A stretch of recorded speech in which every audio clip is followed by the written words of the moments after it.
and hello YouTube. Today we're going to be working with the C++ Minecraft clone that's in Raylib. And last stream we implemented the skeleton that can finally shoot at us. And in this stream we'll move from the Java Minecraft clone to the C++ Raylib 1. This is the C++ Raylib clone, and we're gradually making it closer and closer to the Java clone. And the reason I decided to make this change, this transition, is so that I have more organized and clean code. We can achieve, and the benefit for you guys is we can achieve a lot more than before. And so, because when implementing the skeleton, it took me a whole stream just to give the skeleton the bow. And that was so inefficient. And I was like, okay, let's move to C++ and Raylib. And as of now, I'm loving it. It's very cool.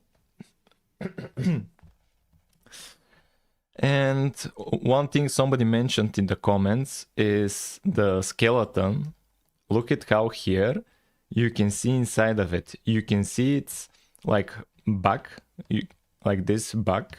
You can see it from the inside. But in my skeleton,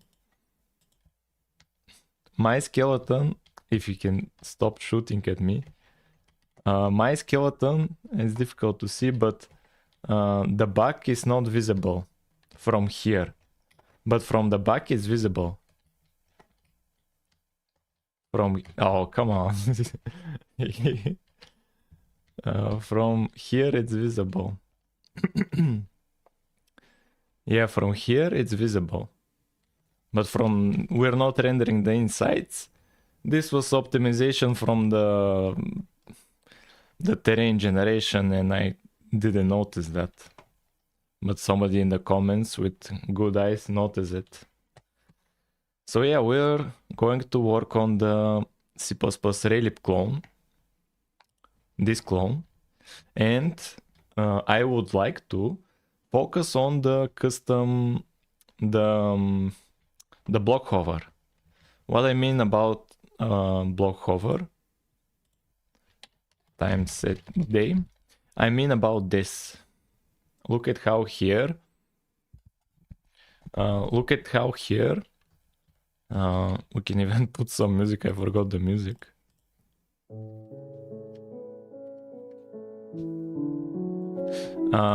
Look at how here you have this little block hover effect. I'm going to make the same block hover for every block, just like I have it in my Java clone. Here, even for foliage, is this simple block. This will be the simplest next step to do, is this block hover to be everywhere. And hopefully in this stream, we can move even a step further and have even custom block hover, which is this. Look at how this is smaller and it's not like a cube, and it's different even for the torch. It's different for the torch, and it was one other object for reading books. It had quite complicated block hover. Doesn't matter. Yeah, look at the stairs. They have a different block hover. It's not a cube like this.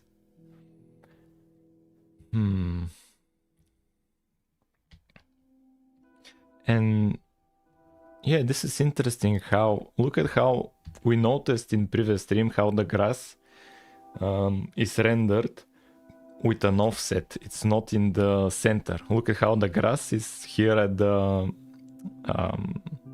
one of the diagonals. No, no. Chill.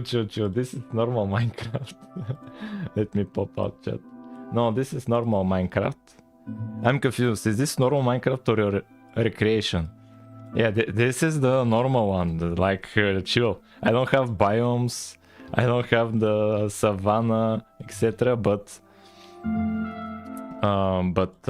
this is my Minecraft clone. This is the Java one, where I have the bow, where I have the sky and the sun, and the skeleton from the recent video that can shoot and can kill you. Where is he? Oh, he's at the spawn. That's the worst place to put the skeleton. And we have zombies. But this is the Java Minecraft clone. Today we'll be working on the C++ Raylib clone. This clone. And this clone, I'm getting it pretty close. This is my other Minecraft clone, and I'm transitioning to here, to C++. And right now I have the crosshair, this thing in the middle. I have that. But I don't have the block hover, and that's what I plan to do this stream.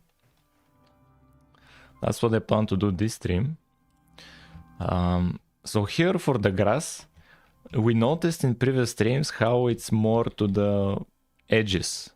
It's offset, it's not on the center. And this is interesting because the block hover is always the same for the grass. So that would mean the block hover is independent of the mesh position. That's interesting. Yeah, but here it's where the flower is.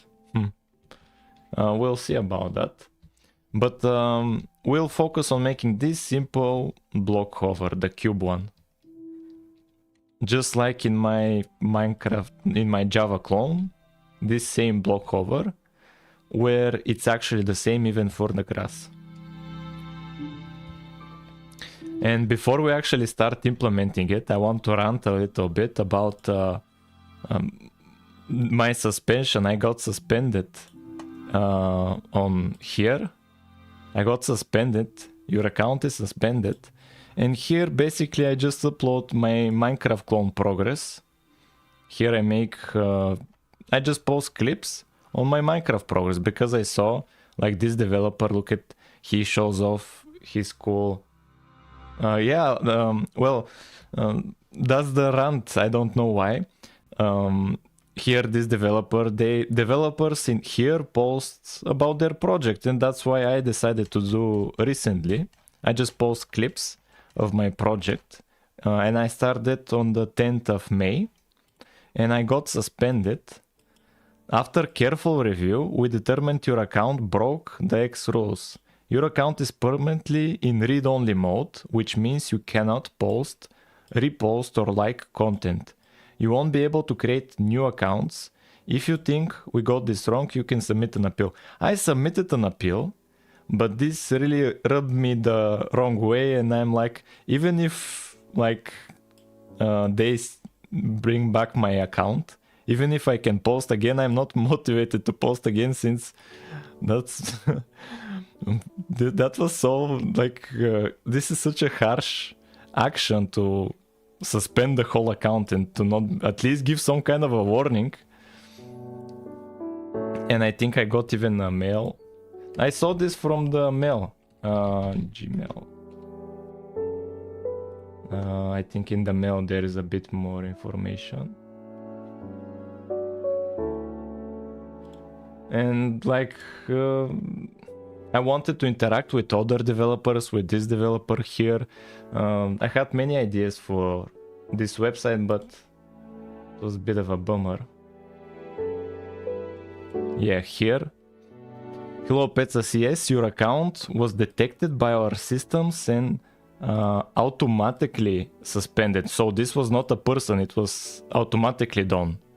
Specifically for violating our rules against inauthentic accounts. Like, so my account is not authentic, whatever that means. You may not use our service to engage. Yeah. And when you go to inauthentic accounts,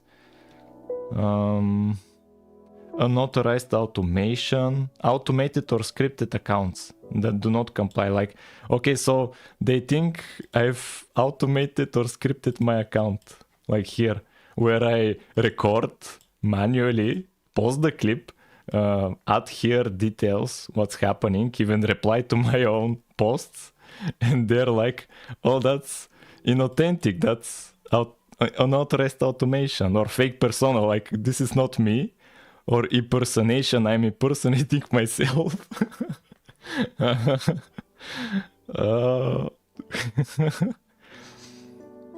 Artificial influences conversations. Okay, so maybe artificially influences conversations. So maybe me replying to my own post is artificially influencing conversations. Like, I don't know, man. Spam. Okay, so me posting here daily, it's not like I post 20 times a day. It's not like, I don't think it's spam. Engagement spam, like I'm not spamming, I'm not scamming.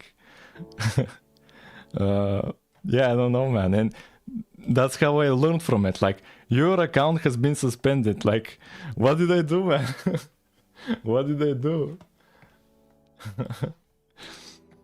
Okay, no way, you're law of life. I think X is trying to tell you to not be yourself because that counts as impersonation now. Yeah, I don't know. Even if they bring back my account, like, what's the future here? They may do it again. Like, I don't know. Like, I don't want to bother with this. Like, it's a waste of time trying to apply to fix it. Like, come on. Yeah, that was so annoying. Yeah, but at least I have YouTube. I hope YouTube doesn't go this route of automating suspensions. If YouTube starts doing this, then I don't know, man. So let's actually make some progress and implement the block hover. Let's actually implement the block hover and see what's up. Back, yo. When we can playtest? I don't know, man, because I use copyrighted textures. Oh, yo, what's up, Quake Arena Hacker? It seems that Elon is making Minecraft Clone is mad that you progress fast. Oh my god. Yo, what's up? Okay, we've gathered here. Yeah, we've gathered. Let's actually make some progress. Yeah. Okay, so this is the Java clone. Let's move to the C++ one. Yeah, so we need the block hover. We actually implemented a raycast that detects the block we're hovering, and we draw text to the screen that signals what the block is of type. And here it says block hover type 4. And like, you have to trust me on this. Type 4 is the leaves. And here type 3 is the lock. It shows it on the top left. And here type 1 is the grass block. And we have, this means our raycast works. We can interact with what we're hovering. And the idea now is we can easily get the position of the block we're hovering, and now use that position to, at that spot, to render a cube. Let's see what's up. Blocks look a bit big for some reason. I don't know, man. They look pretty fine. Maybe because I'm too up close since I'm flying. If I go far away, maybe it's different. Yeah, okay, I'll start working on the block hover. If there are any programmers, you guys can code on your stuff. We can have accountability and be productive together. Blocks, okay, we read that. Okay, let's focus and try to do some progress. So let me open the Raylib cheat sheet.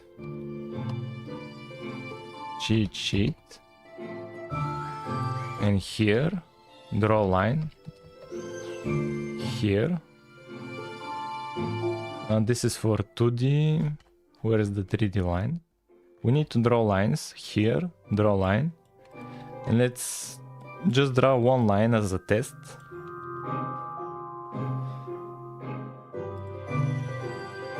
Just as a test to draw one line. And here we draw the entire terrain. Here we draw a grid, it's not needed anymore.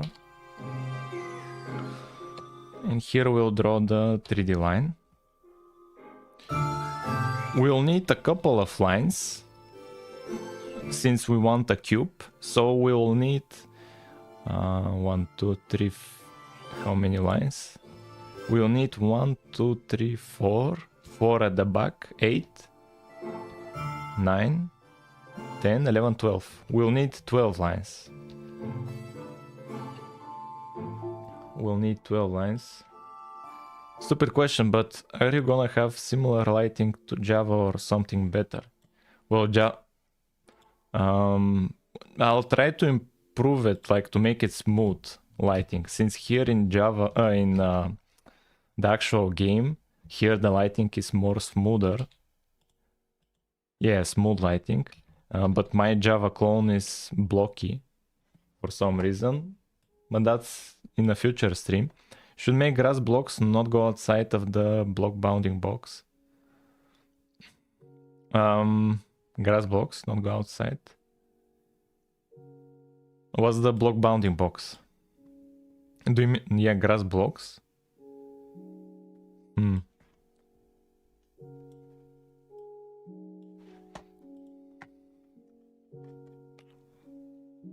Yeah, let's draw a line just to see what's up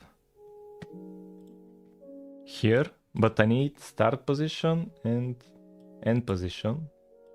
Yo, what's up, plus channel 2? How have you been? We need a start position, end position. The color can be like, let's do black color. We need start and end position. What should be the start and end just for debugging purposes? We have the block we're hovering. We can use the current block we're hovering. It's block origin, and then again the block origin, but plus how much? 1 on the x-axis, let's say. Right? Here vector 3.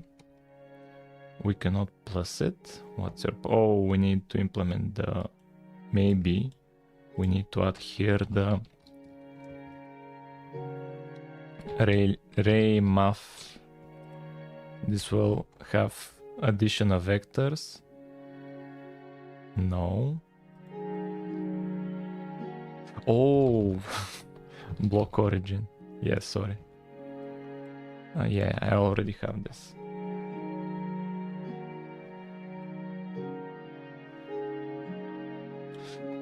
It's good, but the thing is, did you add the lighting tint or something, or want? Maybe you probably didn't add it yet. No, everything I add or change, I am streaming it. I rarely do off-stream work, and so I haven't done that. If I do that, it will be in a separate stream just for that. I meant the grass plant. Yeah, it's temporarily outside of the bounding box. Temporarily, I've just been procrastinating on it. I want to first do the block hover, and I think it will make easier moving back the grass plant to be not outside of the bounding box. We can always come back to it. So now, yeah, we have this line drawing. This is the line. It's a very small one. We can actually increase the line.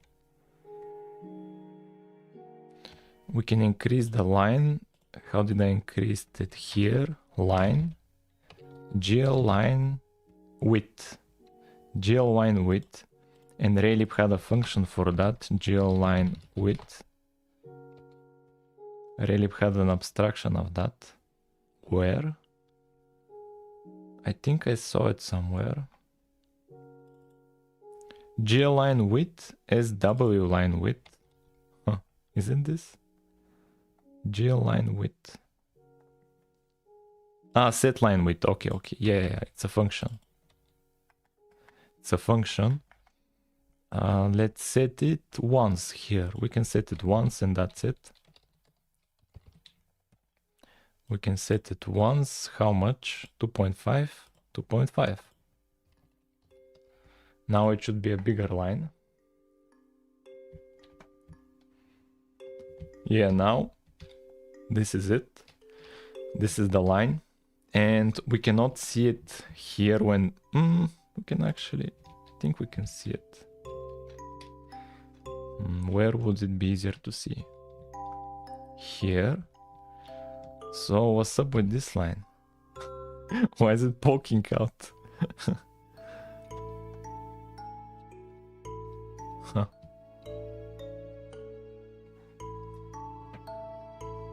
It's poking out. What about with the leaves? They're transparent. It's easier to see there, yes. It's... where is it? It starts at the block origin. Where is the block origin? Is it in the center? Oh, don't tell me it's in the center. Damn it. I need to... so the starting position needs to be minus 0.5 in all axes. And from there, plus 1 on the X, and we'll have one of the lines. Yeah. Bummer. And this is negative X. This is positive X. So, and this is negative Z. This is positive Z. So I can subtract on all axes. Negative Z? Negative X? Yeah. I can subtract 0.5 for the starting point.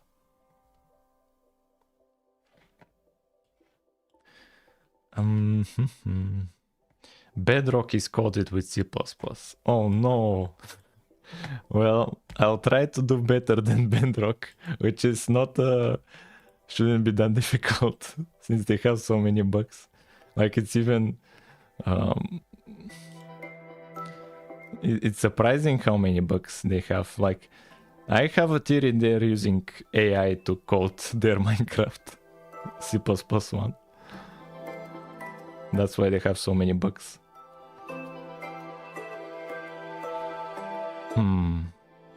Yeah, where's the starting point? Here. I need to subtract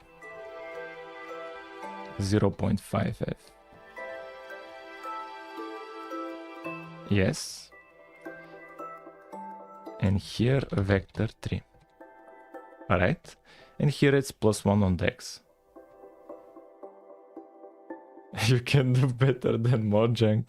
Yeah, but Mojang is a big company bought by Microsoft. They have so many resources. I'm just one guy that doesn't know what he's doing. Like you can see in my videos how chaotic everything is. Now where is that line? It's there. Huh. Excuse me? Oh yeah. I get it. This endpoint, I need to change it. Need to change the endpoint. This it should be. Let me think about it. Here, this is here, and plus 1. Now we should have one of the lines on the block hover to be done. Here, what's up? I can put this in brackets, why not?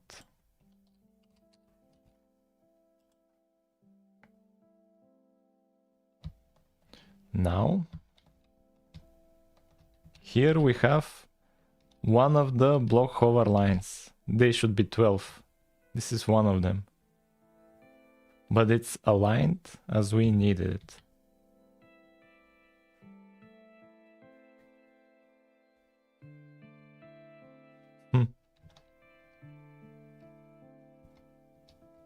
Yeah, this is one of the lines for the block hover.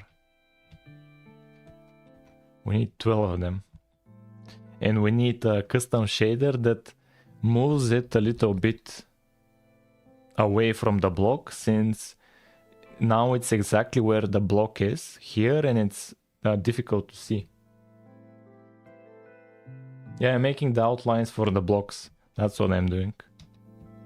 Even the air has an outline. And we have just this line. We need 12 lines in total.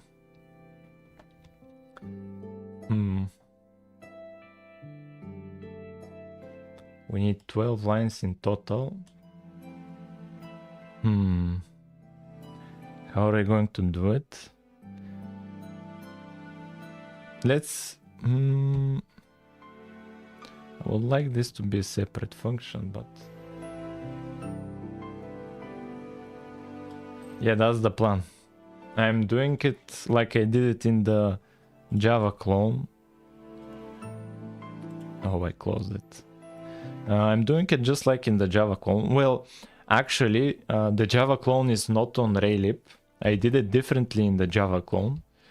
For the outline, I had... it will not make sense if you know OpenGL, but I filled the vertex buffer object with all the information for the lines, and I used the galign primitive and draw it in one draw call. But here I just have access to one function, which is draw line, so I have to draw each line individually. That's the only difference I have, but it's temporarily. It's temporary. In the future we may be able to do it like I do it in the Java clone.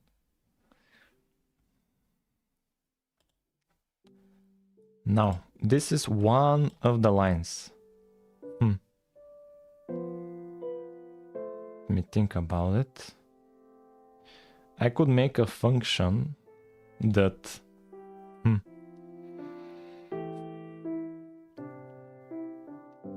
I'm thinking how to write this better, since I'll have to copy this line 12 times, and it will become quite messy.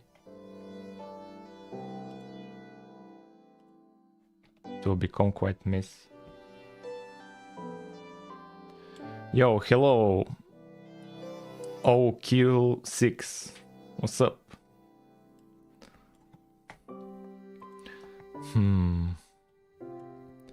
How to best approach this? I could make a function and store inside of an array.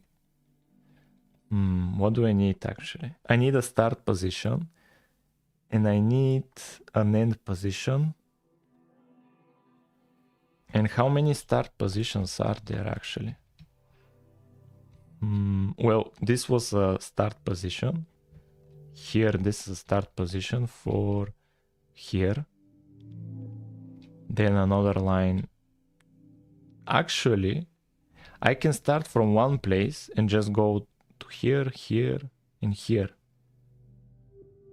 Then I can start... Why did it start raining now? Clear. And time set day. Let me think about it. I could start here and go in all of these directions. Then I could start here and go in all of these directions.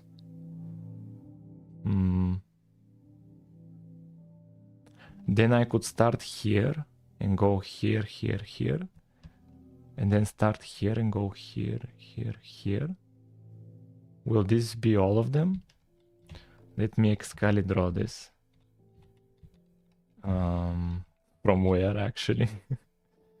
Let's just copy it and go to the drawing board.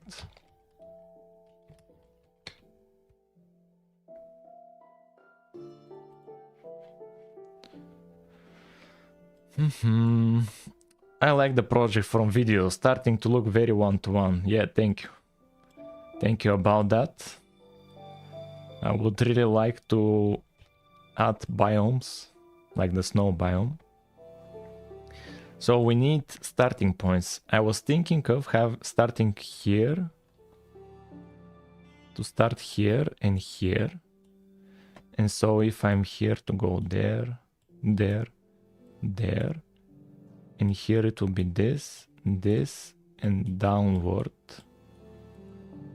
And here it will be this, this. If I start here and here, it will be this, this, this, this, and that, and that. And I think that would be all of it. So I need, how many starting points? I need here 1, 2, 3, 4. I need just 4 points, and the block origin is here at the center. Let me think about it. So I could make a function that using this, like it receives a position, which is the block origin, and it gives me these 4 positions. Then for me to go over for each position 3 times, the first 2 to go sideways and down, and for the other 2 to go sideways and up. And that's it. That will be the 12 lines. So I will need 2 for loops. One with the size of 4, these 4 positions, and another of size 3 for each of the 4 positions to the directions. And a function to calculate those positions. Let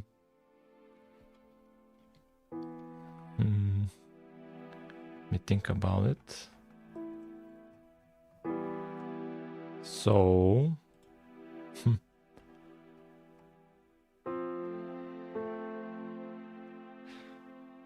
where do I get the block hover? Here.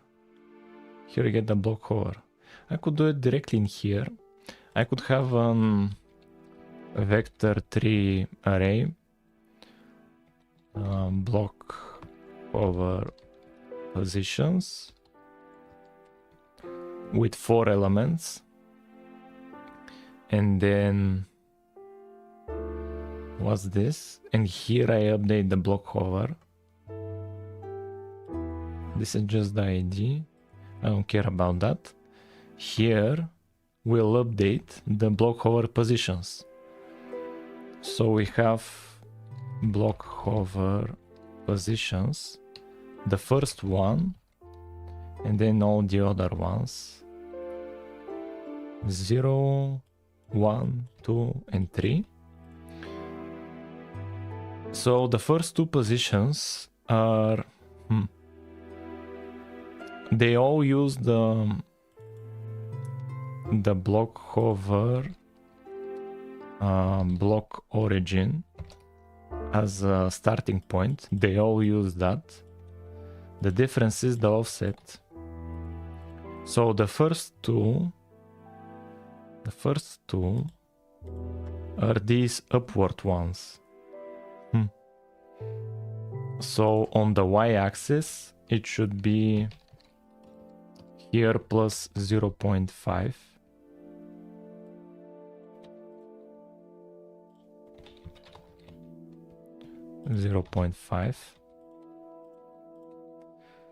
And we could have it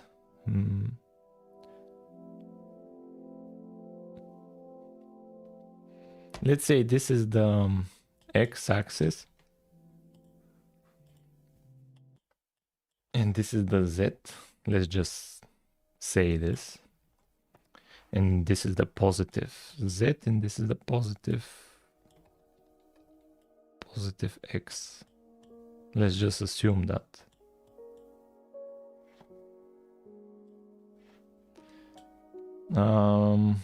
Hi. No. Gihi. Peace. Hi. Hello. Let's say these are the... Yeah, hello. What's up, Lumi? Let's say these are the positives. We have the origin, we're at the up top side. I'm doing the block outline. I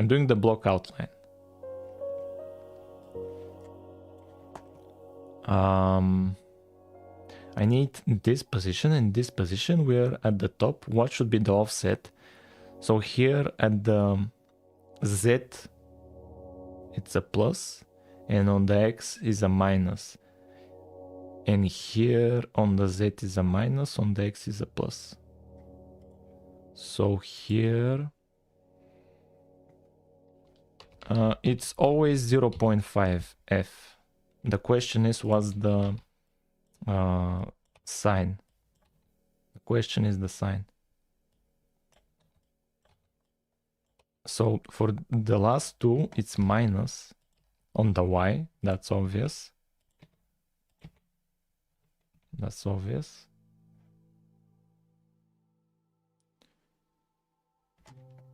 Will you release your project publicly?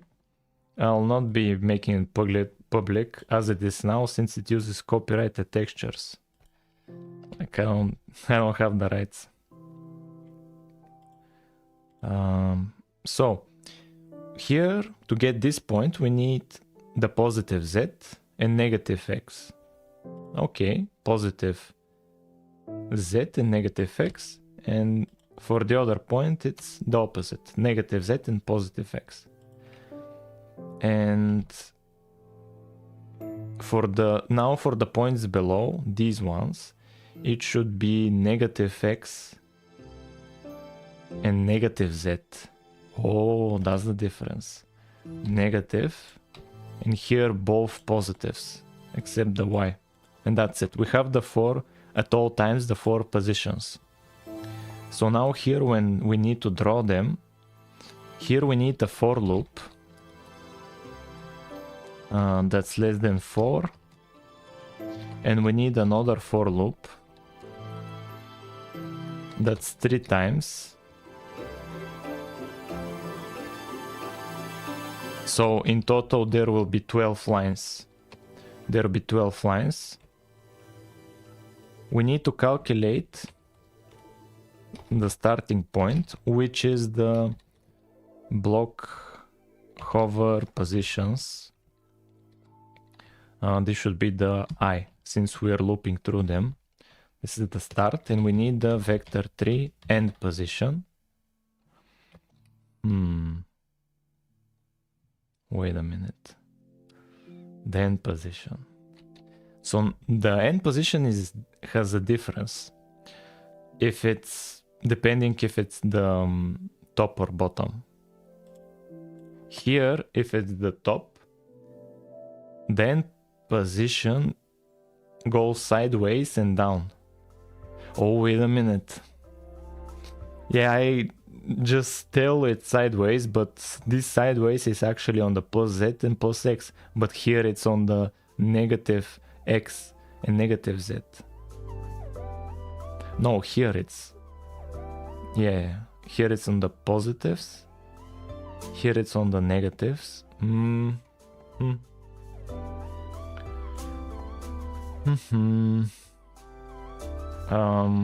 Half-Life movement means bunny hops, right?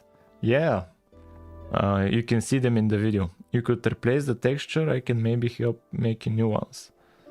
Just change 1 pixel. Change 1 pixel and that will work. I can probably draw a texture pack later that looks close to Minecraft download. Yeah, but it's not only the textures. What are we going to do for the mobs? Yeah, the zombie. Like, sure, I can change the texture of the zombie, but it's still a zombie. It's the same model, same animations, and the skeleton. Like, sure, I'm retexturing it, but it's still a skeleton. Even if it's a green or a red skeleton, it's still a skeleton.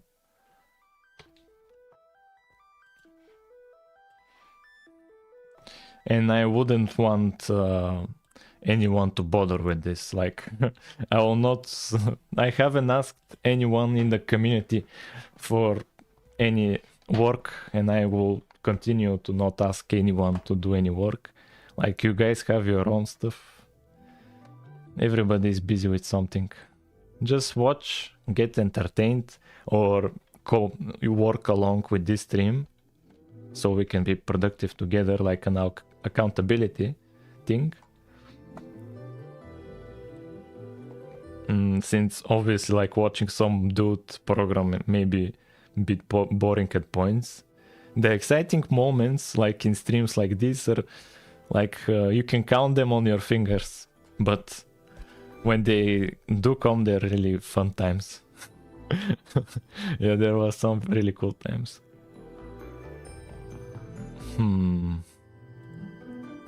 How am I going to calculate the end positions? We have the starting positions, this position, this position, this position, this position. What I'm wondering right now is how to go towards the directions. So the first two, on the Y, I need to go down. On these two, on the Y, I need to go up. Sure.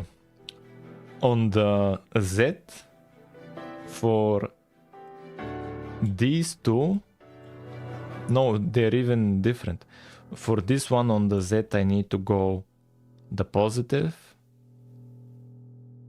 And here on the Z, I need to go, yeah, here it's actually on the negative, here on the positive. And here for the X, I need to go to the positive and here to the negative. But I think it's possible to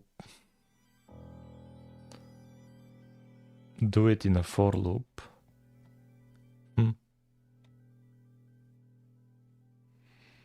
Because using these ones, since, okay, we go on the Y.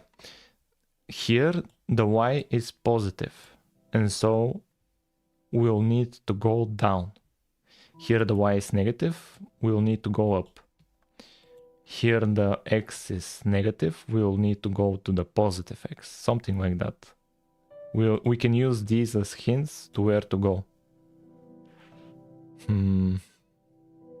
Actually, and since we're adding them directly to the block origin, we lose these hints.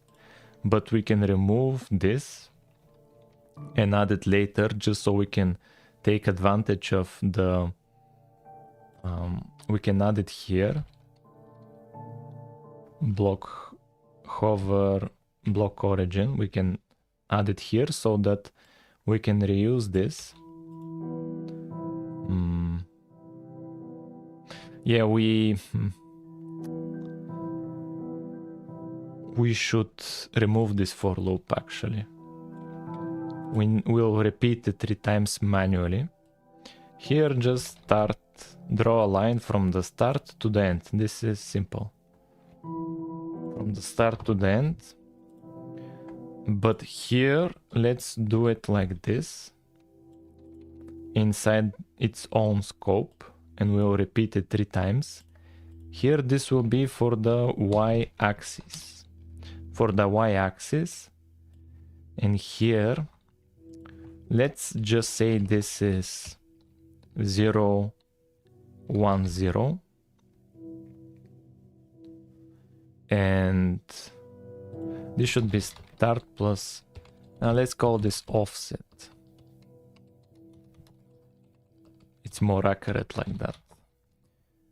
And here, if this is on the y, if it's... So here we add to it 1. So we go up. We go up. It should be only in this case to go up. So if this is positive, we need to go down. So here, if it's positive, this needs to be -1. Yeah. Let's copy this. The same for the 3 axes. On the Z, this is 1, this is 0. If the Z is positive, the Z needs to be like that. And here, this is the X. Here if the x is positive, x needs to be like that. Now we should have the lines. Yeah, we have the block hover. We have the block hover. And we need to create a shader that offsets it a bit. We need a shader that moves it a bit, since you can notice how here the block hover is like not visible. This is because it has the exact same position as the grass block. I need to offset a bit. That's done with a vertex shader. I need a vertex shader.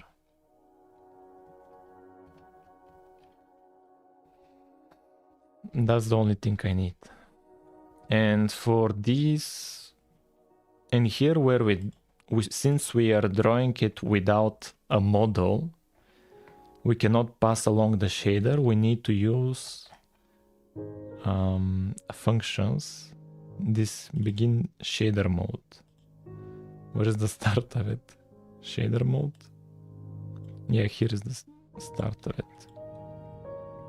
We need a shader for this. Now I need end shader mode. Here. Here. End shader mode. Like this. But I need to create also the shader. Block hover shader. The fragment shader will be 0, but the vertex shader, block hover, the vertex shader will be custom. Let's create it.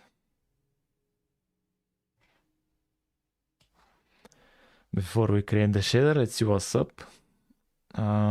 Fair, just add invisible cube inside. Fun fact, it's possible to play Half-Life 1 on the 3DS using it has great FPS. AFK. Okay. Yeah, I have this project. I have it. I've made changes to Half-Life with that repository. Shaders. We just copied the terrain one. This is the block hover. Yes. And so inside of here, I'll copy the my block hover shader, which uses this matrix. It uses this matrix, and let me think about it. Here, vertex position. Wait a minute. Why don't they change the vertex position? Oh, they multiplied here. Yeah, but that's not okay. That's not okay, since in my shader that would be a problem, since I have the model view projection matrices. I have them separated, and so I even ignore the model matrix. I don't have one. It's the view and the projection. So MVP. Yeah, first is the view. I multiply by the view. Then I have my custom matrix, and then by the projection. But here they have the matrices all at once. And they call it like MVP, model, view, projection. They multiplied here at once. I need the view and projection and the model separated. Or actually the model and view can be together and the projection to be separate.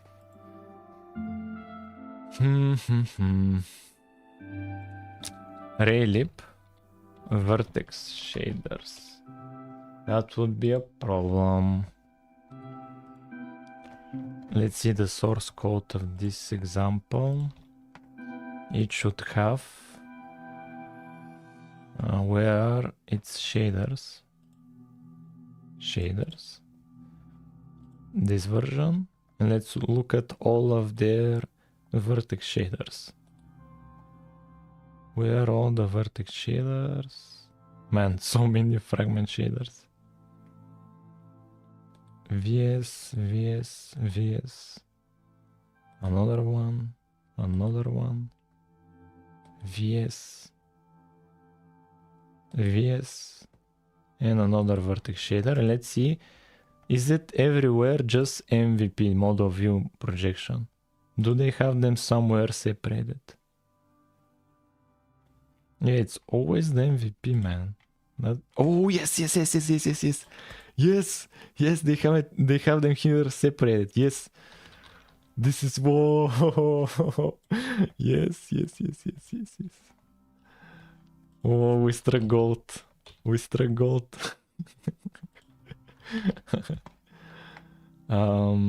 So it's model. Then it's the view matrix. Then it's the projection. And here we need our own matrix after the view. And we'll be testing it. Hopefully it works. Huh. Main. So this is the block hover shader. And we'll use it for the block hover. Obviously. Let's test it out.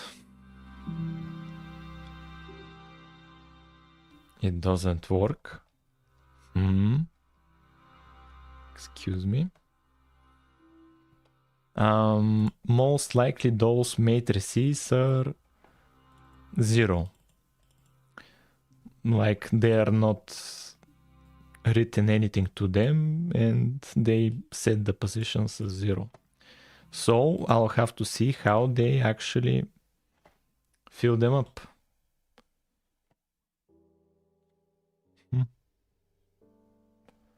This is the G buffer. This will be difficult to see where this is used. Actually, it would be easy to see where it's used if I just search for it.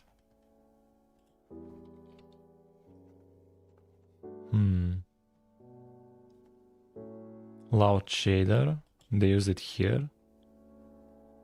Huh. They have it here, and so this shader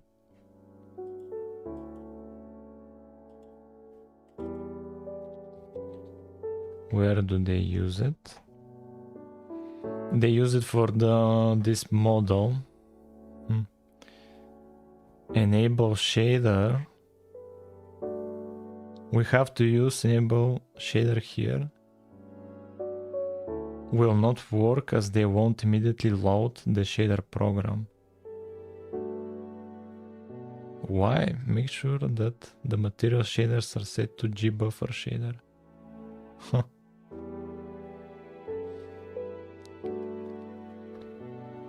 And where do they fill them up with the proper uniforms? That's my question. That's the main question. So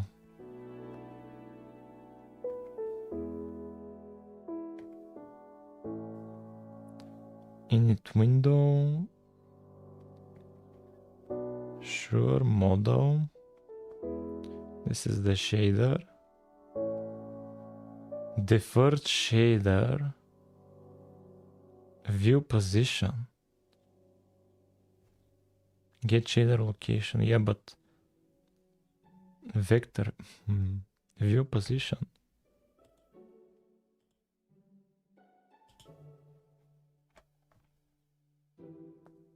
Where is view position?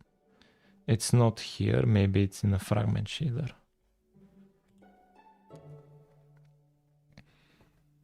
Initialize G buffer. Load frame buffer. They create a frame buffer, they enable it.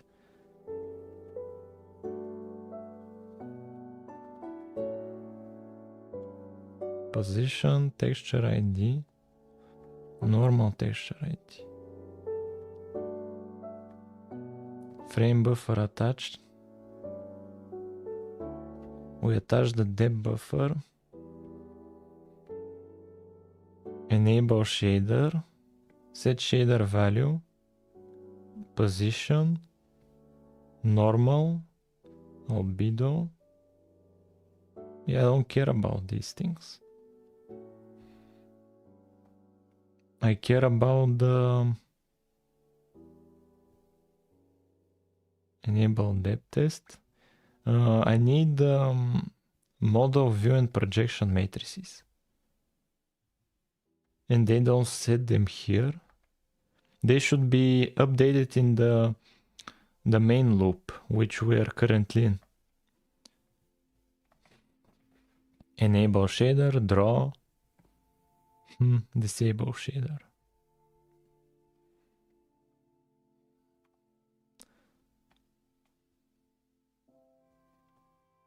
Oh, here maybe. Texture slot.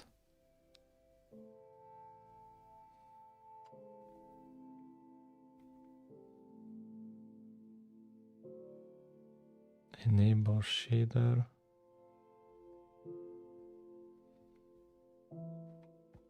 Deferred position. Here they're just drawing. Unloading. Let's look at this material view and search it up, just that. I think it will have more success. This is in a shader. This is in a enable depth. We'll look at this. This is in a shader. Cube map. This is in a C program. This is in G buffer.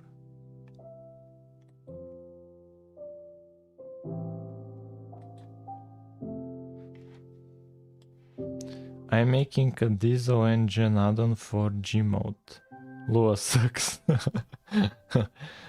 Yeah. I don't know about Lua. I haven't used it. Cube map.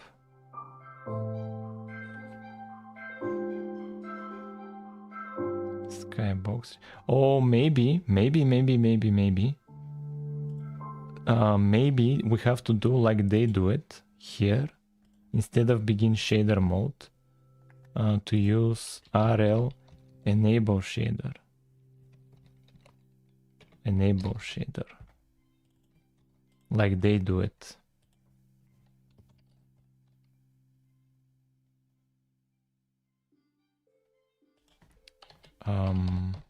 ID. And then RL disable shader.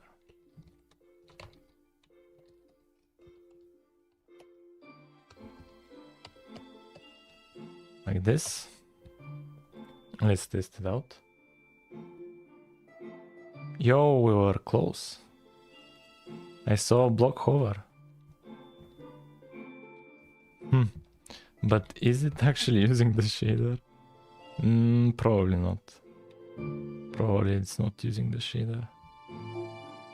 Let's look at the cube map example since they use the material view matrix.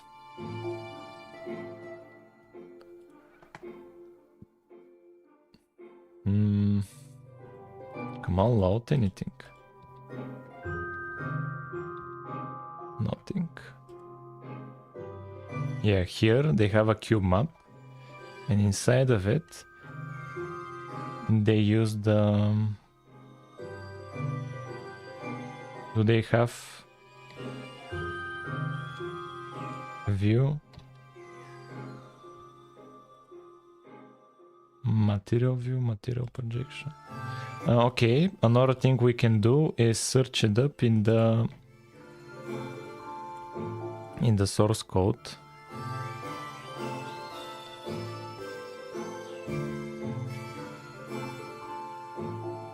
material view and see where. And this is examples.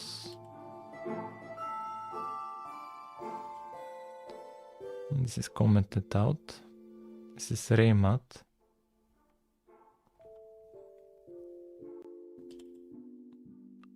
Setup camera view.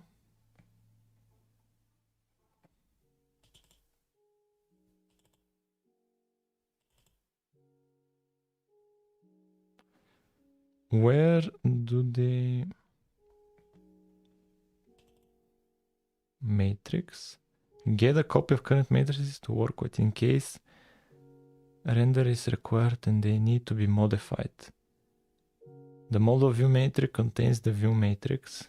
That's because begin mode 3D sets it and there is no model drawing function that modifies it. All use RL push matrix. Okay, we'll look at begin mode 3D. It's setting some things. We'll look at it. And here shader location, it sets the material view and material projection. Those are that we need. And here this is the shader locations if they're different than -1. Mu and if locations are available. Shader locations, matrix view. It's an enum if the locations are available. It sets them if they're available. Where is this? In draw mesh, but this is in draw mesh. In draw mesh, and we are drawing the 3D line.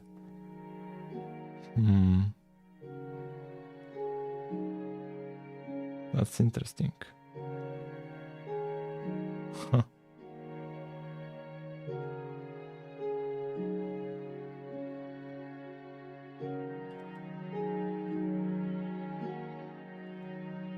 This set matrix model view.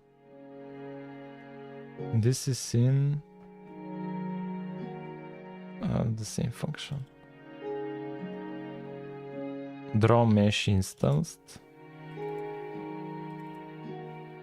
Draw billboard.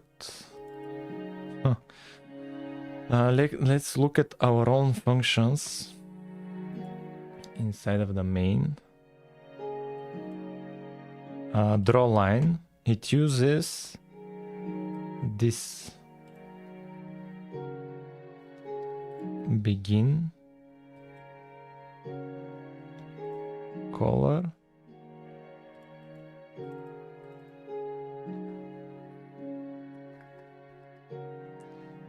vertex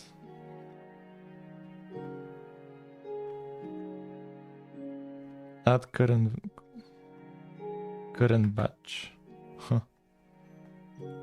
Begin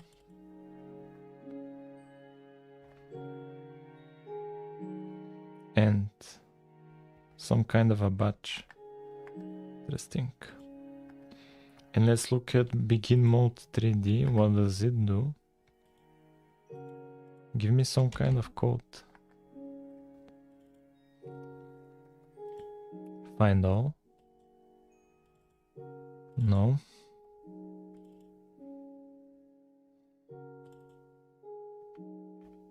These are from examples. I don't want to see examples.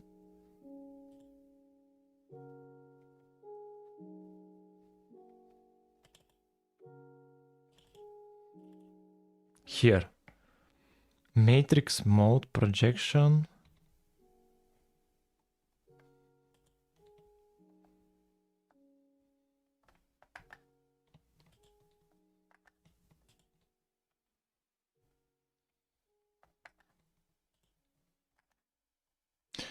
The easiest thing we can do right now is to open up Raylib and see what's up with the debug draw, with the draw line. Let's open up render doc. Let's open up render doc.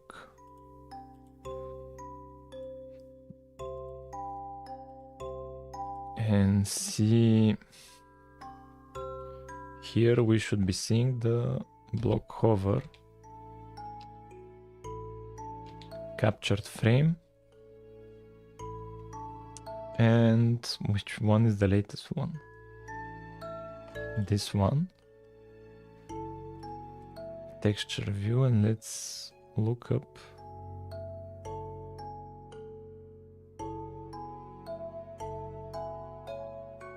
It's after the whole terrain. It's this thing probably. Highlight, draw, wireframe mesh. And this is the screen. It should be this part. Let's look up what it uses. It's empty. Why is it empty? It doesn't have anything. No shaders, no nothing. What the Okay, let's actually give it. Here there are no shaders. Okay, let's stop the shader mode and see how it is by default.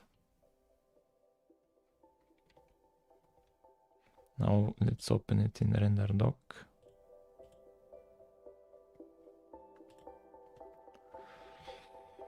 Now let's see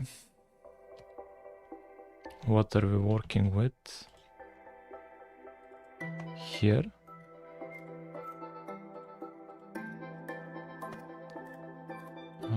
At the end of this, yes, it's this pipeline. It's empty. Oh, and that's why the oh no, it's not empty. We have, what's the mesh looking like? Yeah, it's this. The mesh has vertex position, color, and what I wanted to look at is the uniforms. Are there any uniforms used? I'm looking. Uniform MVP. Yes. So now I want to test with enable shader and disable shader. Want to test it with this. See if there's a difference.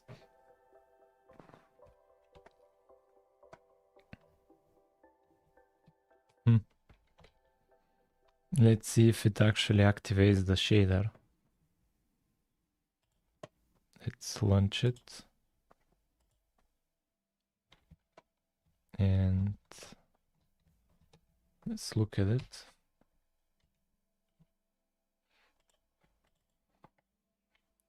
Again, it's the very last one. Highlight, draw, call, it's this. And uniform. It's still one uniform. View shader. This is the fragment shader. I need the vertex shader. Vertex. It's using this. It's not using my vertex shader, even though I enable it. Holy, great job. Thank you. 3 more, 26. It's not using my shader for drawing the block hover. Why? This is vertex, this is the fragment, and it's using this white texture.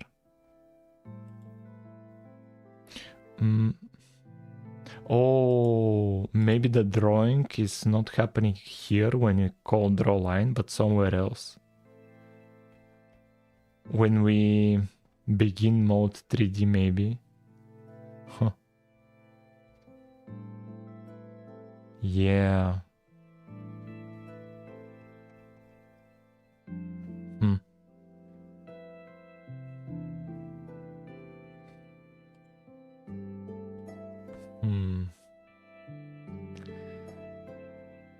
So what are our options?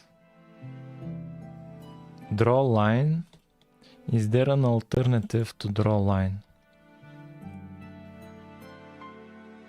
Can I draw it with a shader?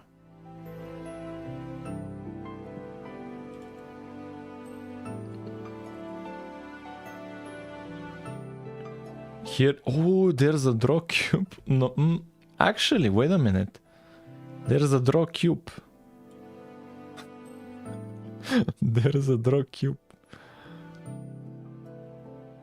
Loop through bone count. Wait a minute, we could have just drawn a cube. Oh my god, man. We could have just drawn a cube instead of draw lines 3D. Here, what is this? Draw line 3D. If it has a parent, it draws a line.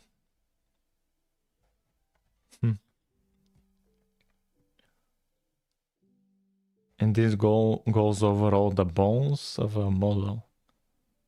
Interesting.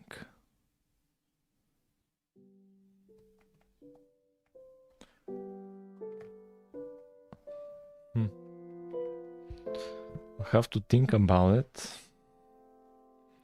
Where do we go from here? I have to think about it.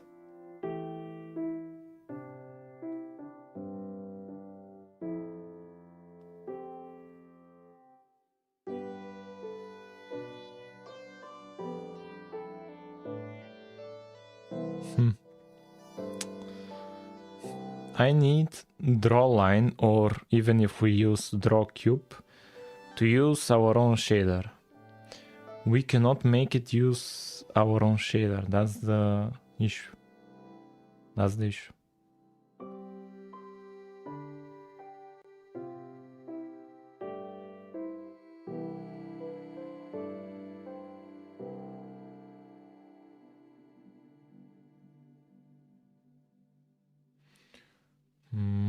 How should I continue from here?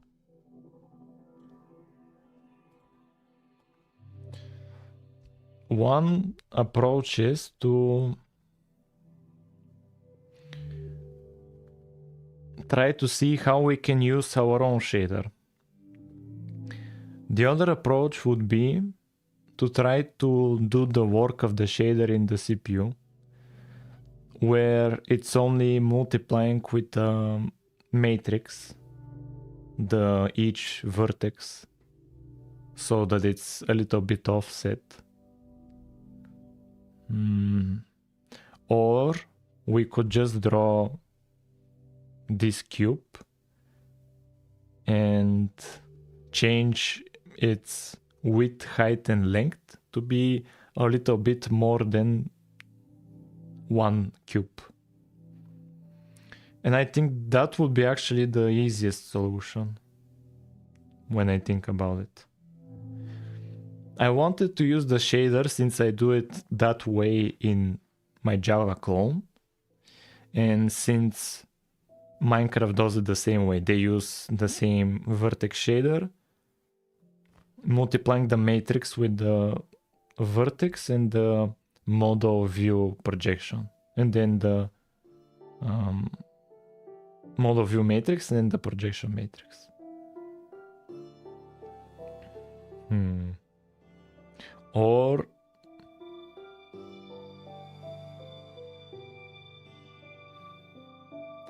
Or to somehow create a mesh, a model for the block hover, and fill up a vertex buffer on my own to see how that could be possible. But I think the simplest thing we can do is this draw cube function.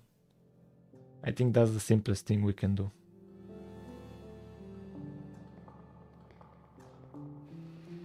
I think that's the simplest thing. Draw cube. And if it has a custom shape, we'll just have accumulation of draw cubes. What's this? Draw model. And it takes in the model. Draw sphere. Draw bounding box. What's a bounding box? What's a bounding box? Which draw just a cube wires? What are cube wires? Huh. Interesting. Very interesting. Draw cube wires. Draw text. Man, Raylib is so cool.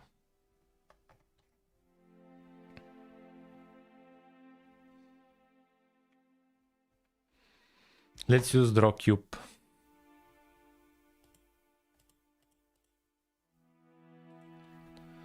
Draw block hover with draw line. That's it. Now let's use a draw cube. As we should have from the start. Instead of doing this. Let's remove this. Here. This enable shader does nothing.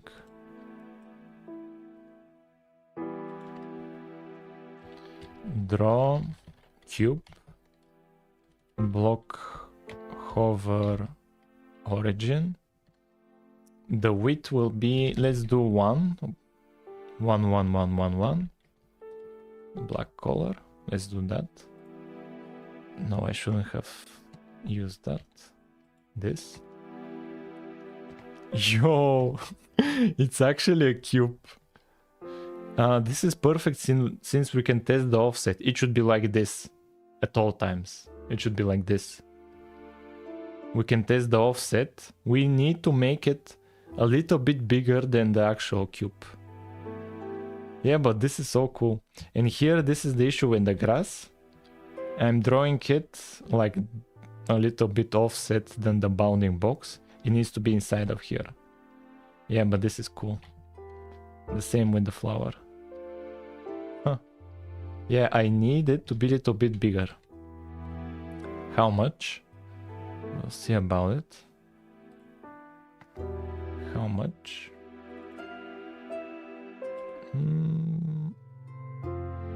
Oh, here I need this. I need this. 1 minus, how much is this?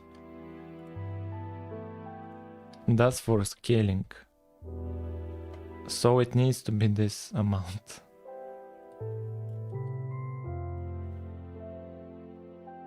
Wait a minute, it shrinks it?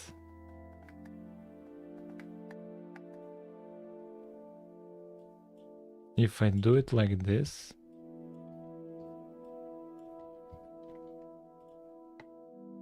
how it will look like?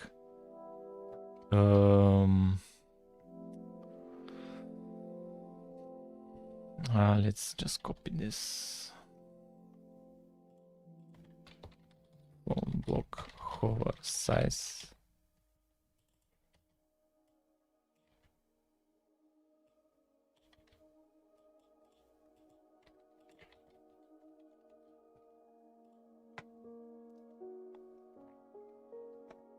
Okay. Yeah, now it's a bit smaller. You can see how it's a little bit smaller. It's a little bit smaller. A little bit smaller. We need to make it the same thing, but a little bit bigger.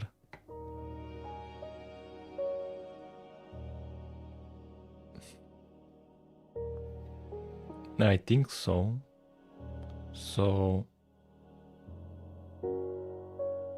how much will be this?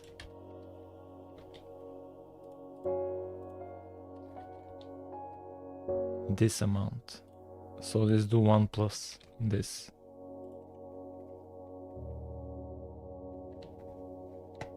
Yeah, now it's over the block. Now it's always over it. Perfect. Let's do cube wire. Let's do cube wire. Isn't there cube wire? Draw cube wires. cube wires. Yeah. Like this. We have block hover. I think. Here it's not visible. Like, it's fine, but here look at it how it's not visible. Since, yeah, with the shader it would be a lot easier. We are doing it.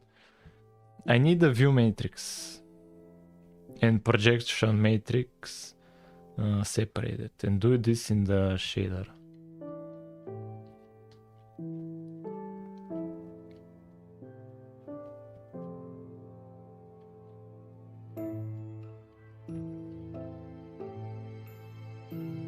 Because here this block hover is not visible on below.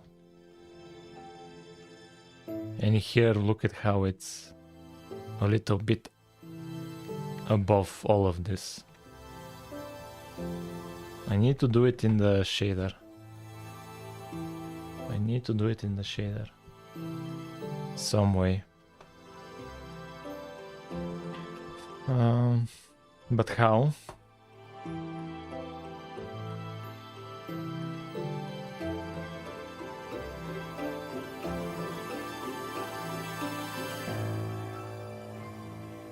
How can I do it in the shader?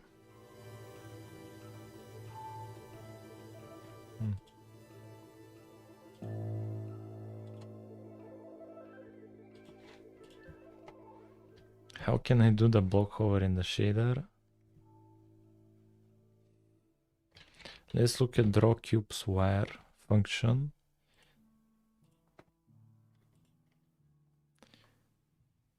Yeah, it uses the same as the draw line. Yeah, let's have it just as one. Just as one. And somehow use a shader for it. But it's really awesome we have a function for drawing cubes. It's really awesome. But I need to use the custom shader. It's still fine, like don't get me wrong, but it can be a bit better. And I just need to use the shader, but how?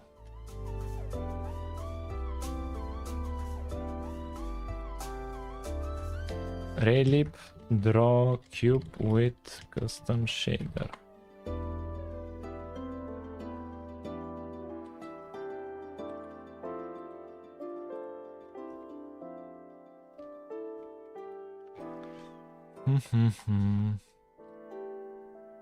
Shaders. Begin draw. Start drawing with default shader. Yes. Activate custom shader.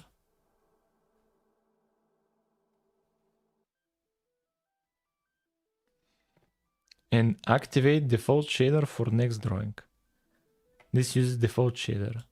This uses custom shader. Using default, custom, default.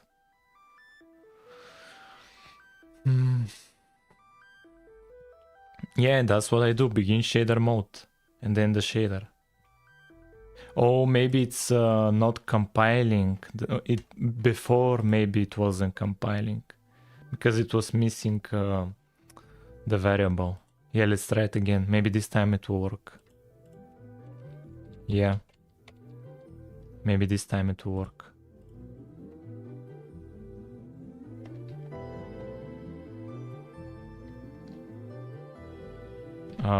I think it's working now.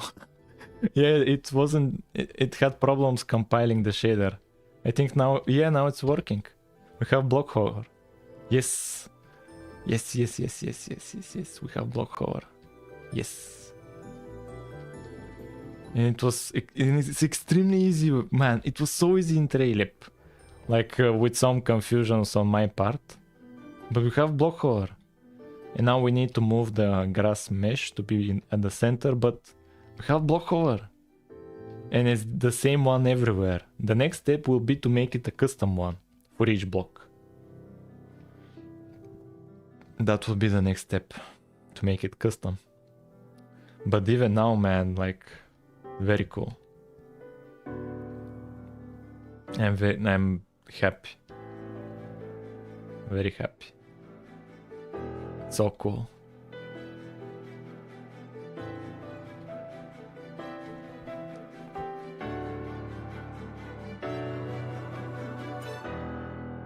Yes. Yes. Very cool, man. And I didn't need to do extra work to get the model view and projection matrices. I just wrote them in the shader that I want them, and Raylib automatically handles it and gives them to me without any extra code. Raylib is the best game development repository, man. Raylib is amazing, man.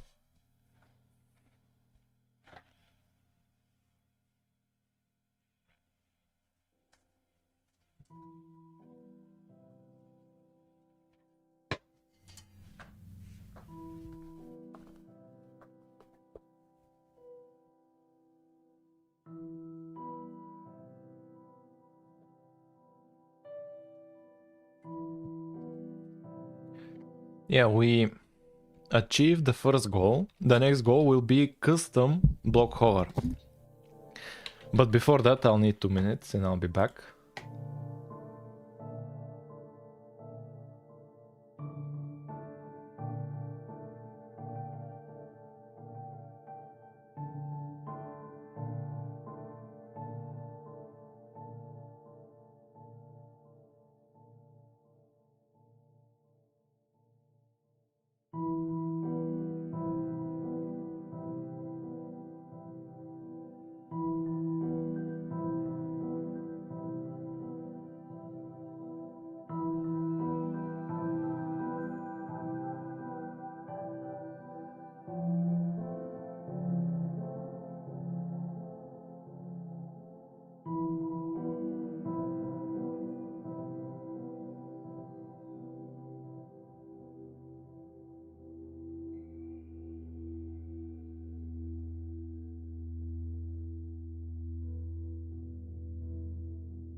I'm back. And now, how are we going to do the custom block hover?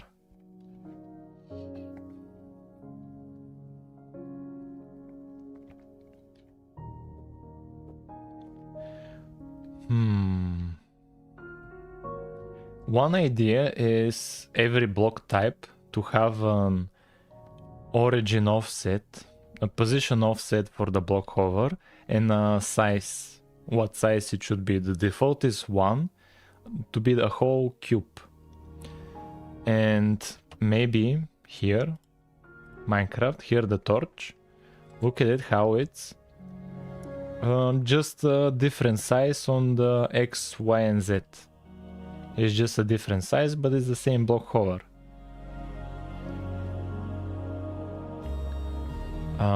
The grass is still just the same cube, but smaller. It's the same. Now the flower, look at how here it has a different position, and even for every flower it's different position. That's interesting. I didn't know that. So, and where is this data going to be stored? Since this position, I was going to store the information for every block type, because here the torch block hover is the same, and here is the same, and here is the same, and here is the same. Why would I need to store it per block position? But here the flowers is different. Or maybe I got an idea. Maybe to still have it the same for every block type, and this offset to be from a different system that offsets the flower itself. It will also offset the block hover itself. Yeah, that simplifies it. Okay, what about the stairs? The stairs, they are not... Oh, and the door as well. Door. Let's do trapdoor. And oh, even this. What about these blocks that change? Here, here. We can say they're different blocks. That's not an issue. So trapdoor open will have a different collision box than this. And it can be it's actually the block hover is the collision box. The box you interact with. With some of them you collide, with others you don't. It's the collision box. It's the collision box. And where will that be stored?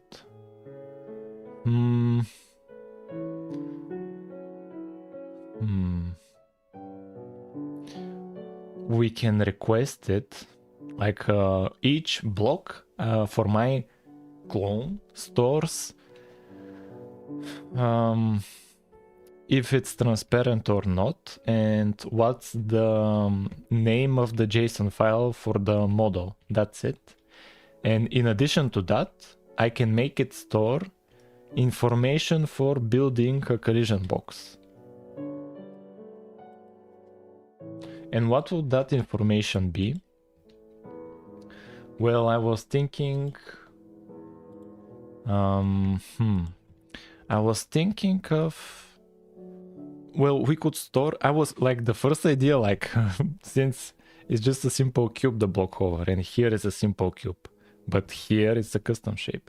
I was thinking initially just store for each block type an offset and a size for the like collision box.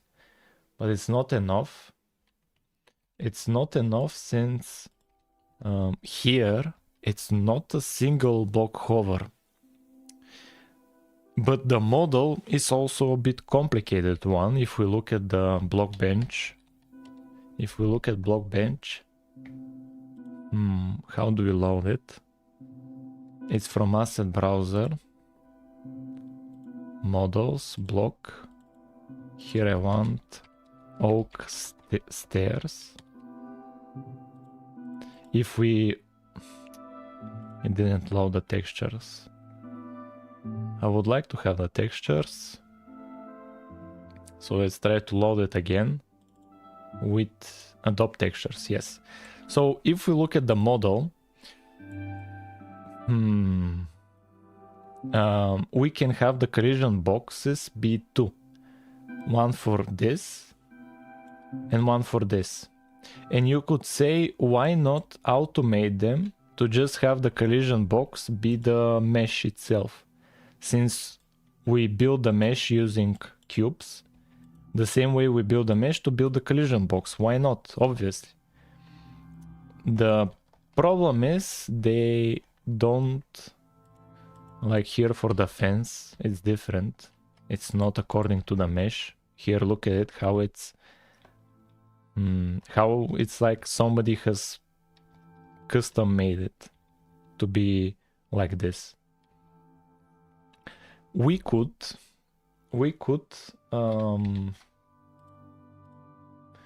make it be on let me think about it. So each I was thinking of each block to have a configuration for a collision box, but actually it should be an array of configurations for multiple collision boxes, and usually by default it will be one collision box, like here this block. But this fence, can be constructed by two collision boxes. This one on the x-axis and this one on the z-axis. They're two collision boxes, and they, when drawing them in my project, they will just have an overlap, which is not that big of an issue for now, let's say. And here we can use the mesh to configure the collision boxes. Here one, the top one, here the bottom one. We'll use the mesh as reference, like in here. This will be one collision box, this will be the other. And what would be the configuration? Well, we could follow the JSON file. Let's extract this JSON file. Export in, let's say, downloads. Now I need to find it. Downloads. Stairs. Where are they? Where are they? Open in Visual Studio Code. Here. Here. What would be the configuration, somebody would ask. We could do it the same way I do it in here, where I give a from and to. That's it. And maybe rotations in the... But no, not rotations, not rotations. Only from and to, from and to. So it would be, the collision boxes will be an array of vector trees. But actually it's a pair of vector trees, since I want a from and to. Like the start and end of the collision box. That's it. And they don't have rotations, since if the collision boxes have rotations, it would make it difficult, it would complicate the collision system. Like there's an axis aligned collision system that assumes there are no rotations in the collision boxes. Well,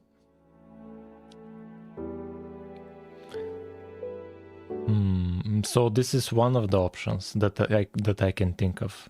Each block type to have array of configurations for the collision boxes, and each configuration to be a pair of from and to vector trees. Yeah.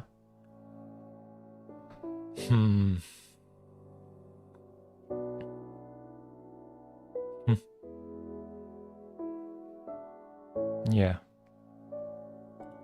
So...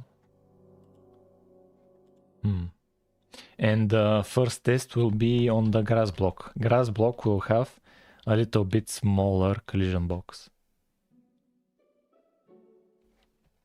And the flower will have even smaller collision box. We'll be able to test it even here.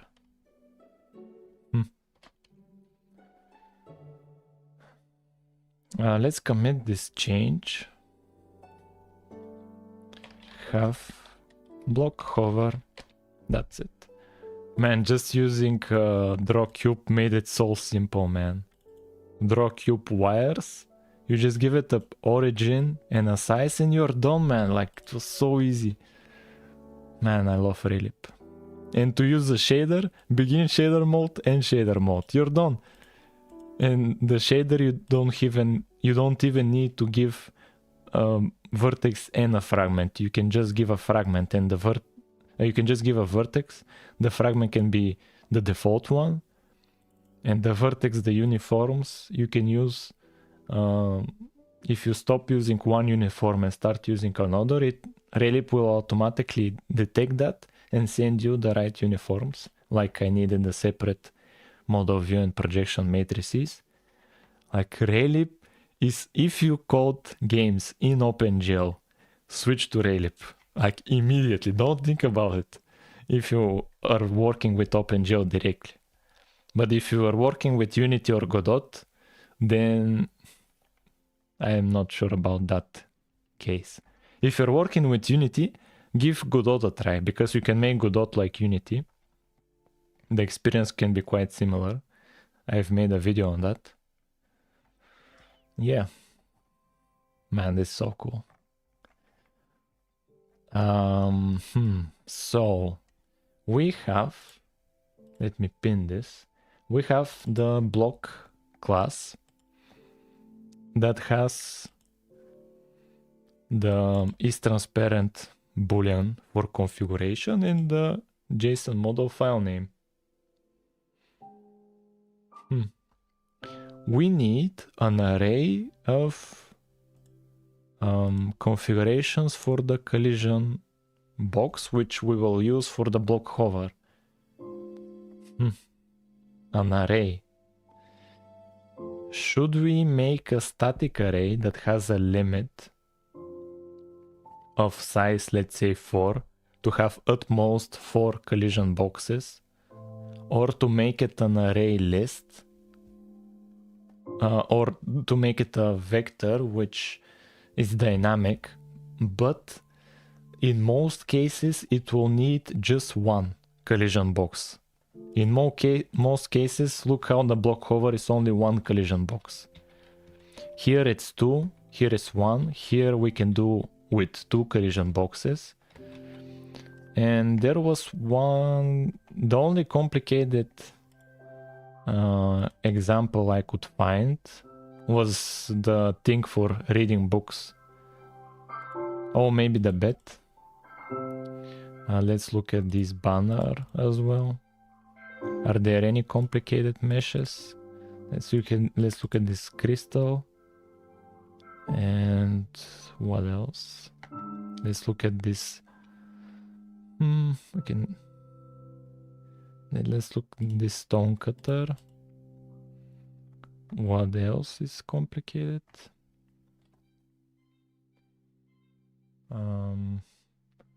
What else can we use? Oh, when we open a piston, that would be interesting. I will need, let's use a lever. The boat, that would be interesting. The boat would be interesting. Yes, the boat, the collision box for the boat. And where was that complicated shape? Oh, yeah, it's where the books are.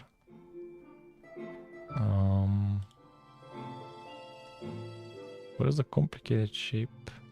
Oh, it should be here. Yeah, here. Leg turn. Let's use it here. So, crystal. It's a simple one collision box. This, one collision box. This, one collision box. Bet. Bet is split in 2 blocks. In each block, here at the top is 1 collision box. And here 2, 3. At maximum 3. The chain, 1 collision box. This, 1 collision box. This, we'll look at the piston later. This and the boat.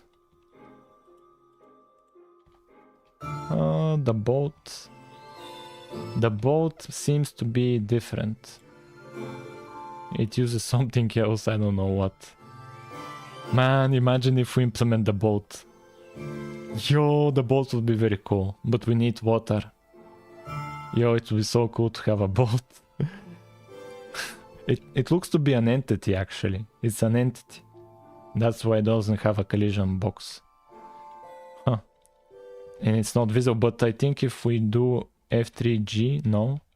F3B, yes. This is its collision box. And it doesn't rotate because they use the axis aligned collision detection algorithm. I assume. Yeah, it's so cool, man. So at most they use 3 collision boxes, but here, this block,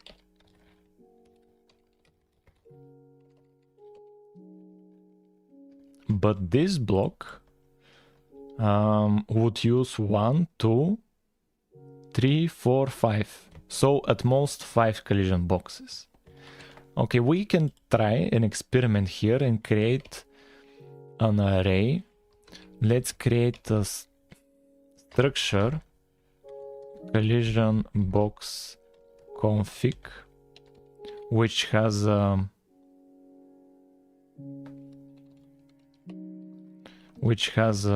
vector 3 from and vector 3 to.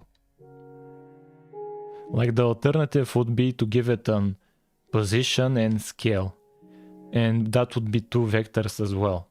It's the same thing, but the from and to is more useful since I can reuse the JSON model as an inspiration. And here it would have a collision box config, collision boxes, boxes configs, and it will be at most how many? 1, 2, 3, 4, 5. At most 5 we'll need. At most 5. And that's it. That's it. And we will need to indicate how many there are. We will need to indicate that with an integer for every block. Right? And maybe we could make some private methods that automate this, which we will need to do in the constructor, so that we don't need to every time manually type out okay, the collision boxes are 1 or 2 or 3. Like to have a function add collision box and automatically track it, something like that. In collision boxes,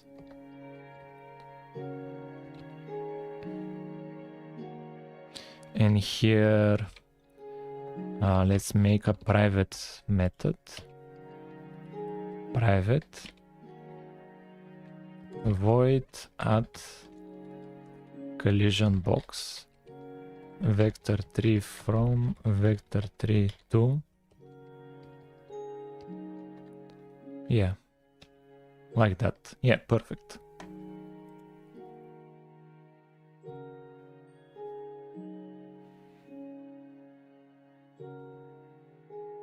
Yes, yes. And so now we need to type it out for all the blocks. That would be so annoying. Can we set this here to 0 from the start? Yes. So,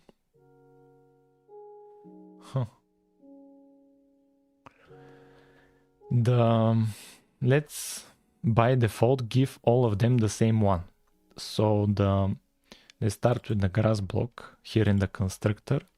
Oh, we need to implement that thing. Block. And here it needs array mat. Here we need to implement this. Yes. So here let's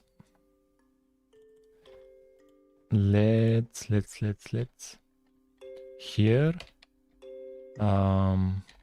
collision boxes to be equal from 2. Like, can we do it even like this? No. Can we do it with brackets? No. Let's do it like this. From and to, and collision boxes plus plus, and if I need to set a limit,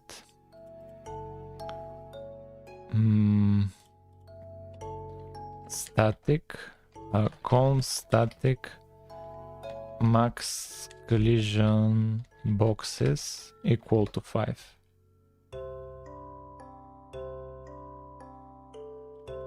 Can I just init it?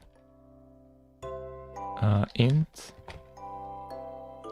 to be 5, and here like this.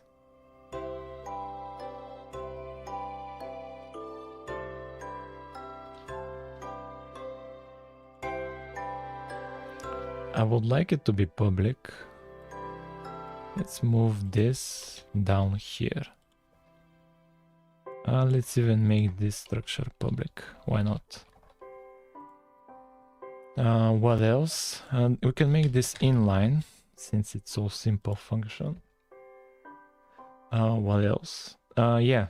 Continue the function. If collision boxes is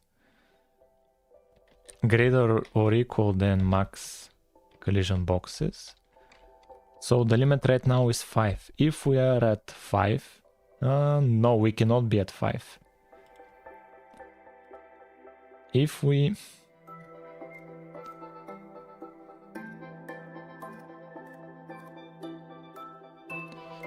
collision boxes is then -1. So if it's 4, this should be 5 minus 1, 4. Return. Yeah. If it's 0, it's less than this. If it's 1, it's less than 4. 2, less than 4. 3, less than 4. And here it will increase to 4. And here when it's 4, we cannot make it to 5, since max collisions is 5. Yeah. And let's go to the grass block. And here add collision box. Come on. Block. It's private. No, no, no. It should be protected so that I can have access to it. Grass block. From and to. From 0, 0, 0 to 16, 16, 16. Only this will have a collision box.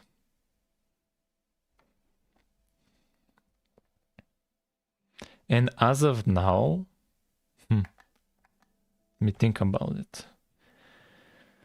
How are we going to now use this to draw the cube? Right now only we need a method. We need a method. So what are we going to return actually? The array itself. How can we return the array? CPP return array. I want to return the array.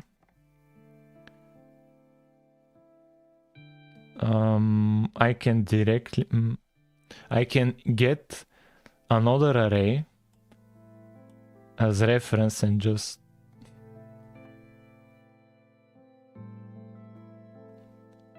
you want to return for a function actually a pointer to the first element. So here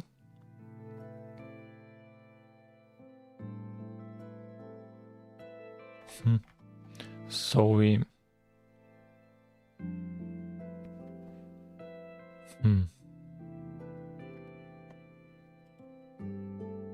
so we return a reference to the first element.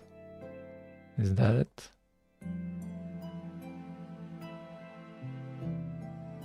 Here we fill up the array, we just return the... Okay. So it should be collision box config reference get collision boxes configs.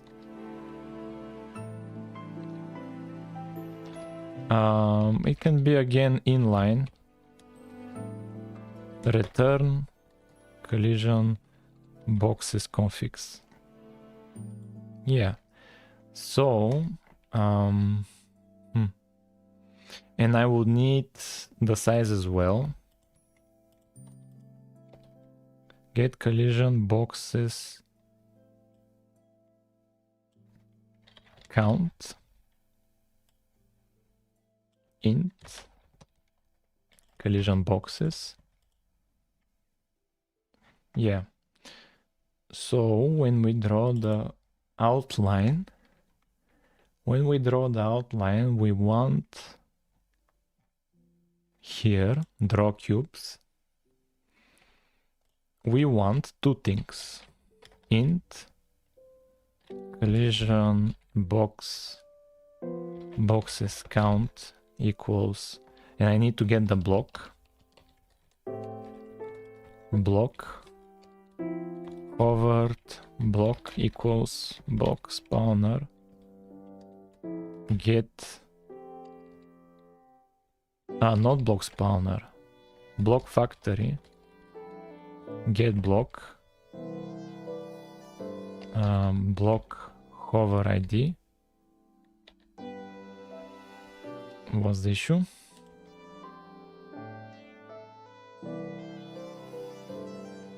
Oh, it's a shared pointer.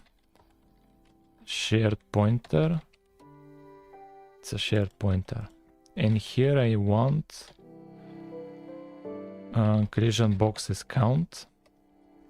And I want block collision box config get collision boxes configs.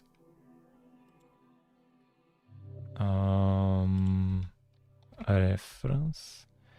Can I do it as an array? No, I cannot. It should be pointer to it. Should be a pointer. So here for each one we do a for loop.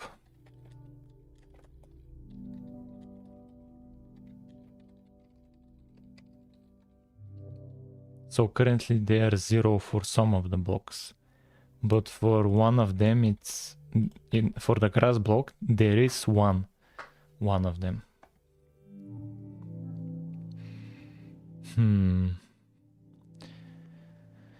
Now I'll get the block collision box config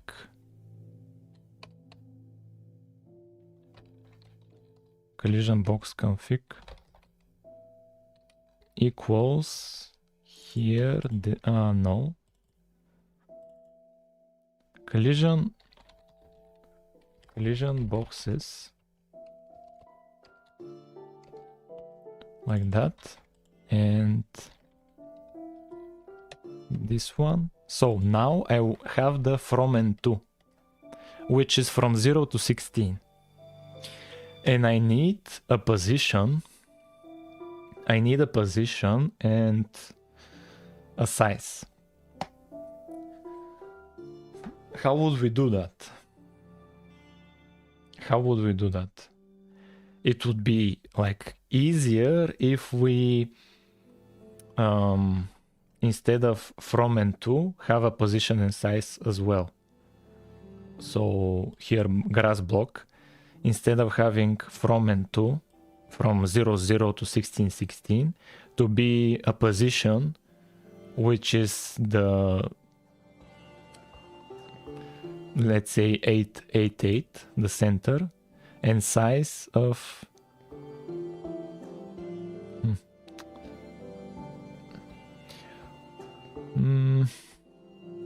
but even if we do it with the position and size, it will make it difficult to decide how it should look like here, because we have here from and to. If I decide this is for the stairs, I would have to by chance calculate a starting position and a size. But if I have from and to, I can reuse these from the mesh itself. You know, it will make writing collision boxes and block hovers a lot easier. And so with this approach, since this is the approach I thinking of using and sounds the best approach for this current situation, we are forced to convert this from and to a position and size. We have to figure that out, how to do it.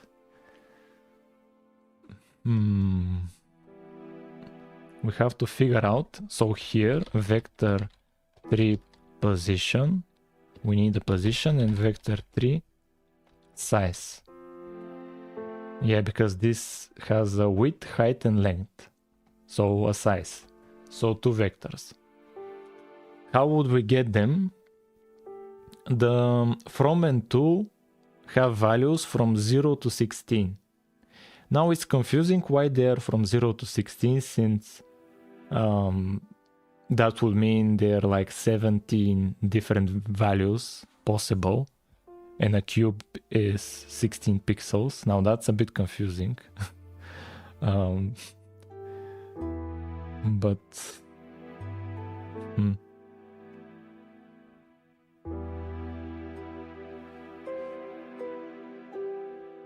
we could, yes, the good part is that now we are working with a simple block hover, the grass block. And it shouldn't be that difficult, since the size needs to be 1, 1, 1, and the position needs to be 0, since we're adding to it the block origin. And that's for the grass block. So it shouldn't be that hard to think of something. It shouldn't be hard. It shouldn't be. I think we can handle it.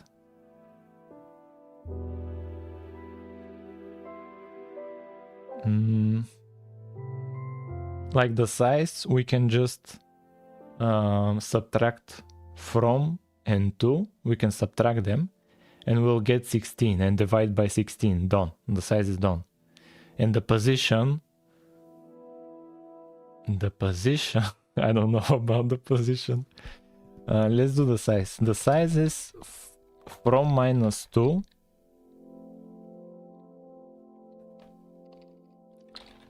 vector 3 subtract from 2.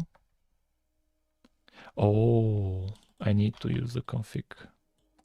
Config from minus config 2, and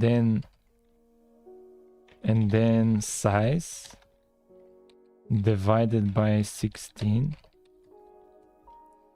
and here have size X, size Y, and size Z.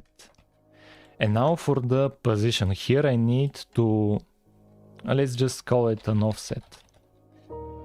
Here plus offset. Now I could just use the from. The from is 0, 0, and that would be perfect, but I doubt it will work for other collision boxes. I doubt it will just work for them. How would I calculate the offset?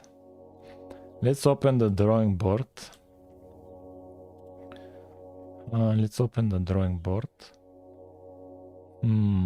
We can simplify by going to the 2D.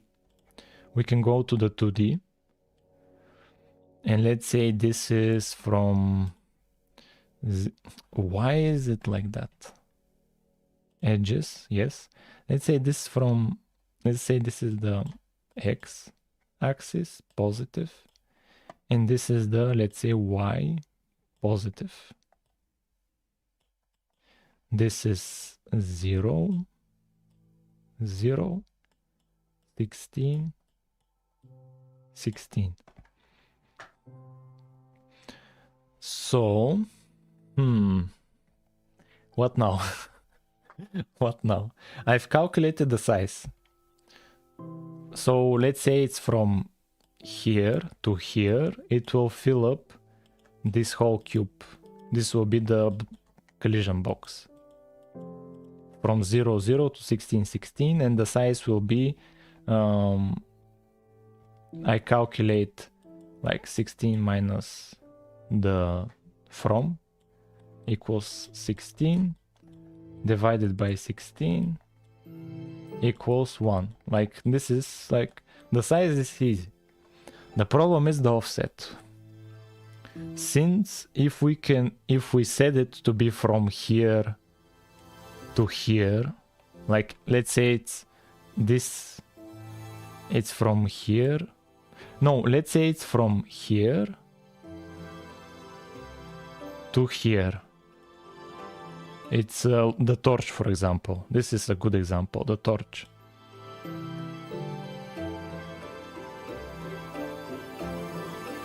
The size is easy. We subtract from here to here and divide by 16. The size is easy.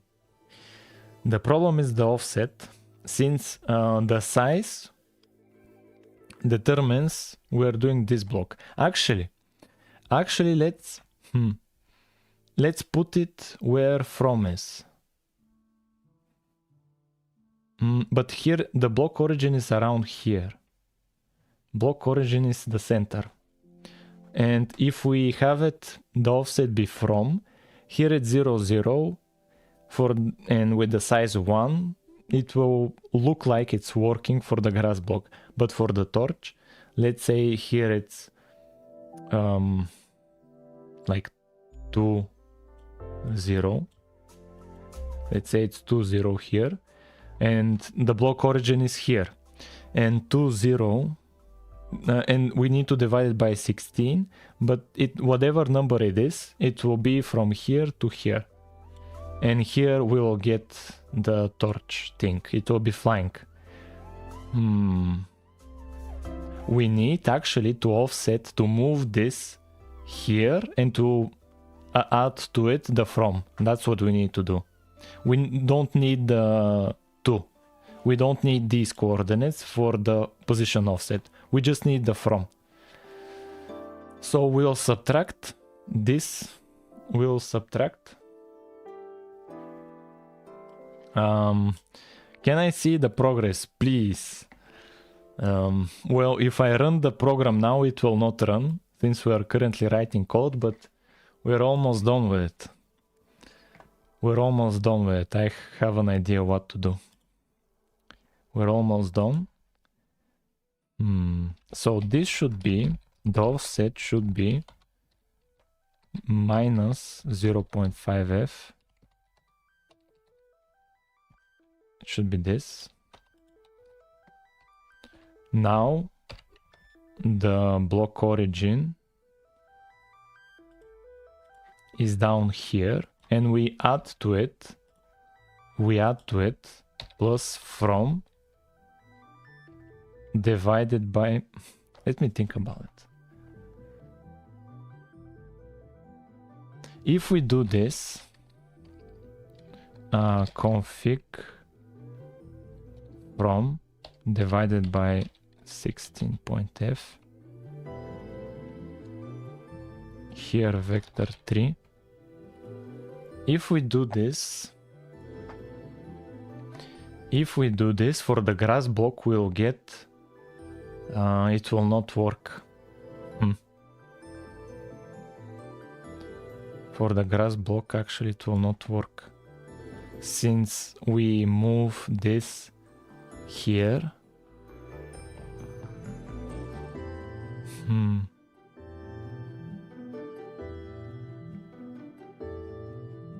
Actually, we need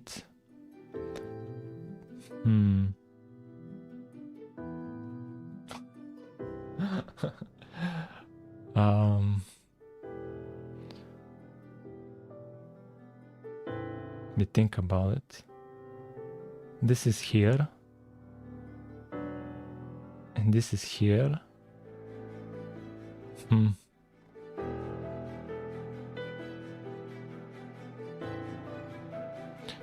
For the grass block, the offset should be 0, 0. That's certain. That's for certain.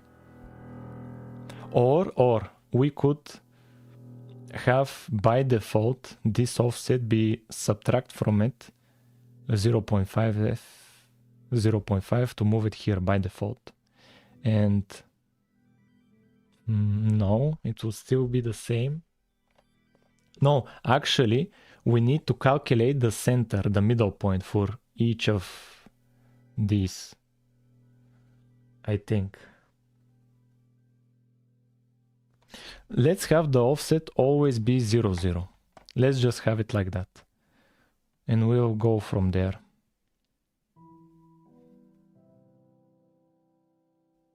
We'll go from there.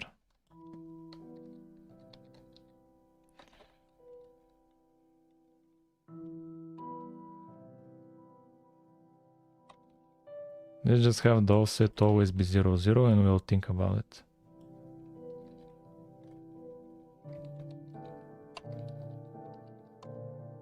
Zero, zero. That's it. And now only the grass block should have a block hover.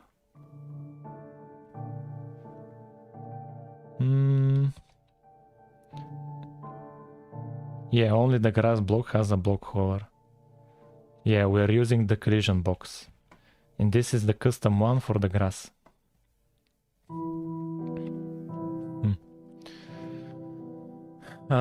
I would need... The issue now is that...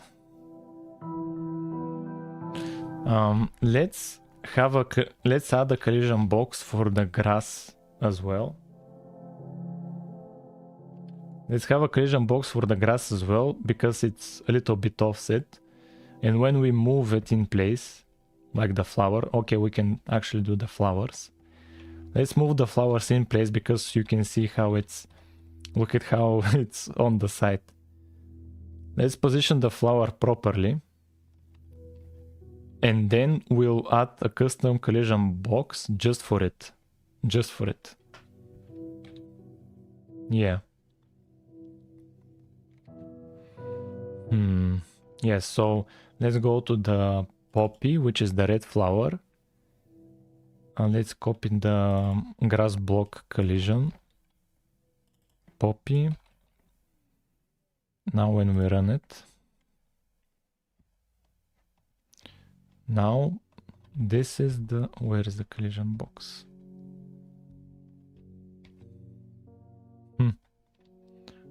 This should be the dandelion. That should be the dandelion. Poppy. Let's look at the JSON. Models. Poppy. Oh, here it's dandelion. Poppy. And here dandelion. Yeah, okay, now for the poppy. Let's move it in place. It should be here in the center, but it's down there. Let's look at the directions. This is the negative Z. This is the positive X. This is the negative X. Negative X, negative Z. So it's in the positive X and negative Z. Huh. It's in the negative Z and positive X.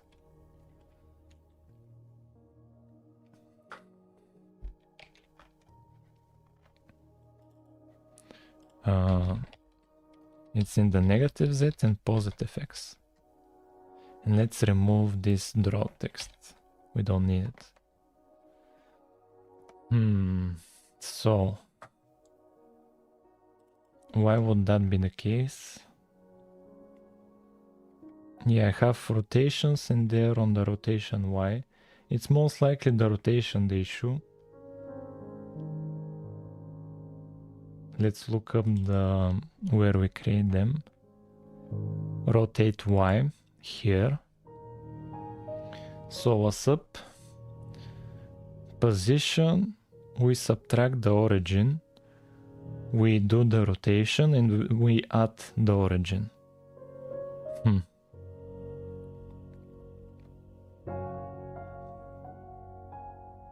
Let me think about it. I'm messing up here, but I'm reusing the same code from my Java clone. which shouldn't be an issue since Raylib also uses Java, also uses OpenGL.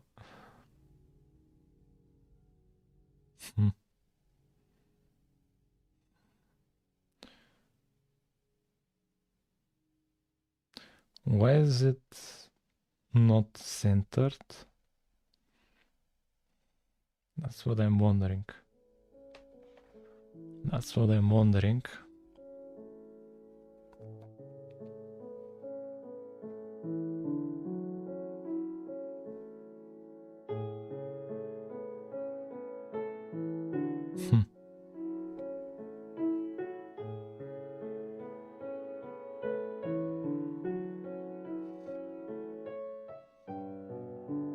Wait a minute. Origin? What's origin? Oh, that's the vertex itself. That's the vertex itself. 2 radians, the angle. It's 45 degrees. I calculate the cosine and sine. Let's see how I do it in Java. In the same class. It shouldn't be an issue. Rotate, no, that's for the textures. Rotate Y. Yeah, on the Y. Yeah, calculate the angle. I get it from degrees to radians. Can we see the gameplay? What gameplay? Since this is the C++ Minecraft clone and there isn't any gameplay. Yeah, it's Bedrock 2.0. Yeah, calculate the angle in radians. I divide the origin by 16. I calculate the cosine and sine. And then for all the positions, then what's origin? Oh, the origin is, yeah, it's, where was it? It's, where's the poppy? Here. This is the origin. 8, 8, and 8. That's the origin. Huh.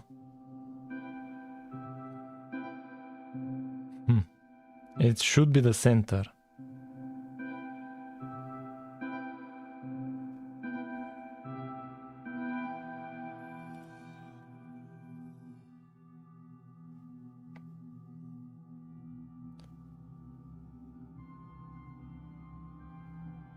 Should be the center.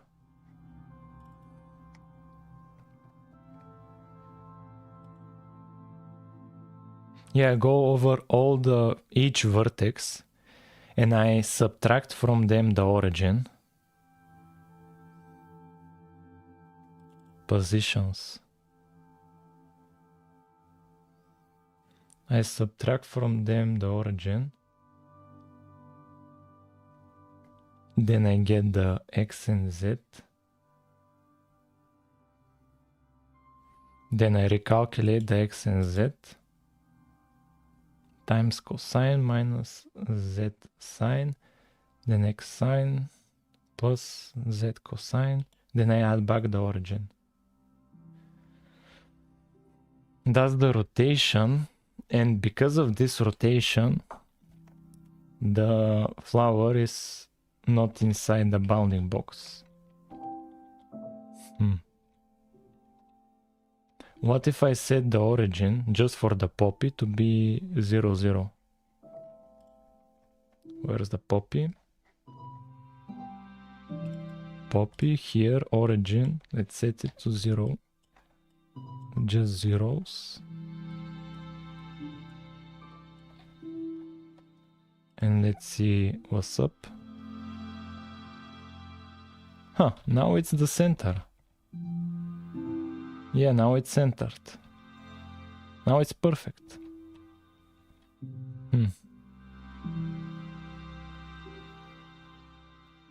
That's weird. Oh. Let me look at, do I have, yeah, let's look at the Java code. Do I have here JSON file for Poppy? No. Let's look at the vertices of the Poppy in the Java clone is if I have done it in a different way. Where are the blocks? Here. Let's search for the Poppy. And here, what's the offset? I should set an offset somewhere here. Have from to culling, north origin, south origin, UVs, rotation, and I don't set an offset. Very weird. What about the grass?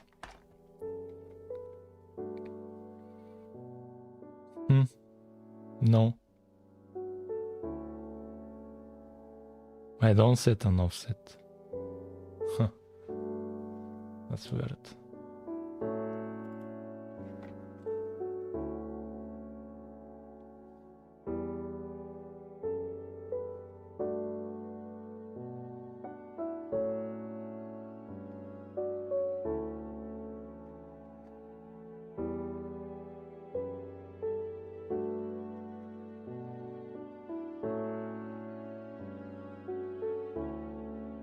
Oh, is it because...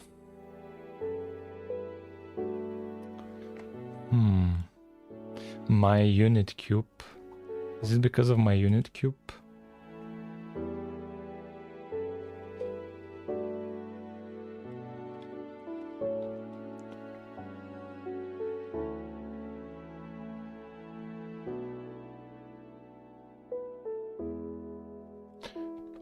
Let's have it back and let's go back to the cube mesh template.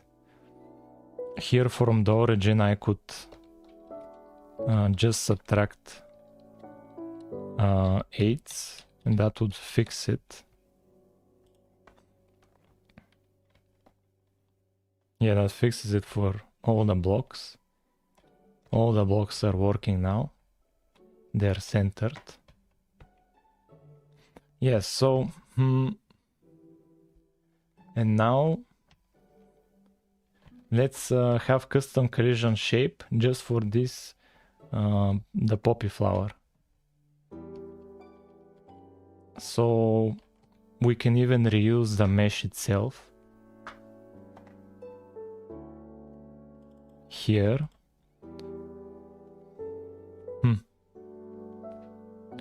Here it's from 0.8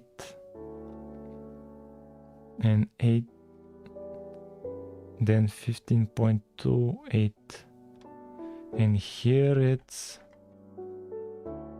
from 8, 0.8, 8, 15.2,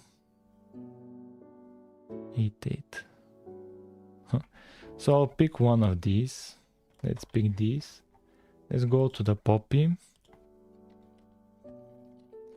And here let's have 0.8, 0, 8.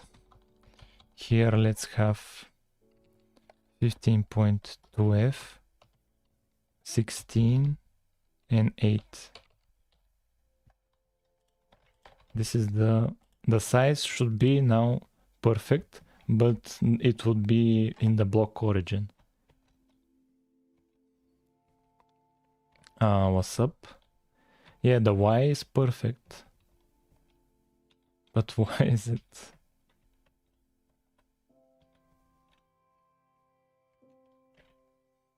Oh, we can debug it and see what values we've gotten.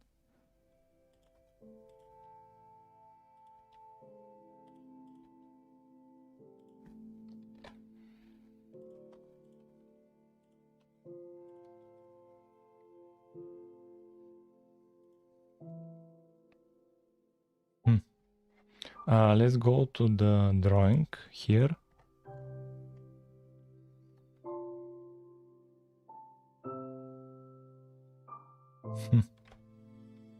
And let's remove the grass block one.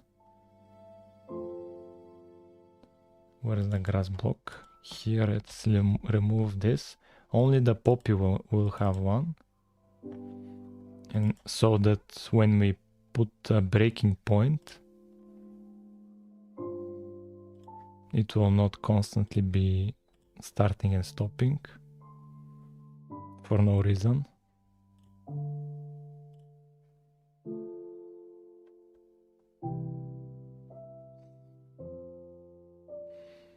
Now let's put the breaking point here, or even before that, here. Yes. Now let's look at it. What do we get? It's 0.8, 0.8, 15.2, 16, 0. Perfect. We need the size. Size is negative numbers. Really? Oh, I should be subtracting it the opposite. Subtract 2 and the opposite. Should be the opposite. And now there'll be positive numbers. Come on, man.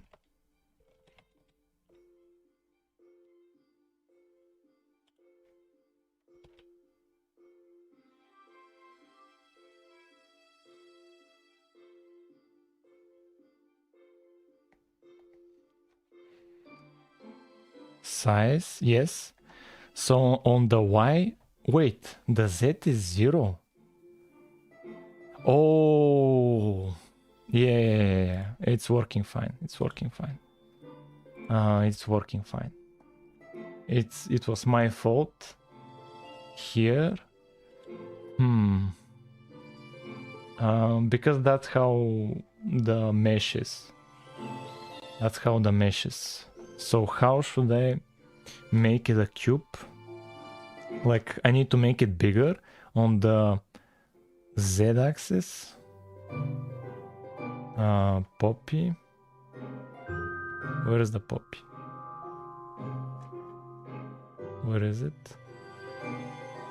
Poppy. So I have the from 0.808, 15.2, 16, 8. The y-axis is perfect. The x-axis looks good. So what about the z-axis becomes 0? That's an issue. It needs to be here 15.2. It needs to be a bigger number, and here the smaller number, 0.8f. That's it. Now the size should be perfect. No, the size is awful.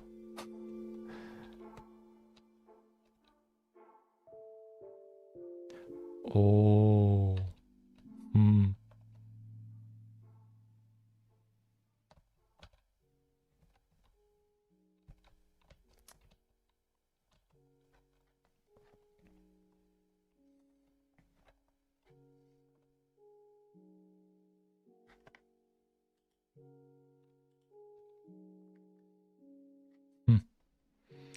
No, it's... This is almost a unit cube. It's not it. It is almost a unit cube.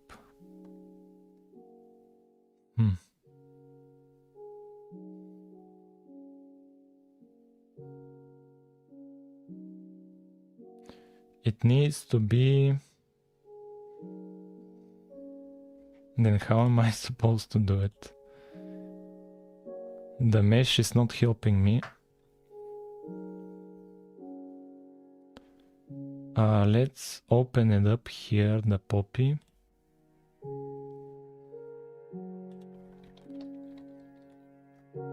Poppy. Yes. Yeah, look at it. And I was using these coordinates and they're too big. Instead, let's change them here, the size.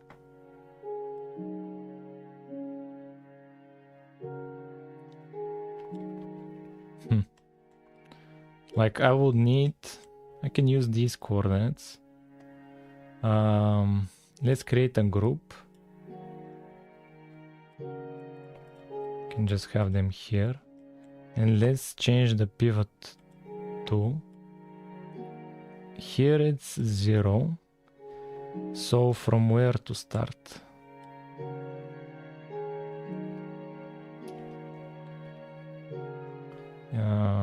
Let's make a new group and just copy one of these.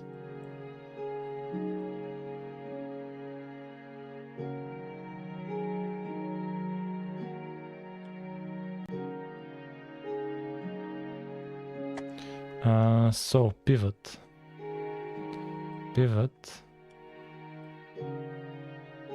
Here is 8. Oh, it's from the center. Here is from the center.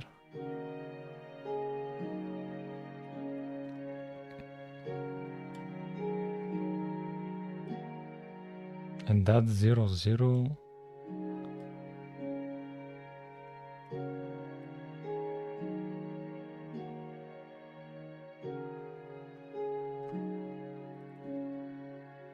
That's 0, 0. And it goes 1, 2, 3. Okay, that's 0, 0. And it goes up to 16. I get it. So, I need, how much do I need it to be? Let's say here. No, a bit more here, sure. So the x should be 11. X should be 11 and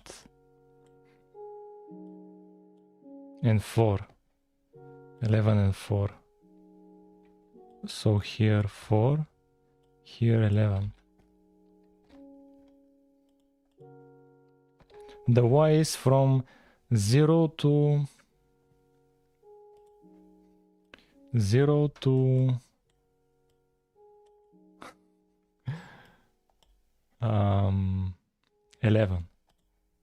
to 11, and then yo, what's up? I think the rendering isn't finished, so that's why there's no gameplay.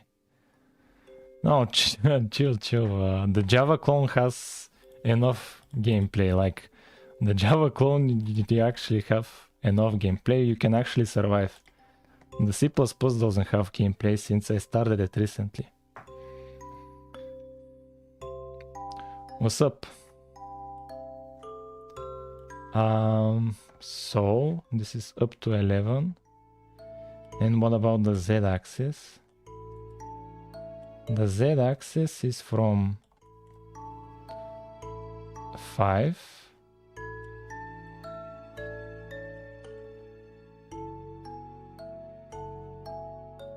it's from 5 to 12. From 5 to 12. To 12. And let's start it.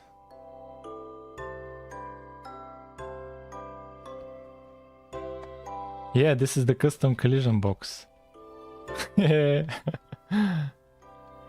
Custom collision box. Yes, but look at how we need to change the position. We only set the size to be proper. We need the offset, position offset as well. We need the position offset as well. And there's another issue, the raycast. I need to make the raycast only interact with the bounding box. Huh. Yeah. It needs to interact only with the bounding box. What's up? Have you ever seen Survival Craft 2? No, I have not. It's the really cool Minecraft clone for mobile, and it's basically Minecraft but more realistic. In full moons, wolves turn into waterfalls with red eyes. I haven't seen it. I've been working on the Minecraft clone and the YouTube videos. I don't have time for anything else.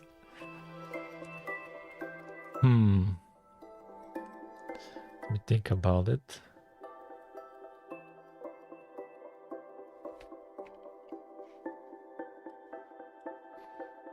For my Minecraft clone, I used ID picking and then drop diamonds occasionally when killed to get blocks or entities. It's made in C#. I'm wondering a few things. Should I continue with this, having the collision box be configured with a from and to position, or to use the alternative where I just set a position offset and a size? If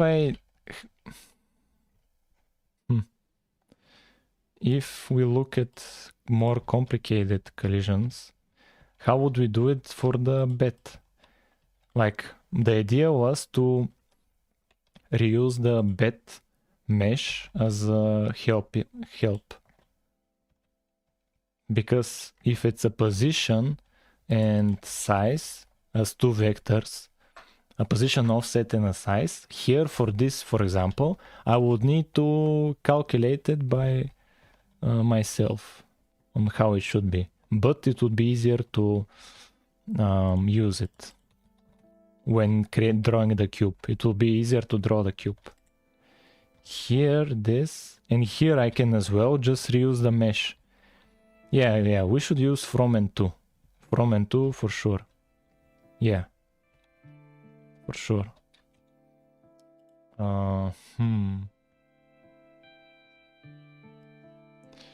I think it's with monogame. I've used monogame to make a Terraria clone.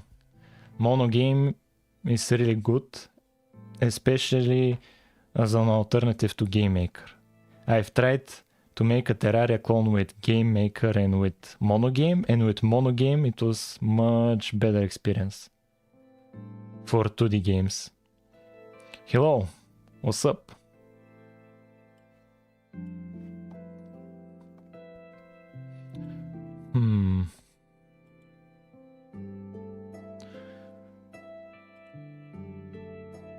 So we have custom collision, we have custom block hover for the poppy, but the position is not set properly, and I have to figure out how to set it to be better. Like, it needs to be a little bit down.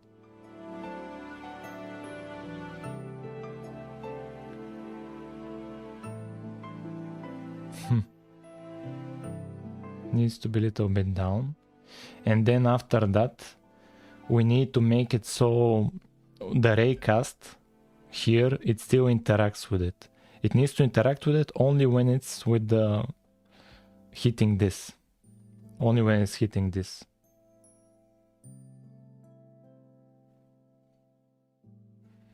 And we'll have not only custom block hovers, but can you add mod support? Now, this is the only negative for C++. I started with Java, since with Java I can make mod support just like in Minecraft. But with C++, I don't think that's the case, since I think there are security issues with C++ when allowing mods, since you can execute anything you want, and with Java everything is running on like their own like little virtual machine, like something like that, where the Java code is being executed. But with C++, it gets translated to machine code. It runs directly on the CPU, but with Java, it's a bit of a hybrid approach. It's compiled into bytecode, something like that, and then the bytecode is read from a program that runs on every computer. It's easier to do mods in Java, and I've transitioned to C++. So I don't think there'll be mod support. But why would I need mod support? Like, I will not be releasing this project. I don't need mod support. Like, I like how Vintage Story does it. Vintage Story uses C#, and they use as a base an open source voxel engine that's on GitHub. This Manic Digger, they use this. It's a repository, it's open source, and they use this for Vintage Story, and it's with C#. And with C#, they have very good mod support.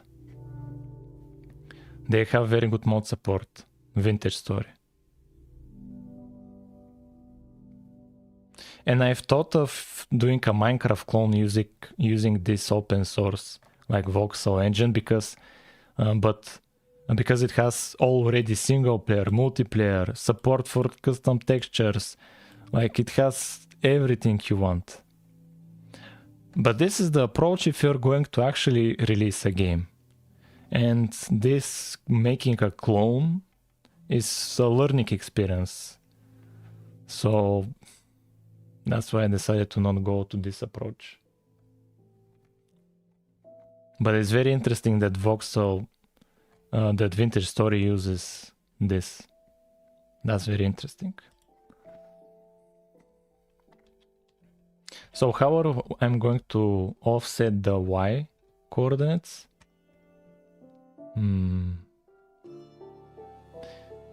The from is 0 and the to is...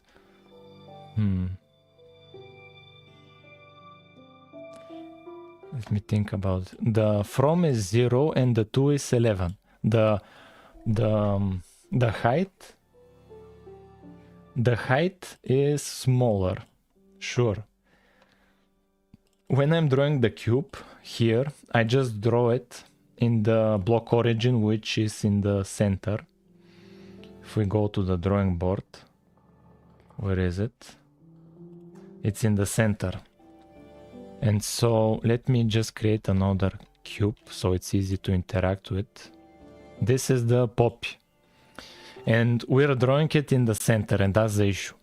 I need to offset it down. And what we have are the coordinates. Let's focus just on the y-axis. Let's just focus on the y-axis. So it starts from the center here.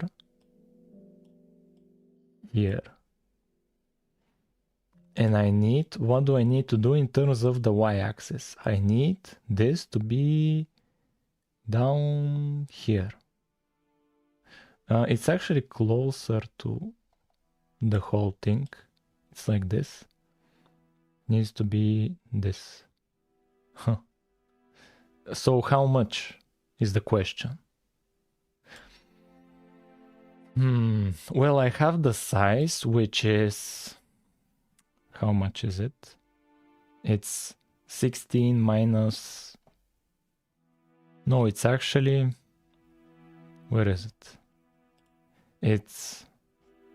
Where is the poppy? 11 minus 0. The size is 11.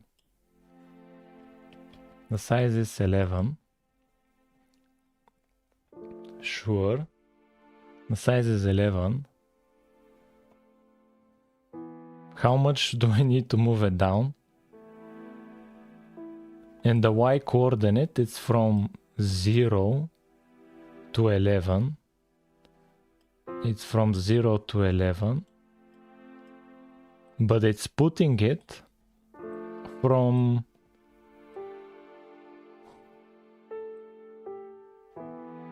Zero, 16, let's say this is 8.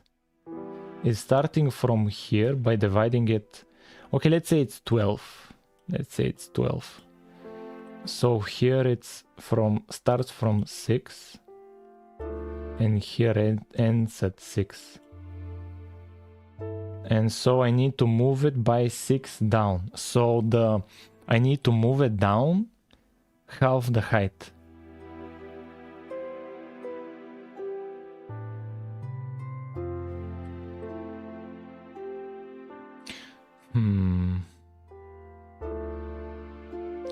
But that's not true, since I'm ignoring the... that's not completely true.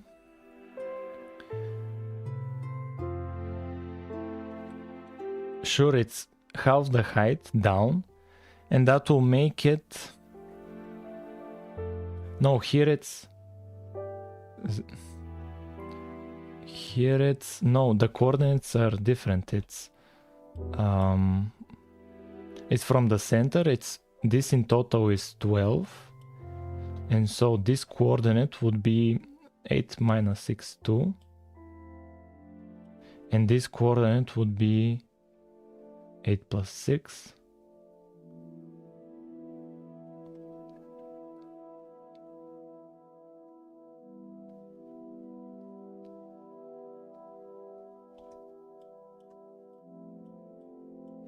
And then... And okay, it's not minus the height divided by 2. It's not that. I need to move it down by 2. So I need to calculate this coordinate. How can I get it? It's the middle, so I'll need to do 8 minus the height divided by 2. And then for the position offset, the actual position, and this should be divided by 16. Oh my god, so many conversions. This is divided by 16. And the actual position I need to subtract from it this. Oh man. Where is it? Where is it? Here. I calculate the height.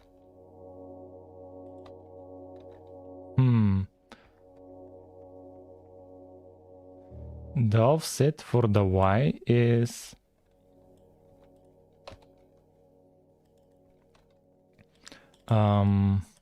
so it's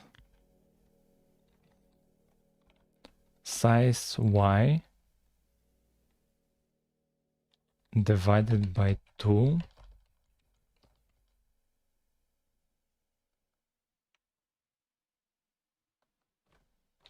8 minus this.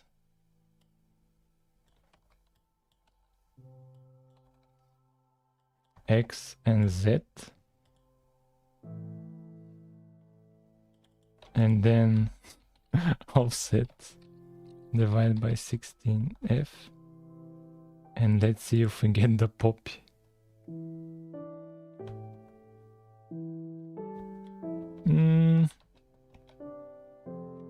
Oh wait, I add it. I need to subtract it. Why am I adding it? I need to subtract it. That should be it.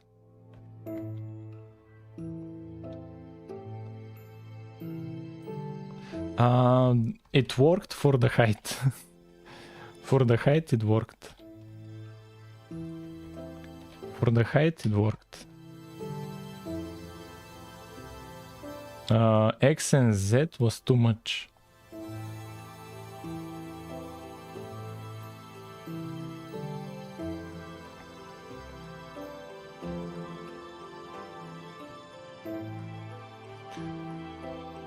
Maybe I'm overcomplicating it. Most likely I'm overcomplicating it. Most likely I'm overcomplicating.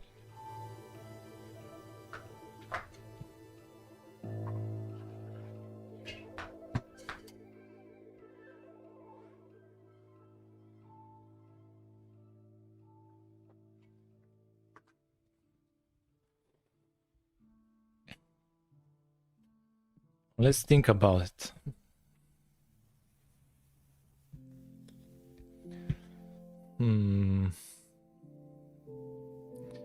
Let me think about it.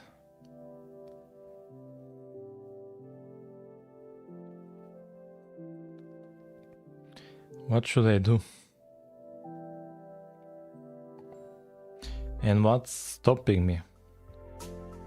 That's the main question. What's stopping me?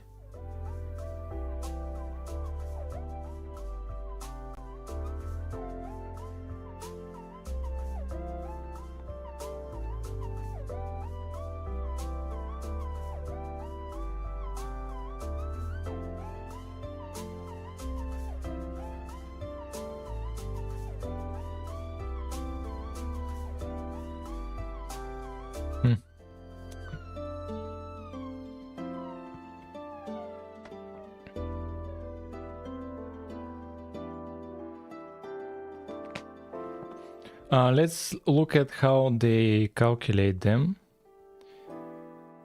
The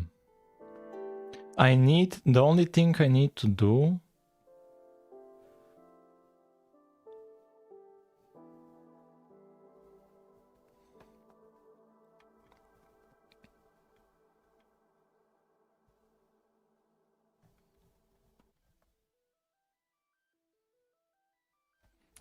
here they use the origin, and from the origin calculate everything. So I just need to calculate where the new origin is. That's it. That's what I need to do. Nothing else. I need to calculate the new origin. So...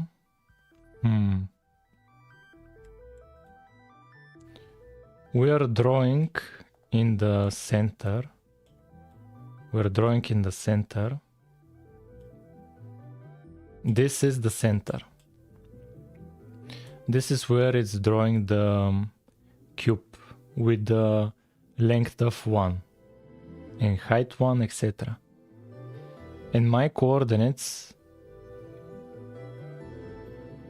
and my origin is down here. So I just need to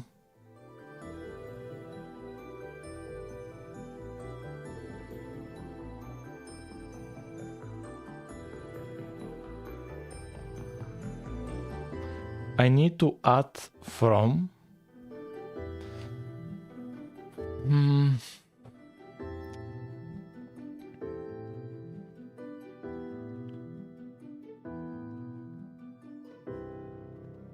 let me think about it.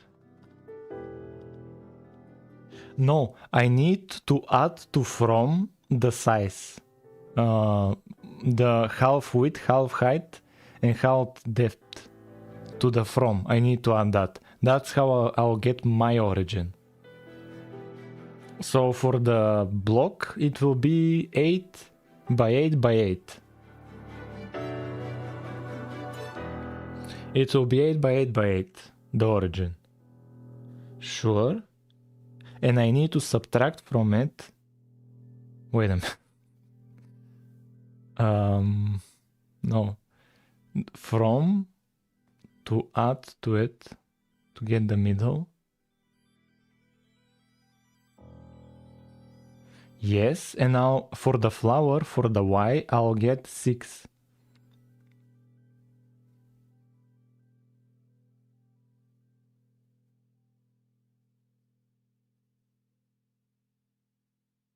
Yeah, and let's say the block origin is with coordinates 8 by 8 by 8. And my new coordinates, my model center, for my cube center, let's say the Y is 6. And so how would I move the 8 to the 6?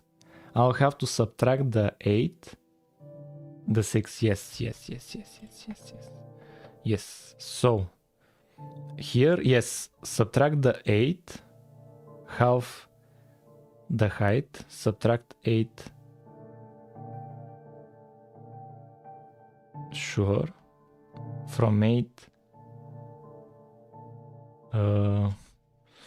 And I'll get the... And then I divide by 16.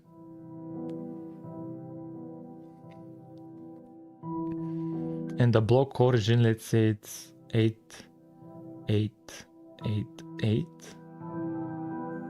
And if I subtract it, it will subtract the 8s. And it will leave just the... No, it's here, the from plus this. Yeah, it's that. Yeah, it's that. Yes, that would solve it. That's what I was missing. That's what I was missing. Yeah.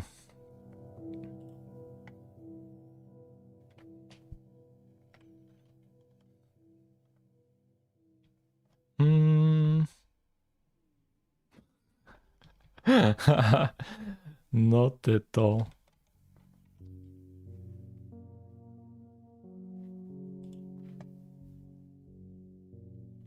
Wait a minute.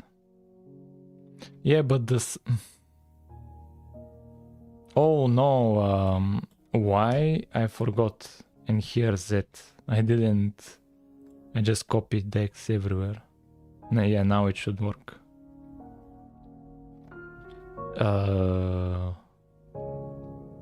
It's close. The...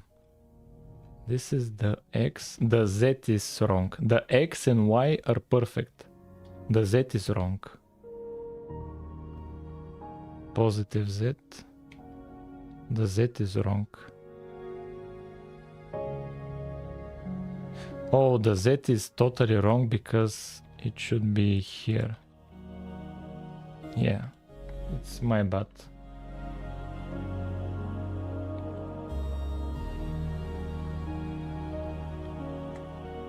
Yeah, now we have the block hover.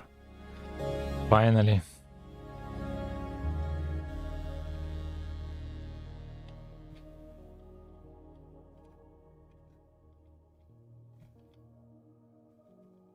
We have a custom block hover. And now we need to make the... Where is this? This is on the Z. This is the positive Z. Let's make the Z smaller. Where is the poppy? Here 11 and here 4. Maybe. We can leave it as 5.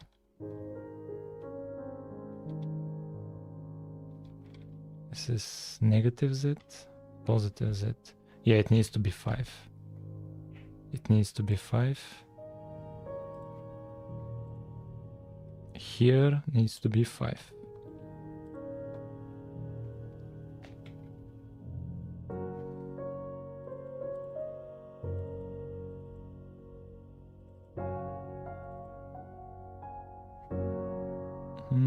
Here with the raycast I have some kind of issues. It's trying to get the current ray position, current block, zero issue.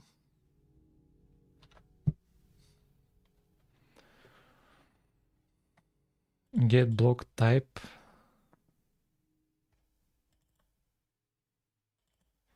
Get block type for -16 and 16. Oh, for how I calculate the hash. Maybe.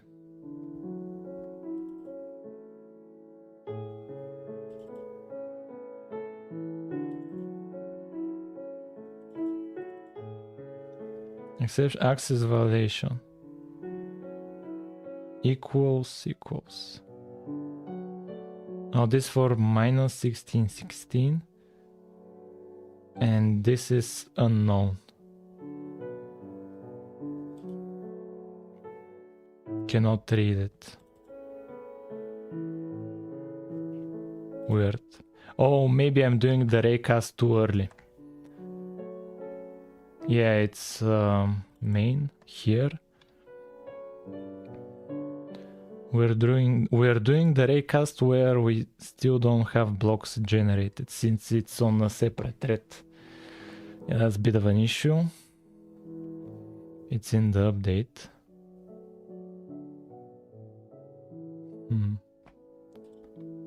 Okay. Damn it. Okay. Oh, come on. Read access violation. For what? I just want to get the count. Hover block is empty.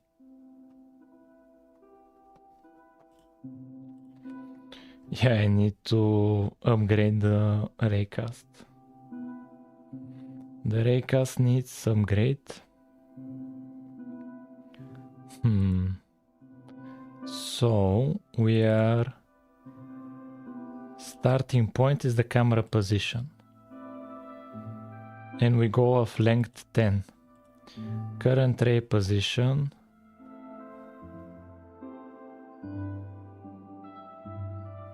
We here this constructor just calculates vectors. It's not an issue. Here the ID, here it's an issue. Get block type. Oh, it gets default grass block if we cannot find it. Oh my god. Let's go give default air. If it cannot find one. And get block type is for the subchunk origin. And it tries to find it. Sure. Let's do it like this. Okay. Come on. Where is this? Hover block empty. Empty. Block hover ID get block.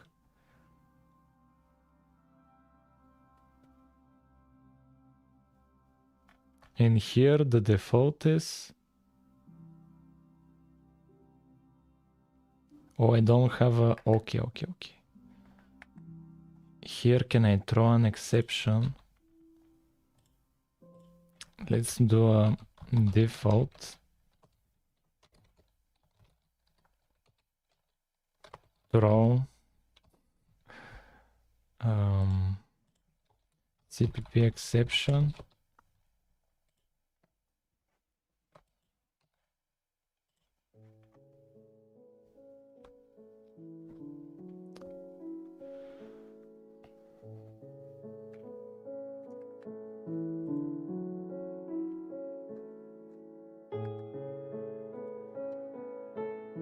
What exception should we throw? Throw invalid block ID.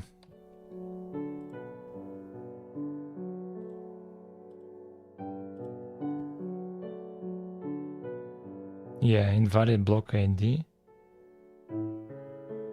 should be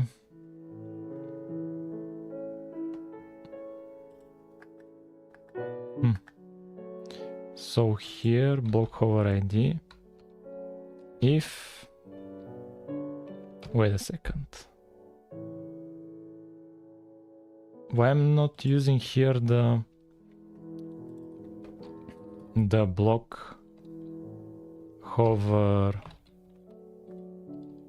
position. Get block type. Why I'm not doing that? And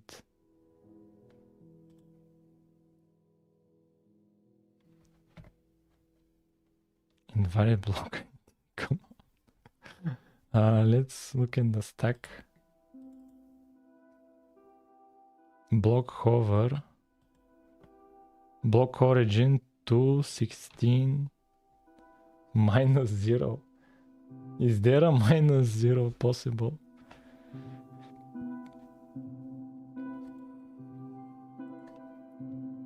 This should return at least air.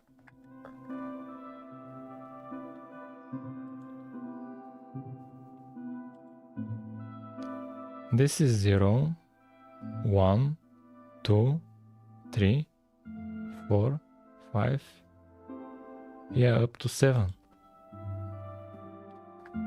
They're up to 7. So what's up? What's the issue? How am I getting invalid block ID?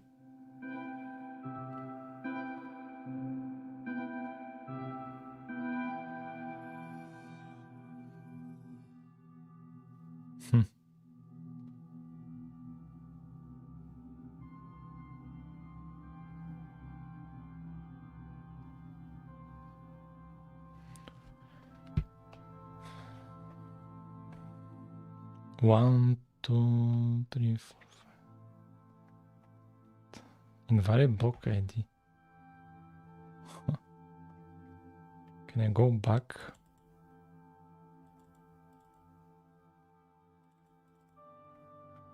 No.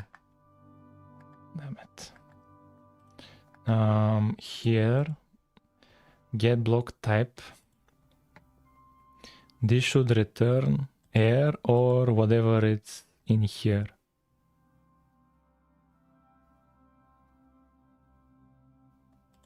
Let's take it, the ID. Let's take the ID. And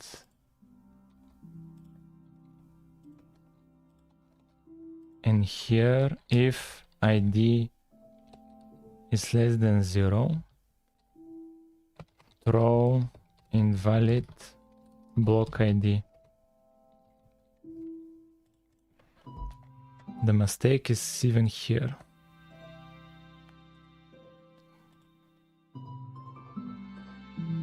Yeah, here it's minus something. And what's up with the blocks? Let's get subchunk reference blocks 96 grass block, and at some point we have negative numbers. Grass blocks, and we have air, but we have a lot of negative numbers. Why is that? Negative numbers. Let's see. When we are creating them, subchunk.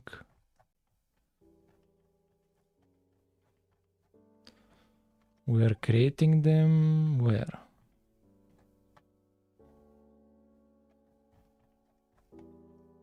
Generate blocks here.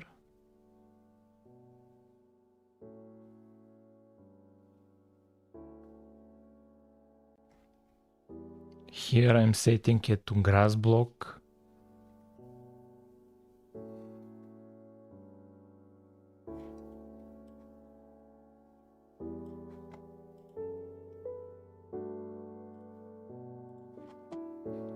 Here I'm setting to grass block.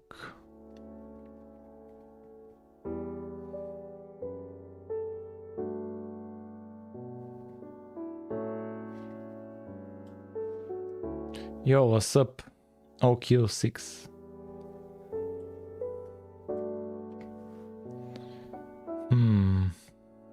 Maybe because I'm doing it too early.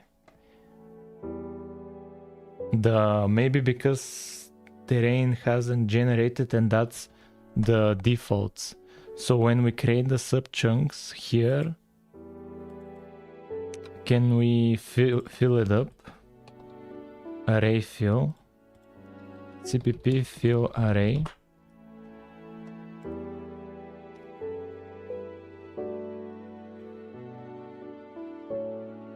Yeah, this. Let's fill it up.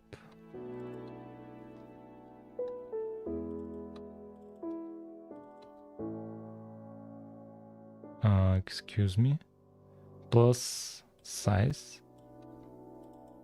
But damn it. Well, I have custom block hover for the flower, and right now I'm trying to start the game. CPP init array with default values.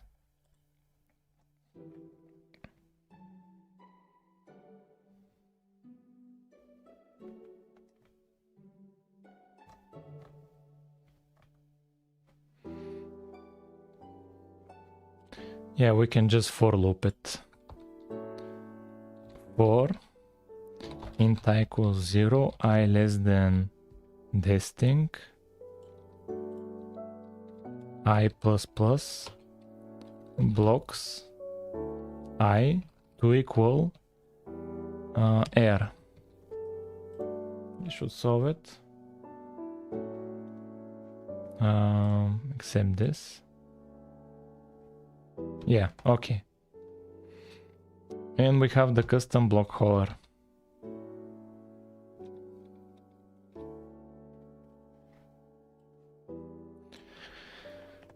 Is it working? It's working. That's out of GitHub tabs. It was so that we can look for how Raylib handles some things.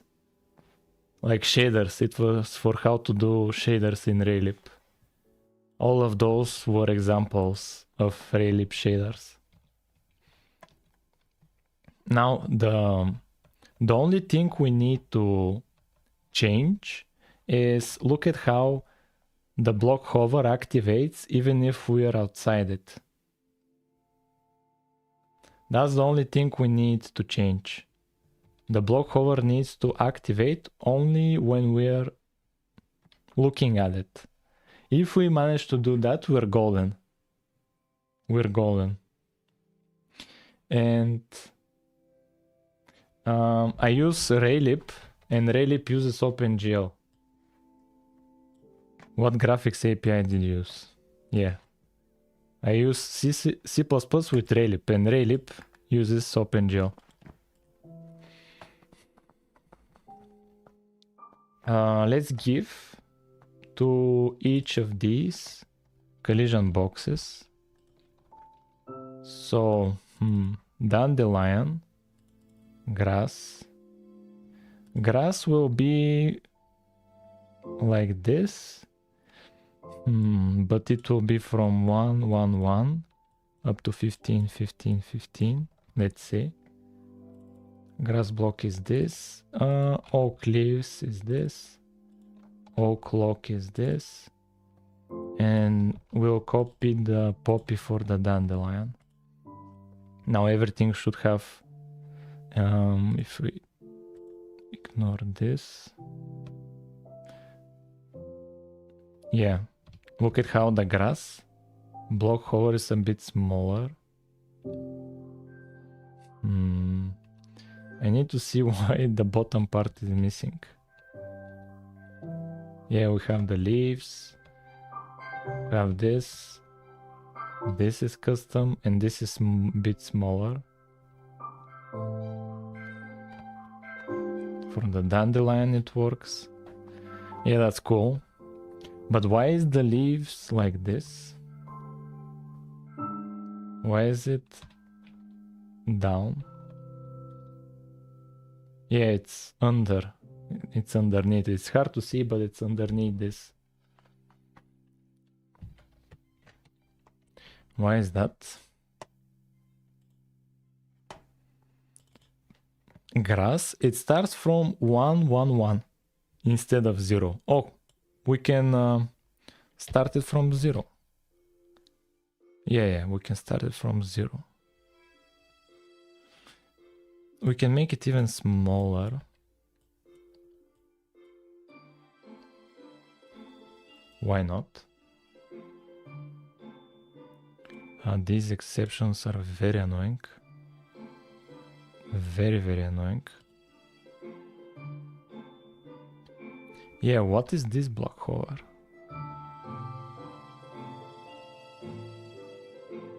What's that block hover?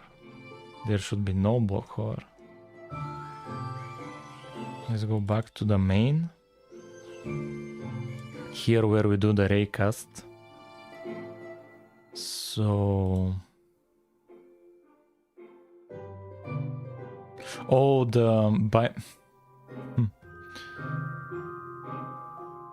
I go over...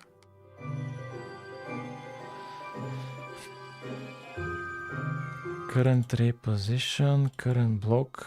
I update the block over here. The block ID here.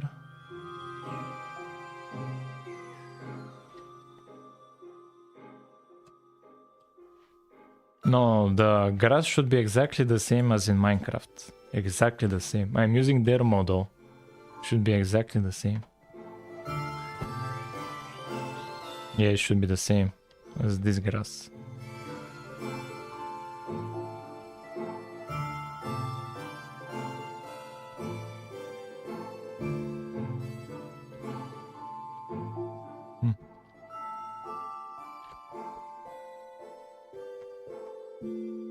Oh, this is a different grass.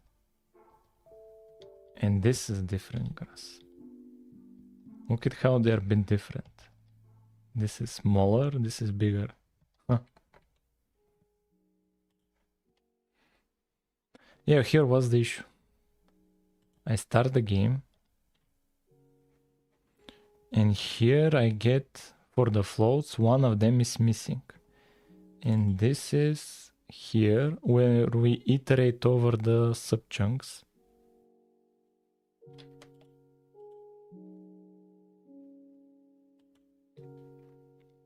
The subchunks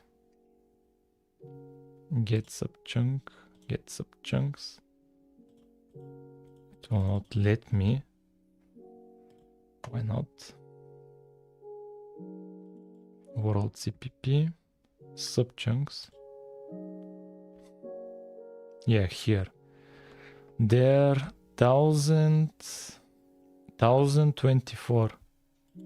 1024. 20 by 20 by 10. There should be 4000.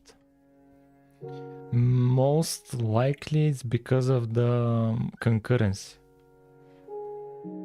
Most likely it's because of the concurrency. Because the terrain is still generating. They spawn more in ground. They also have randomness there. Well, I'll look into it, but now the focus is the collision box. The block hover. Bro, you're cooking. Thank you, bro. Hello. Hello, Creeper. What's up, Creeper? Less strong, though.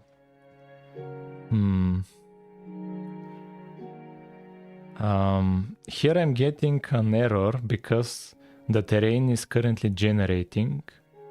And since it's currently... Wait a minute.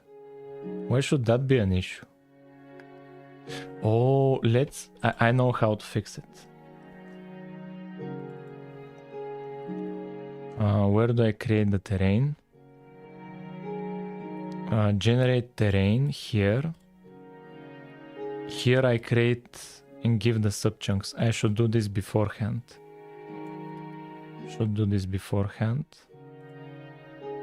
Here I create the thread here.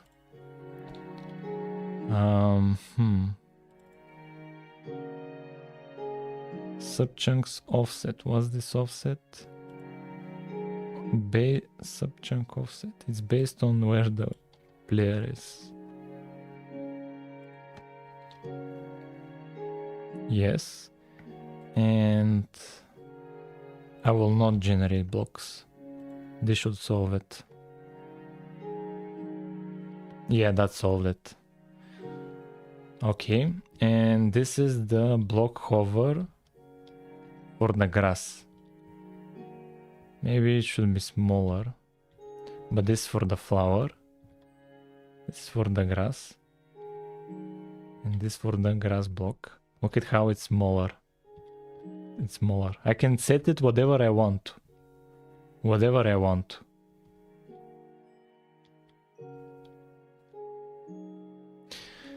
Now, the only thing we need is this, the raycast. This block hover should show only when we're looking at it. Only when we're looking at it, because now it's too sensitive. Because the block underneath it, like we are in the... Let me think about it. How...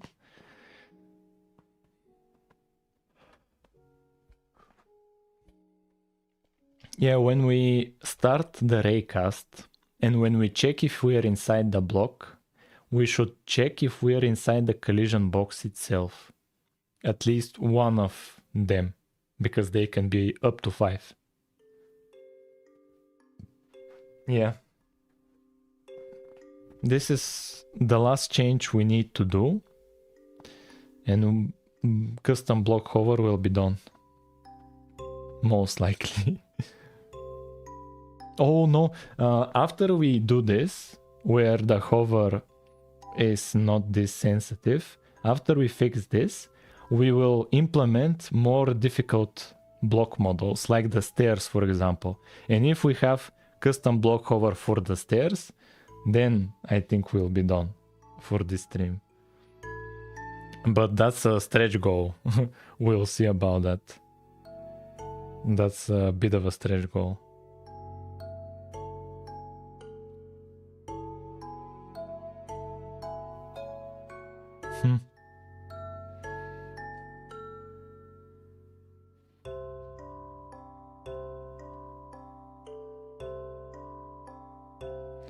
Yeah, and right now I'm thinking on how should the raycast, what should I change in the raycast? Because the raycast is only a position. It's a dot in space. It's just a position. And this position, I need to check it if it's inside of this little cube. If it's inside of it. And they can be up to 5. So even if it's not in the first one, the point, it needs to continue checking each one of them.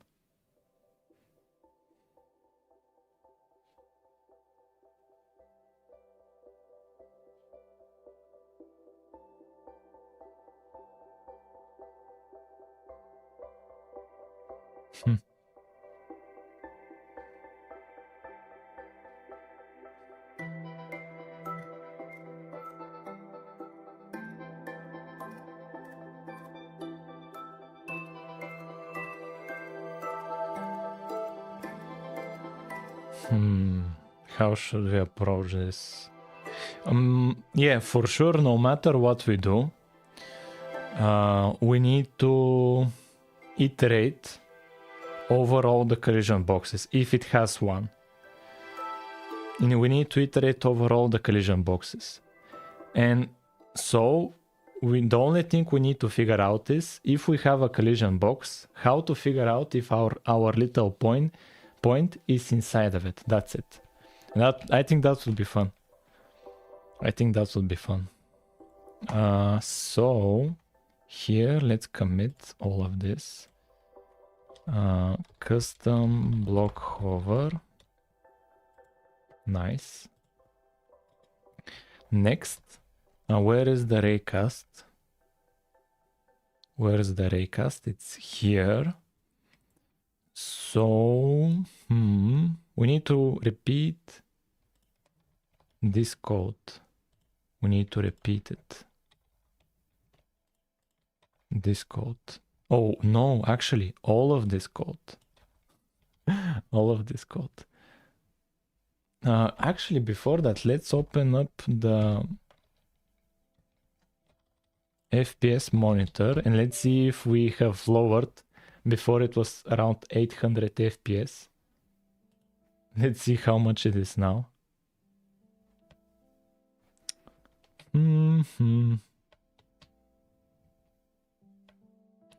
Now it's 640, 600 and... Yeah, around 640. 700. Around 700. Let's say we lost at maximum 100 FPS. At maximum. With all of the additions we made. But if we add custom culling, it will improve the FPS a lot. And that's a future stream. And I'm excited for that. To add custom culling. It shouldn't be that difficult. Shouldn't be. But we'll see. Here. Here we get the block type. We get the block type. No, we need here.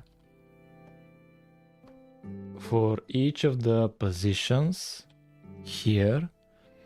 Let's comment this out. We want... What do we want? Let's get the block class. Let's get the block class. And let's get the collision boxes. Let's get the collision boxes.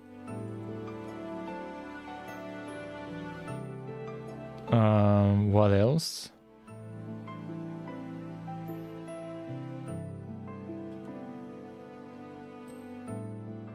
And then we need to continue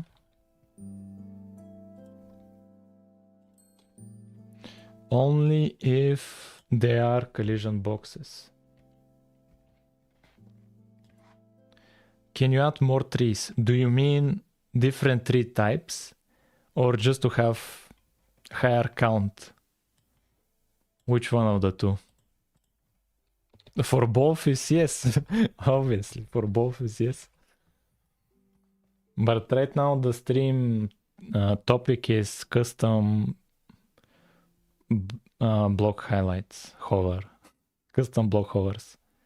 So here if, higher count. Yeah, we can increase the count. If we go in the, let's comment this out. If we go in the sub chunk, and here, if it's here, I'll increase the trees. 3 random value. I'll make it to 300. This should increase the tree count. Yeah, now we have more trees. Now let's increase it even more. Let's do 150.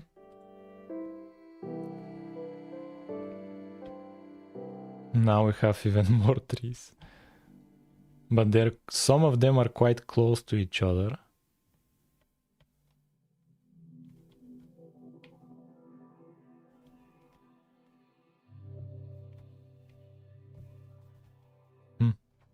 Yeah, that's cool.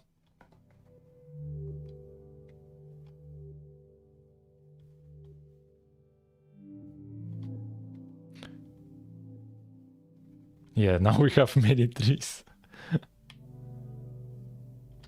Which increased the vertices, which lowered the FPS to like around 550.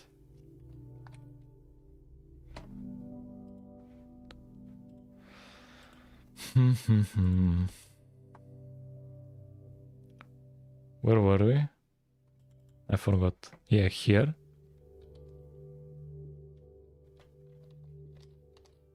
Here, if collision boxes count, lighting looks quite flat. Well, it's my new project. It's not my Java one. But the Java one maybe is also not perfect. The only lighting it has is the shadows, which are not smoothed. I want to make them smoother, these shadows. But that's the Java clone.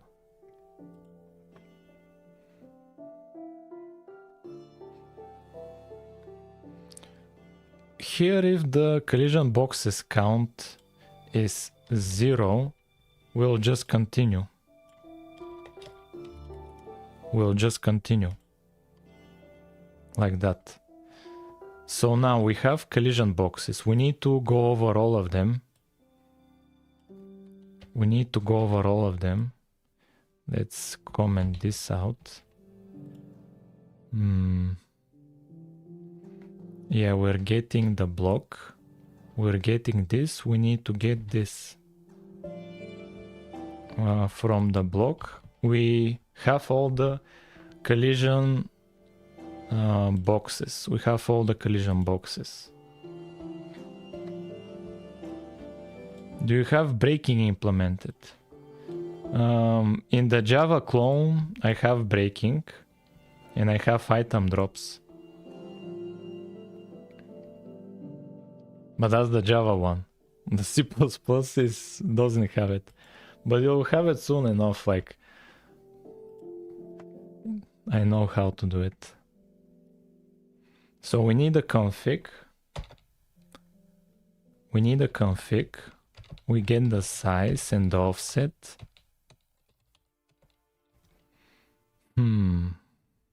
And how do we see if our position, our point is inside of this cube? How to check that?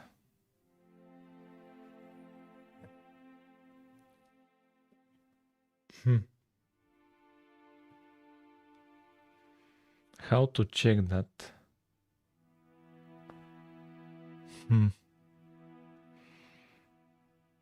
So here I could calculate vector 3 origin to be equal to this.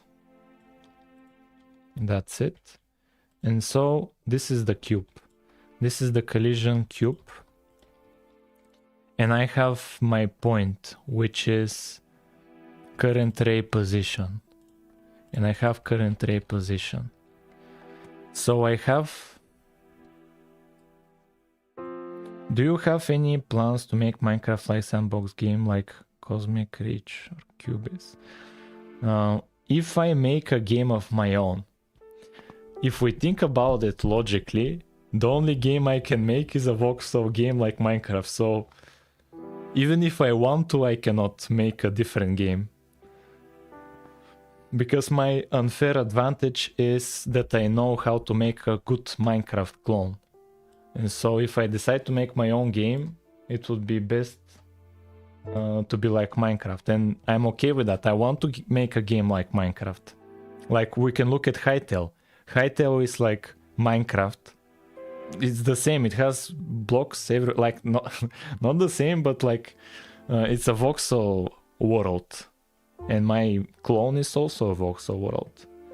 Did you look at the leaked Minecraft Bedrock console C++ source from a while ago? I haven't gone through it.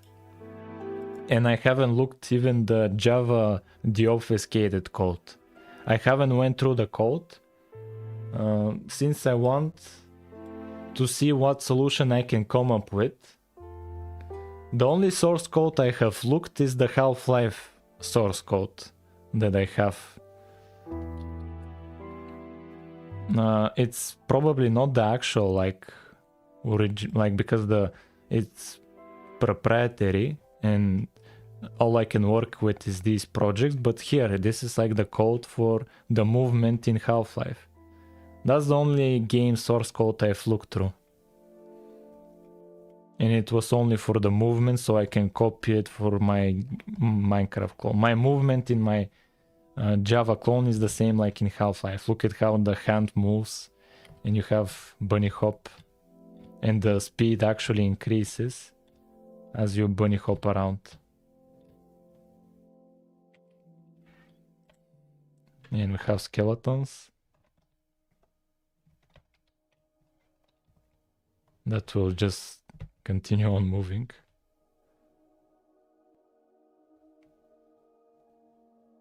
And now he's shooting at me.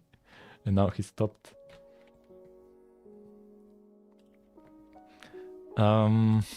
So this is the current situation. We have we are working with one of the collision boxes. Let's say with the flower. The flower has a little collision box. It's this flower. And I'm...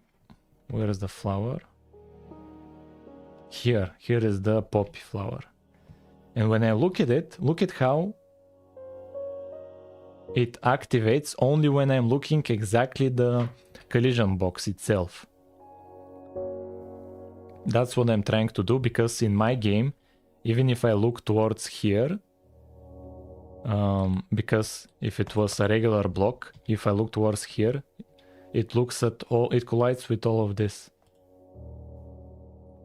But I need to make it collide only with this.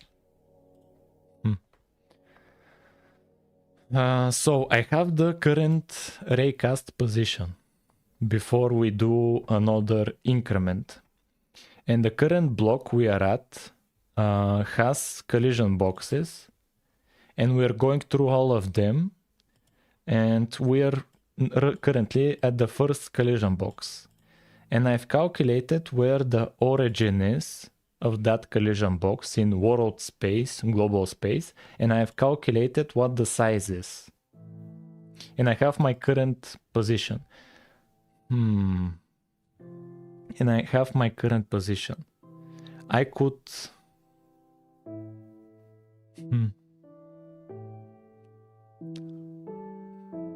I need the left... I need the minimum X, Y, and Z and the maximum X, Y, and Z of that collision box. That's what I need, actually. That's what I need, not the center origin of it. The center origin I only need for drawing the Raylib cube. That's it. So here I already have from and to, but they are coordinates, local ones, from 0 to 16. They are from 0 to 16. If I divide them by 16, they will be with the proper sizing from 0 to 1. The coordinates will be. And then if I add to them the block origin, yes, I could do that.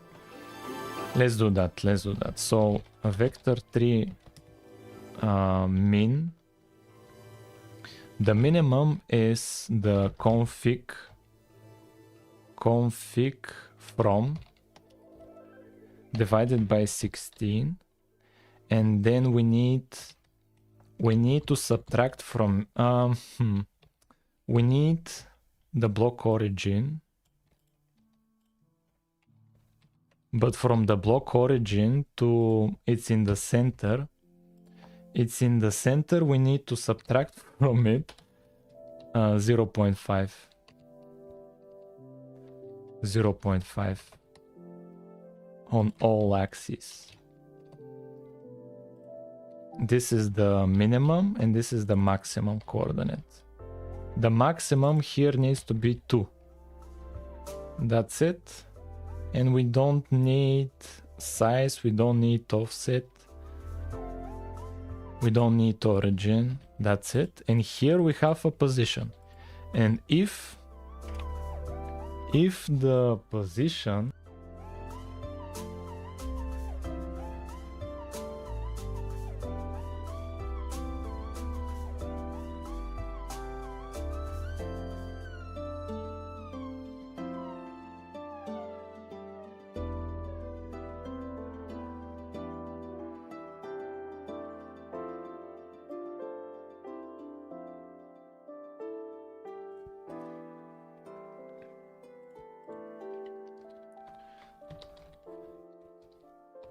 I need to do it like before. Here I need just this. Yeah, just this. That's it. And what's block ID? It's this. I need it only here. That's it. And here, this is if. This is if... This is if this position is more or equal than min, and it's less than or equal than max. Can we do that?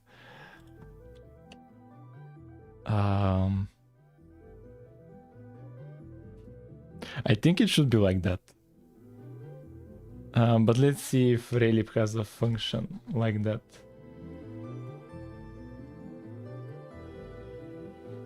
Let's see if Raylib has a function like that.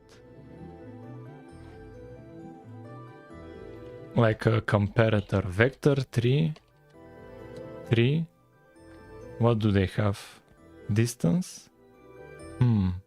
Distance. Clump.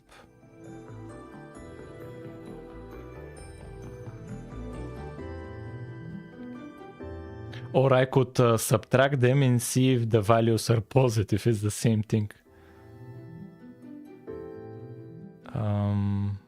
Compare.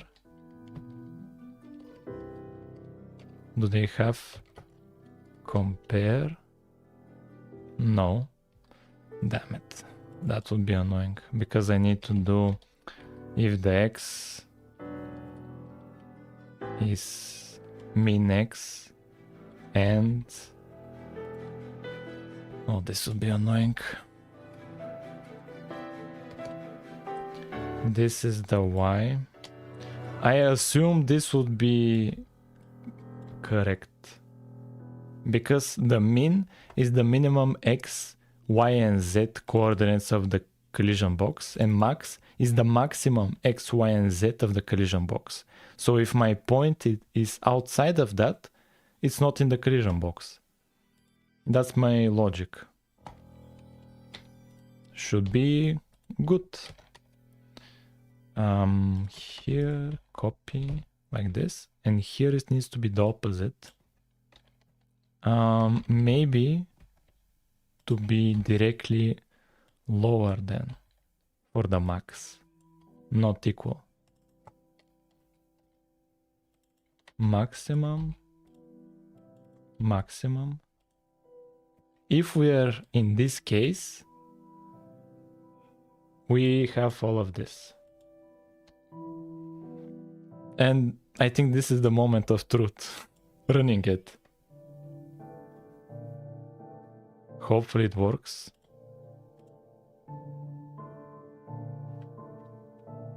Let's see. I don't see a single block hover. Does anyone see a block hover? I don't see a block hover anywhere. Let's go to the debug and see what's up. Are we drawing it? Here, do we ever reach this point? No, we don't reach it. Ever. What? Seriously? What coordinates do we get? We don't reach here. Excuse me?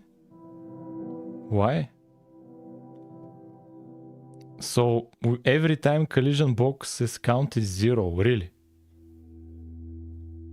Block hole. Oh, come on, man. Why did I make that mistake?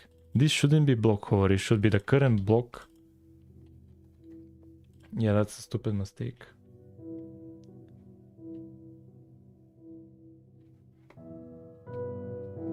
And sadly, it wasn't that. There's more issues. There's more issues.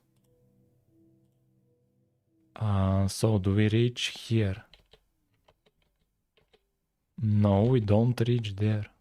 Really? We don't reach here. So collision boxes count is always 0. Why? Current block. At some point, current block should be the lock. That's for certain. We've seen it working before. Current block. I've been learning Linux for my server and I thought that was confusing. if you use Arch like Linux can get complicated a lot, like using Arch Linux or like Manjaro, what was it? There was a distribution where you have to compile everything from source. There was some very difficult Arch Linux distribution. I forgot what it was. Maybe Manjaro. You can overcomplicate everything. Here it looks complicated because don't have experience. I'm learning. That's why it's complicated. Because when you learning comes with confusion. And when I'm confused, I'm confusing you guys as well. And it's unnecessarily difficult. So don't, like, if somebody that knows what he's doing comes here to solve the problem, you guys will be like, oh, that was so easy. Like, obviously it should be like that.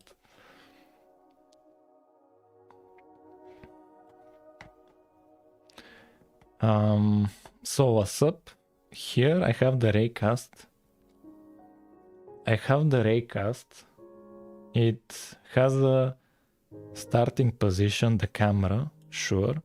And in the while loop, no matter what happens, the while loop will increase the current position. It will go forward towards where we're looking. That's a certain. And here we get the block itself. Details for the block, like the block origin, the block subchunk, local block position. That's for certain. There's no issue there. Then we are getting the block from the block factory. This is the class itself, sure. And we get it from the current block, get block type. Yeah. Actually, we can get it here, just to be sure, and give it here. But the result will most likely be the same. And here I get the collision boxes count. And for the oak lock, it's 1. This should be 1 for the oak lock. It should be... Wait a minute. Yeah, it should be 1. Yeah, it should be 1. Here, if it's 0, we continue. What does continue mean in a while loop? Like, will it move on?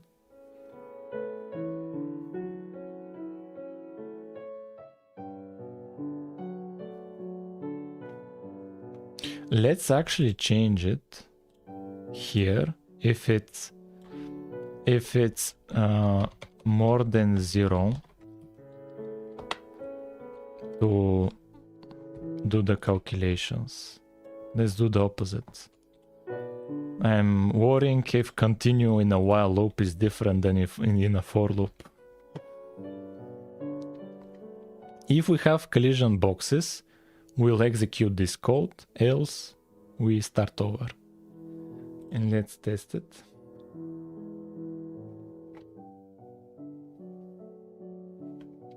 Man, what the are you making your own libraries? I started working on my own physics library because I started reading a physics book, how to implement your own physics, but I'm not currently using it. I'm just using Raylib.com live. It's videos. It's the life. It's where is it? It's this book, game physics engine development. And this book guides you on how to make your physics library. And I actually have it. It's even loaded here in this project. Here, physics. And here's the source code. It just has this particle where it has just a velocity, position. It has a mass. It has acceleration. And that's it. It's just simple particle, no collisions. Nice job so far, other than the sky. What's up in the sky? But like, accidentally type and it never works again, lol. Accidentally type AR in it. Air in it. Why does the raycast not work? Here, do we ever go? Yes, we go here. We go here. Collision boxes count as 1. Okay, perfect. We have progress. No, in Physics library. Yeah, we managed to continue on. Okay, do we get inside of here? Okay. So we don't get inside of here. Okay, we get here. Okay, perfect. We have a chance. So what's the minimum? A weird minimum. What's the maximum? Very weird. What's the current ray position? It shouldn't be that. The x is 15, and here it's from minus 0.5 to 0.5. That's wrong. What's the block hover origin? The block hover. Why the block hover? Man, again. Why am I making these mistakes? This is the current block. Oh my god. Oh, invalid block ID. Come on, work with me.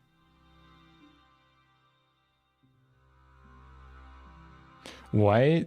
Which block is this? Okay, this works. Kinda. What about the flower?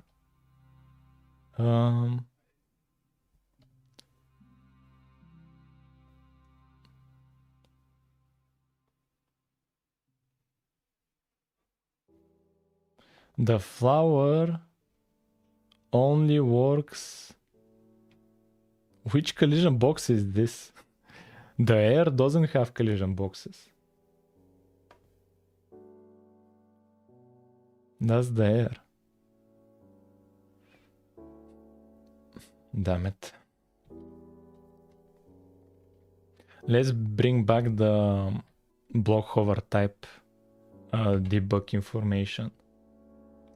Let's bring that up in the main here. Block hover ID. Let's bring it back. Now it's 0. That should be air. And now it's 1. This is dirt, grass block. Oh, because when it cannot find a block, by default it gives a grass block. That's why. Maybe that's the issue. Here, let's find a poppy. This is a 6. And where's a dandelion? This is a 7. Sure.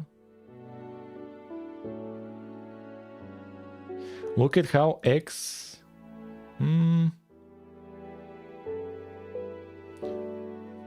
We're close, man, but the math ain't mathing, as a wise person once said. The math ain't mathing. I try to do math. That's the issue.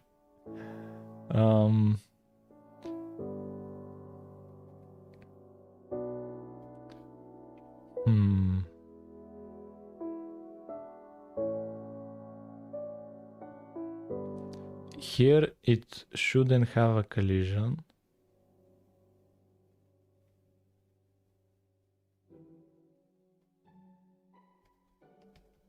It's as if we're colliding outside of it only, inside of it never. And how are we supposed to solve this issue?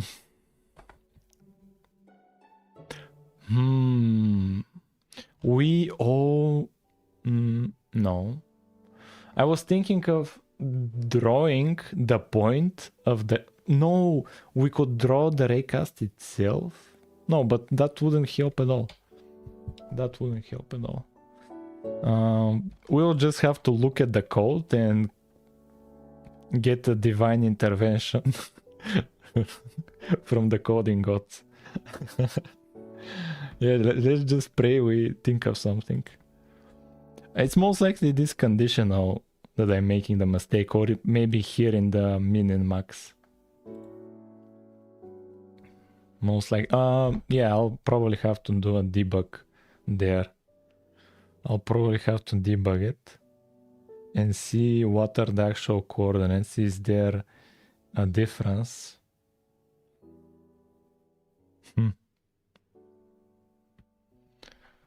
Yeah, we need to debug it. Let's go to a tree here. And let's go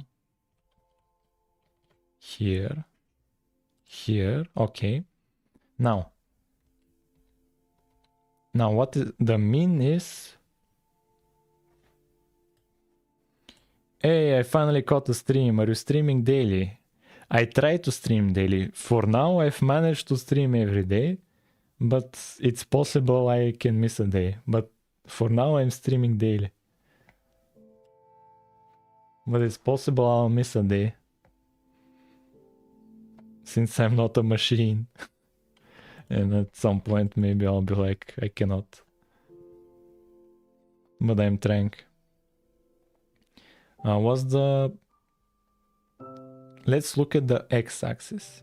This is the block origin. It's at 776.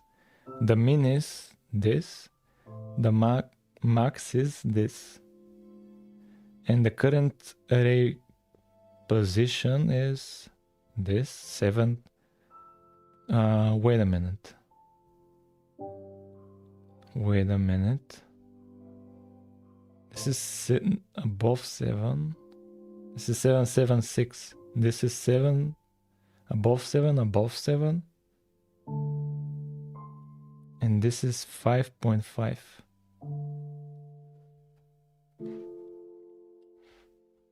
Very understandable. I'm very impressed with how consistent you've been.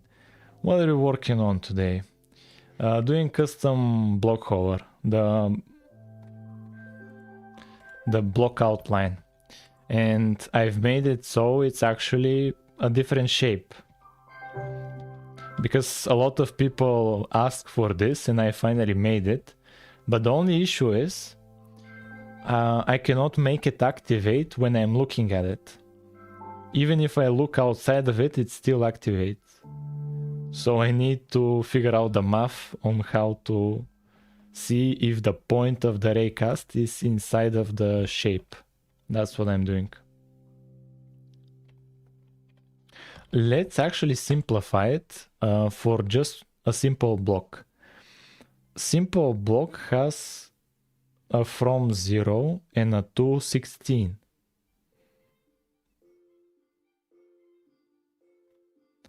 So this would be ones.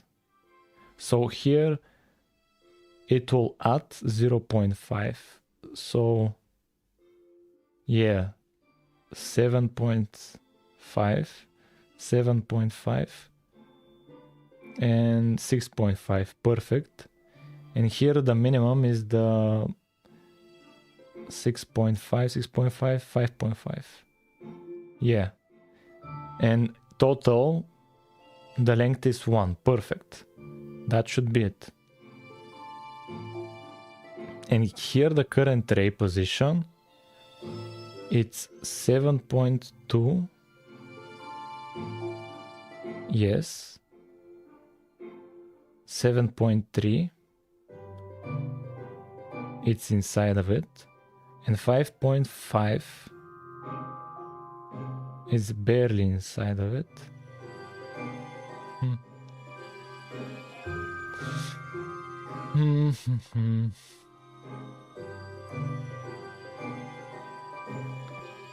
Well,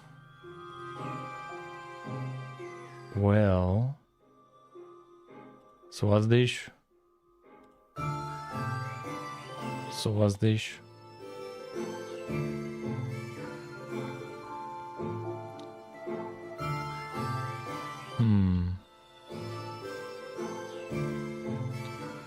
here, this is a simple thing to check, and it's not doing it.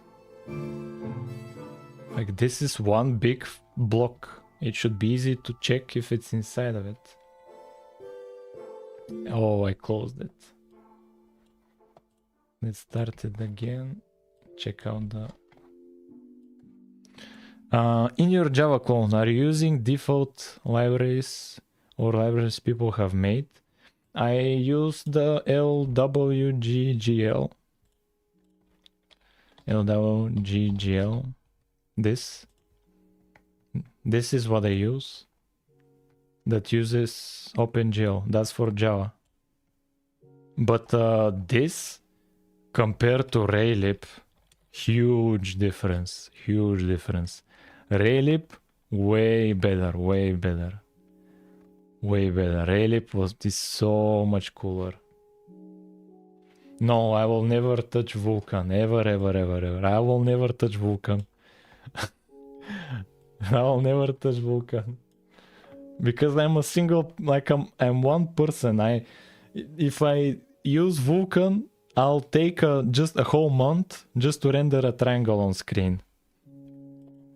No, I'm okay with OpenGL. So here, what's up?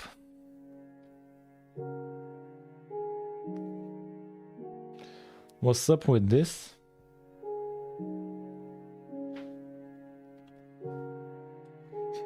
I'm making an RPG in Java as a fun project. My advice is to make a video where you showcase it, document the development, and send it. We'll watch it. We'll react to your project, like save it somewhere. Because I have some projects, old projects that I didn't save and I lost. And I feel bad about that. Like, some way save your project so you can look at it in a while.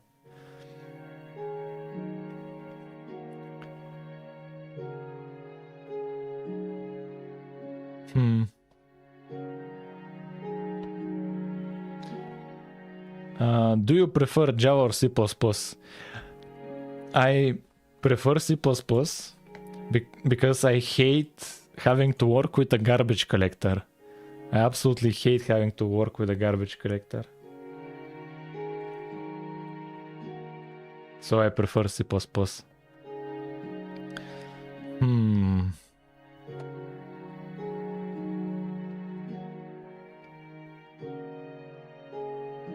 But with Java, I made a lot of progress, and it was a stepping stone that I needed. So I needed Java in the beginning, in my first year learning game development. I needed Java.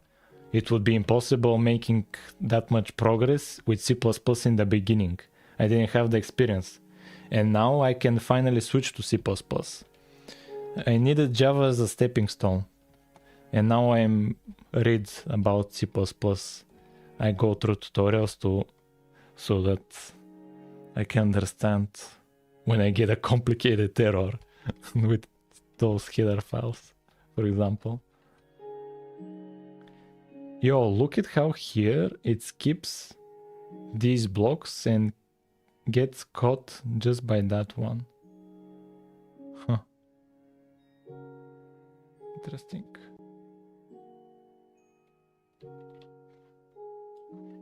I recommend you to watch a little bit of Handmade Hero. What's that? What's Handmade Hero? Is it with something to do with Java? I'll look it up. Handmade Hero.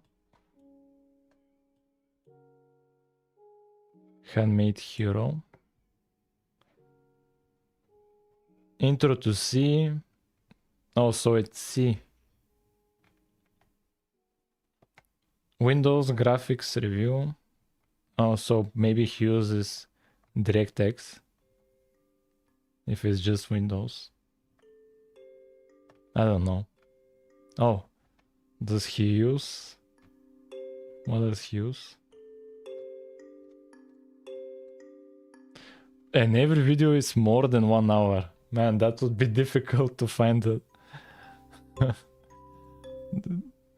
600, almost 700 videos. And all of them more than an hour. Man, that would be such a long watch. That would be such a long watch.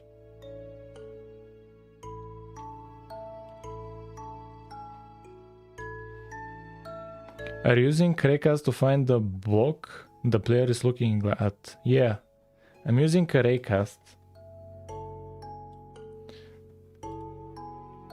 Where is it? This is my raycast. It's very simple.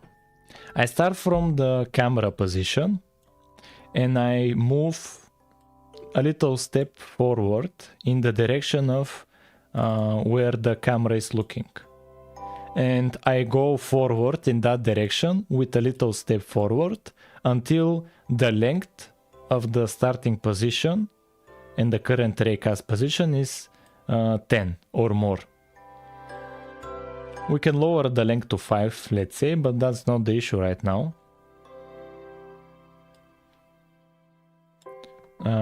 Yo, welcome back.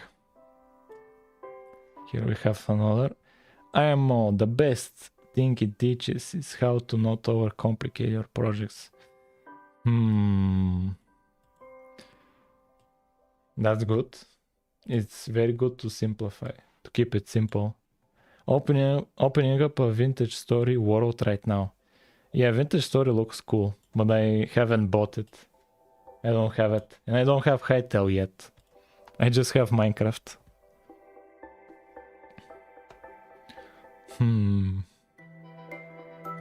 Yeah, so this is the raycast. And it finds the block. The issue is, and it checks the block for collision boxes. The only block that doesn't have collision boxes is the air block. That's the only block that doesn't have collision boxes. Is the air block. All the others have at least one. If it has at least one, we go over all of them. We go over... Oh, is this the problem? This breaks from the for loop, not the while loop. Oh, le.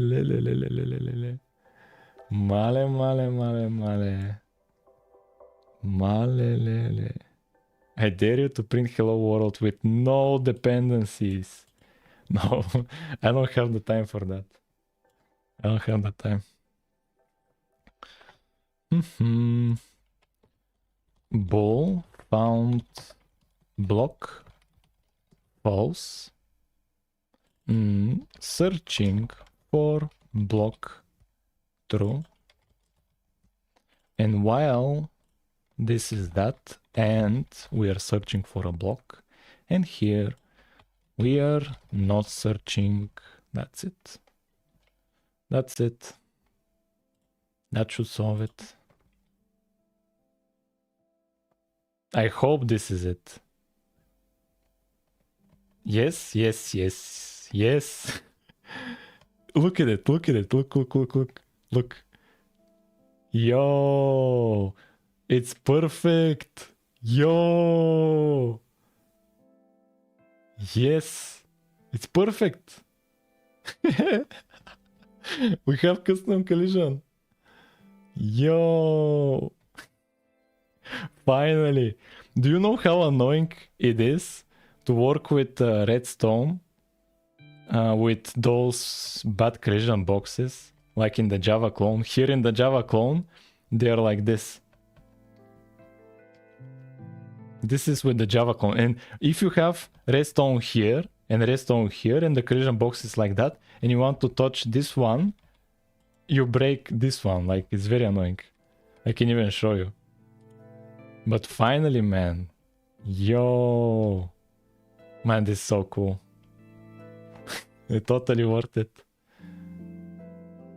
It's totally worth it.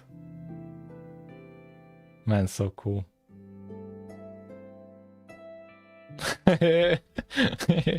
So cool. I'll show you in the Java clone, the redstone, how annoying it is. And the torch as well. Where's my inventory? Let's give ourselves cheat here. Let's give 64 redstone dust. Let's give redstone torch. I don't know, lit. And here let's give torch 64. You'll see why it's so annoying, the having the same collision box. Oh, congratulations. Let's go, nice job. So there's hundreds of if statements because raw Lua apparently has no switch case. Yay, the inter-story menu is so cool. Apparently Balatro is made with Lua. I think they use Love 2D, so something like that. Love 2D. Yeah, I think they use Love 2D. But I haven't tried it. And I don't have the intentions to.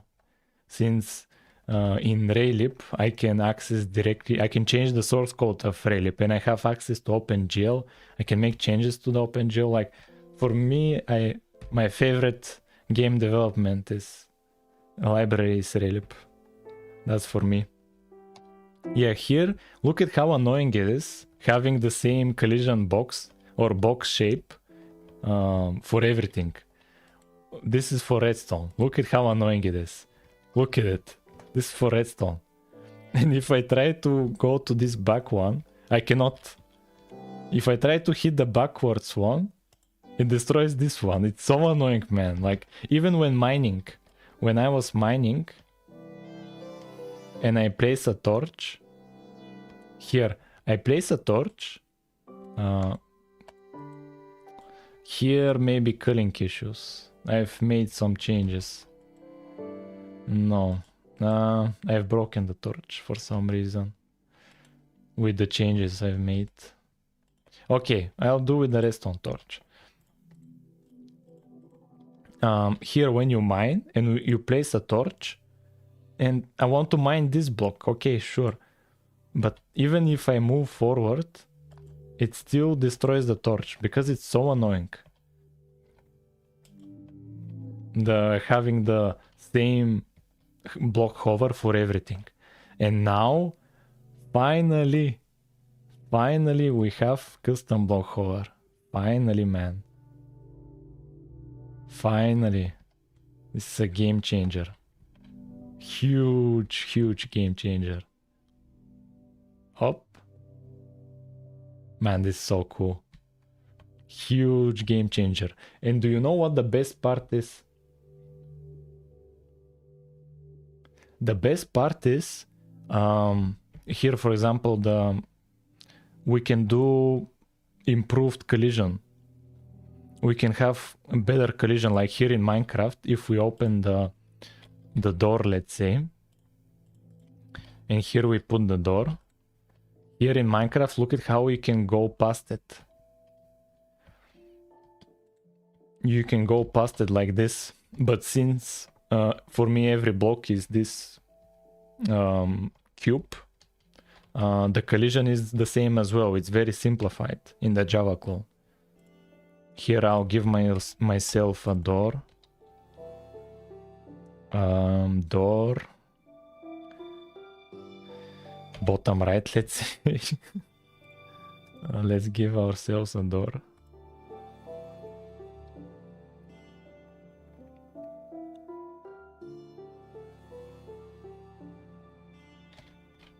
And is this the door? Is this the door? This is just the bottom half. Door. Oak door. Yeah, it's oak door. Sorry. It's the oak door. I'll show you the issue with collisions.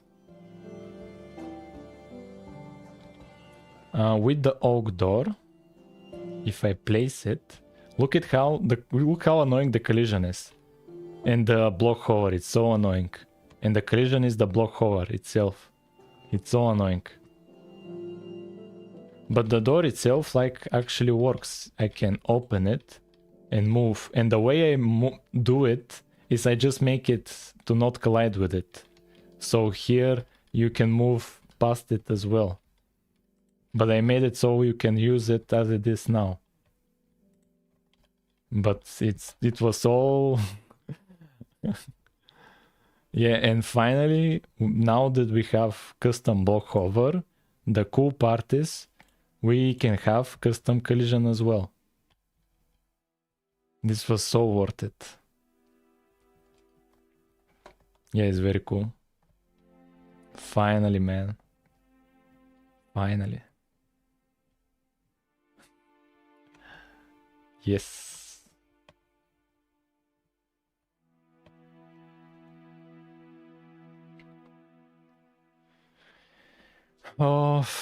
Now I want to test it with a more complicated shape, and we'll use a JSON model to load it and test it out.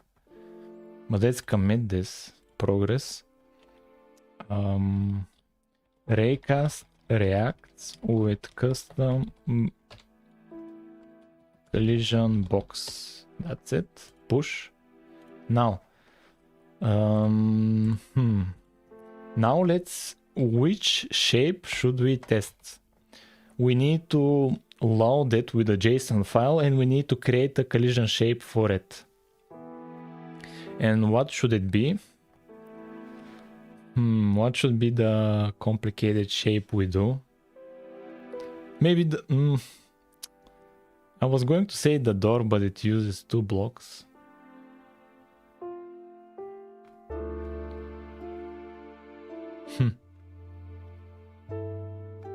What should I test as a complicated shape?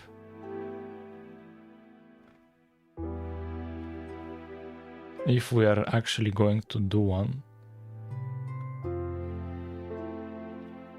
The anvil? What's the anvil collision? Ooh, the anvil. Yes. I think we can do the anvil. Yeah, I think we can do the anvil. Yeah.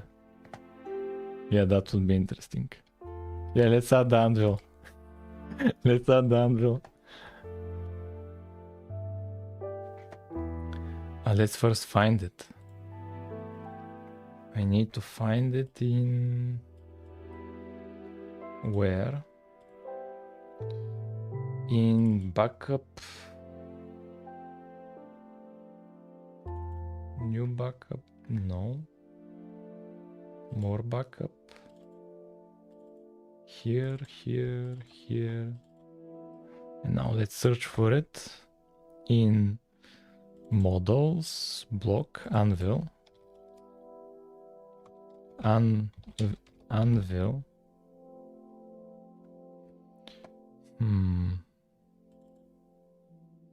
It uses template anvil.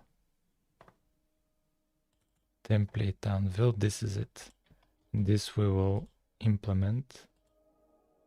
Let's go start with the grass block. Anvil. Here. Let's paste it. And are we ready for it? It has a body and particle. Particle. No, we don't need particle. We don't need particle. And so this uses for the top anvil top body, but here has only body. Huh. Template. What? That's confusing. Here has only a body, body, body. Oh, here has a top. What's the body? That's very weird. Oof, it has rotations on the texture. I haven't implemented that. But it shouldn't look very bad. It shouldn't look very bad.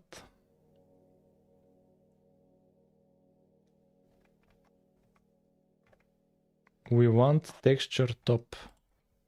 We want top to be this anvil top.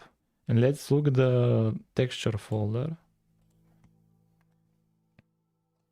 Minecraft textures anvil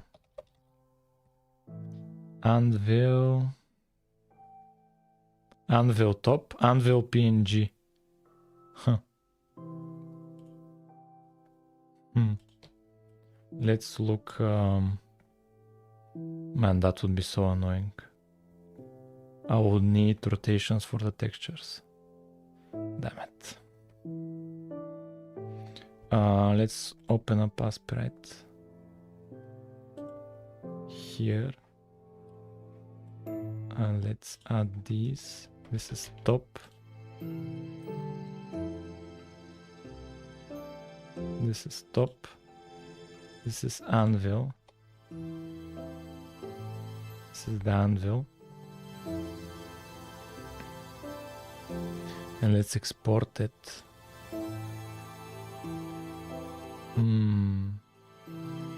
Where do I need to export it? Yo, goodbye OKill6. I need to export it in here, resources, textures.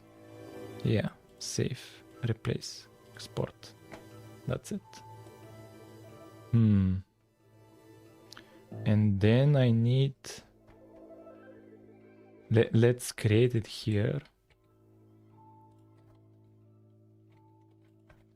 Anvil.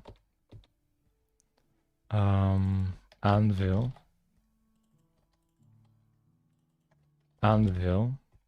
It's not transparent. Let's have it have one collision box. Simple one. As of now. And let's add it in the block IDs. Where are the block IDs? Anvil. And we need to have its texture ready. Here.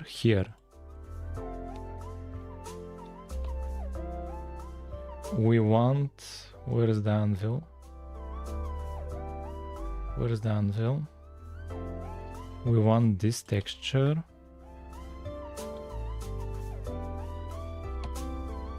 Where is the anvil? And this.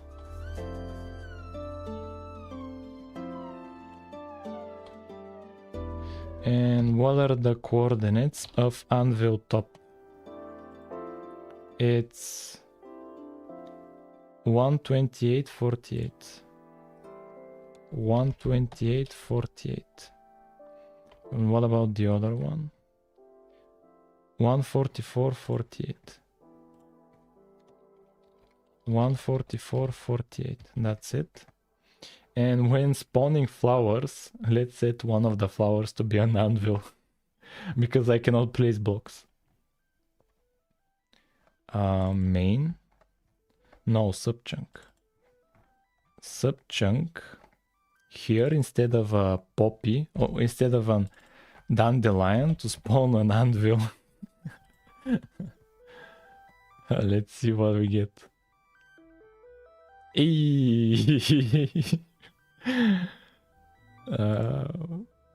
Invalid block ID. Why? Oh, here. Oh, I need to... Yeah, that's a good error to get. Because I know how to fix it. Anvil. Anvil. Oh, I need to import it off. So many steps for adding a simple block. We have anvil. Oh, I need to make it actually transparent. The textures are bad because they need to be rotated, but it's good enough. Our focus is on the collision box. Our focus is on a custom collision box to not be this block hover. So we'll leave it as that. The textures, I mean. Let's open up the main. Let's comment this out. And let's make the anvil transparent. True. Just so there's no culling. Yeah, there's the anvil. Yeah, the textures are bad, but the focus is on the collision box. Now, let's change the collision box to not be this blocky shape. And we'll use the mesh itself as a...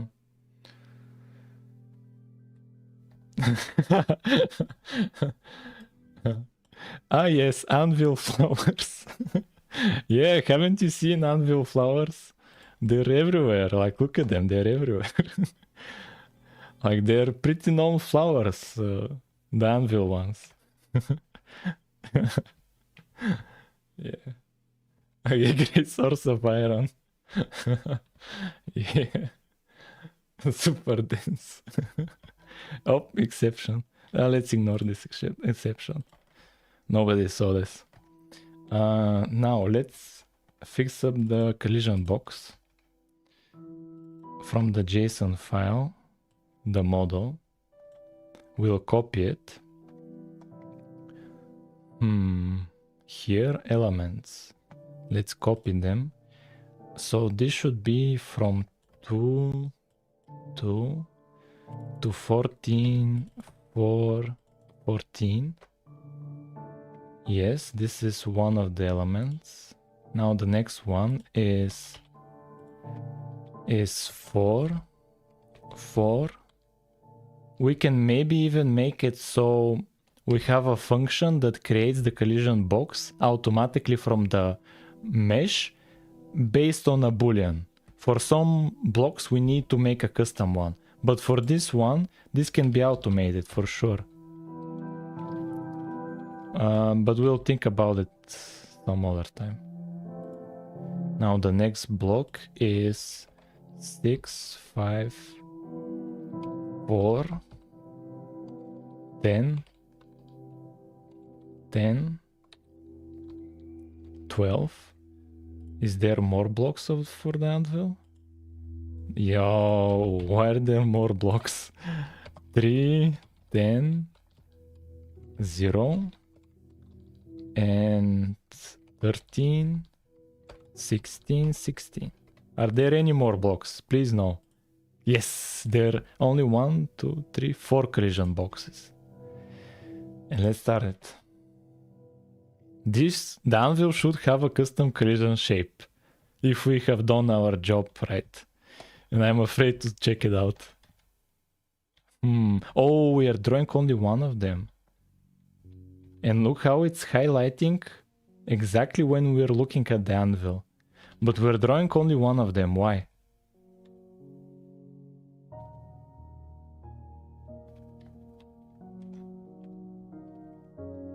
Oh, look at it. The model is down here, actually. The collision shape is down there. Oh, is it flipped? Is it flipped? Is it flipped? It's hard to tell. Huh. But this one matches perfectly, so it's as if it's flipped. Okay, yeah. But the collision is perfect, at least for the... Let's not get ahead of ourselves. It's... Oh, yeah, it's perfect, perfect. Because here we enter it perfectly, and here there's just air, and I'm not clearing it. But yeah, it's perfect actually. When we... Yeah, it's perfect. Look at it, it's perfect. It highlights, but only the visualization needs fixing. Only the visuals. Everything else is perfect.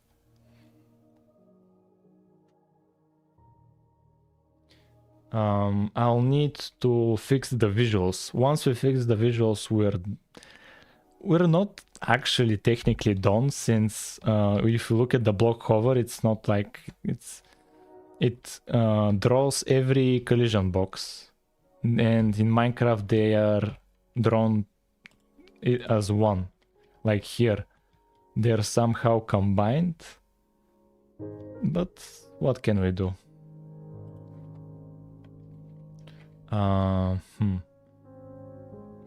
Yeah.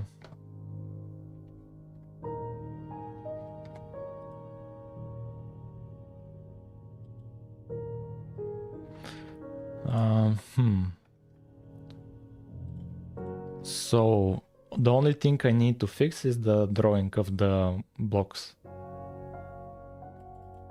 And where is my mistake? Where is my mistake? That's weird.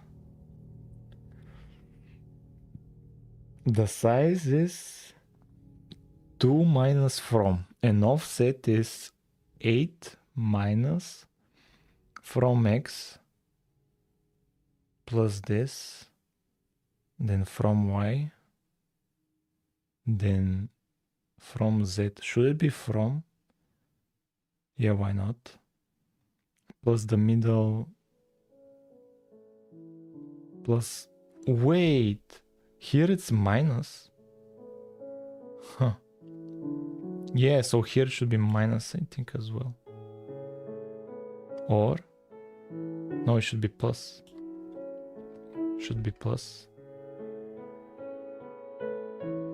Ah, no, this is the... Wait. I've done something stupid. Yeah. There was a mistake. There was a mistake. Yeah, whoa.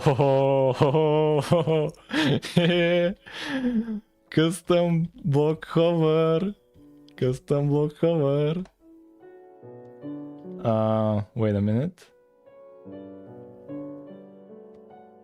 Wait a minute. Yeah, it looks to be working. Some kind of exception. Let's ignore this. Some kind of an exception. But it looks to be working. Yeah, here. Looks to be working. And this is an anvil. This is a custom block. Look at how cool it is. Yo. Man, so cool. Perfect, man. Man, this is so cool. Man. So worth it. To have custom block hover and collision shapes. So worth it. Look at it. This is a very small gap. And it's targeting the block behind it properly. Man, that's so cool. Man, that's so cool. Man. Just the anvil textures are bad. But what can you do? They need to be rotated. Man, so cool.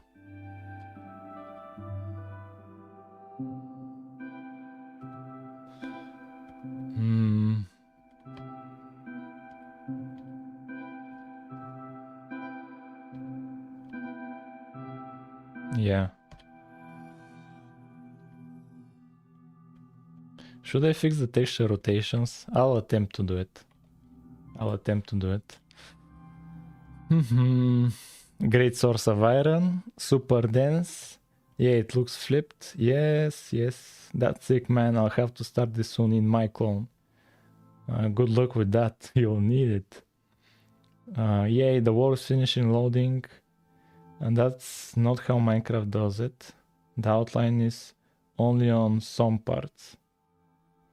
Yeah, like it's not exactly like Minecraft. It's not exactly like Minecraft. It's good enough, man. Like compared to what it was before, it's good enough. Like the goal for this stream is not like perfection. It's good enough.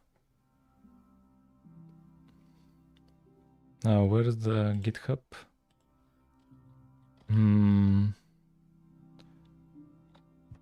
What did we change? Add anvil, fix custom block hover, bug. Why mistake? Bad commit. And now I would like, if possible, to fix the anvil textures so that it looks better in the thumbnail. There, it has rotation. And the rotation is just an angle. Huh. Yeah, I'll need 2 minutes and I'll be right back. I'll go to an anvil before I pause. And I'll need to figure out that exception at some point.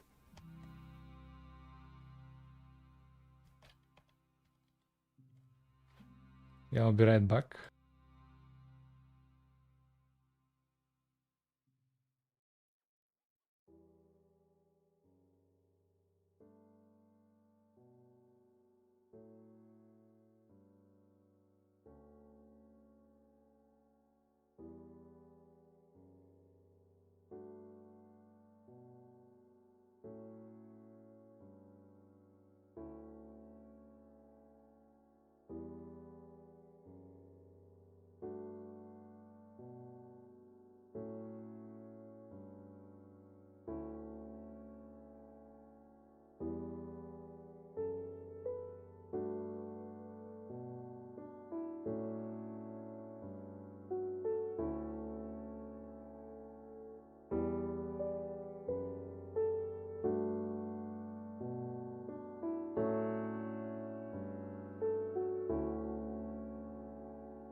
Yo, I'm back. Now let's fix the anvil rotations and that will be probably it. We'll see. Let's fix the anvil rotations.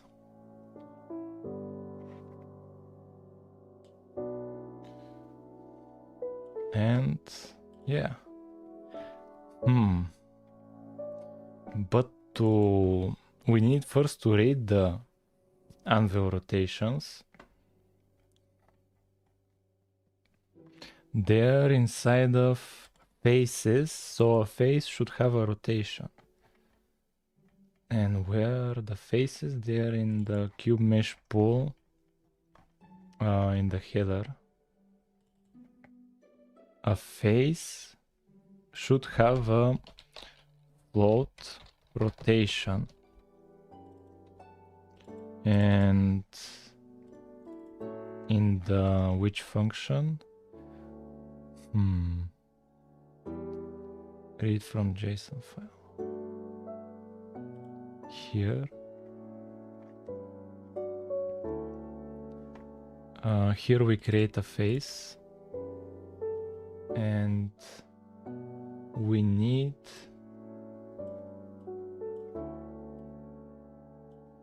here we create a face. Yes.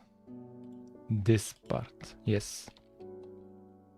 So if it contains rotation, if it contains a rotation, add rotation get to rotation, else set rotation to be 0. No rotation. That's it. And when generating, me think about it. Where do we use them?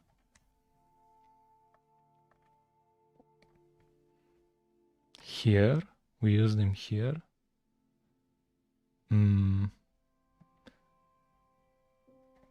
Let's look at how I do it in Java.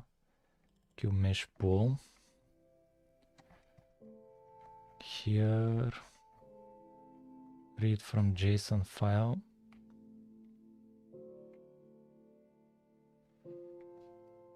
This is the faces. And where's the rotation? Face rotation. Yeah, here. This is it. Face rotation. And here I set. Yeah, so each face should have a rotation. Yeah, a float. Sure. So where do I go over the faces? Here is all the elements. And then here all the faces. This is the face. Sure. And here I need float. Rotation equals face rotation. And then inside of a template, I need to have rotations.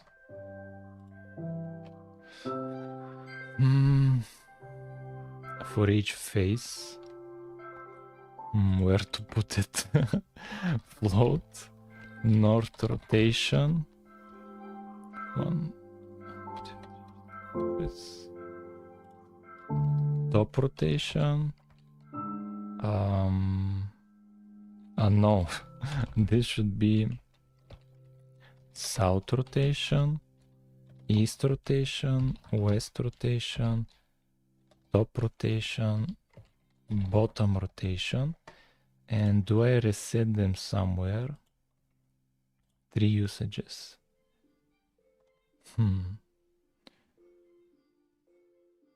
In the cube mesh pool, in the template, in the clear.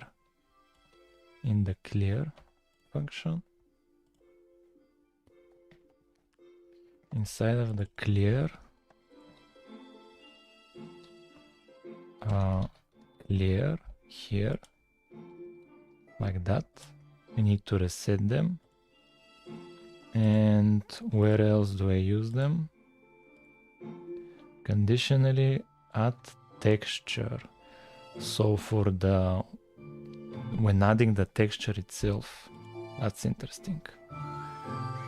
So when I add the texture, here, when I call it UVs, same thing. This is top rotation. This is bottom rotation. And this is north rotation. This is south rotation. And this is the west. And finally the east rotation. And now to change the function to get a float rotation.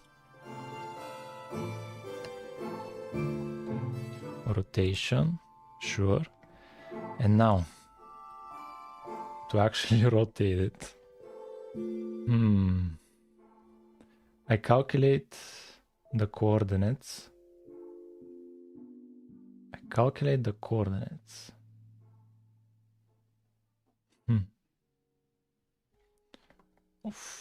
And I use a separate function.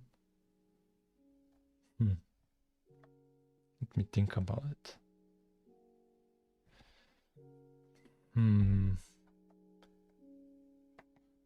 Here. Yeah, I set them without rotation. I set them by default without rotation. And here, if rotation is different than 0, to rotate, rotate texture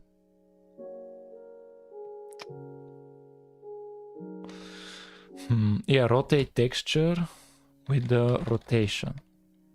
It will know which texture it is. It will know. And that's it. So I need to create the function.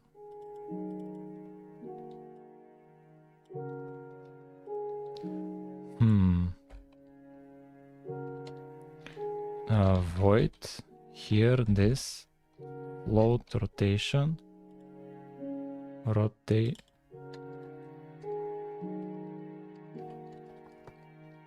What's your issue?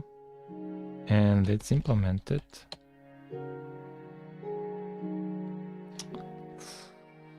Naming collisions. Some kind of a naming collision. Rotate UV0. Why not? Include block. Why do I need to include something? Let's type it out manually. Why not? Void cube mesh template. Rotate texture. Like that. That's it. And now for the rotation. This is how I get the UVs.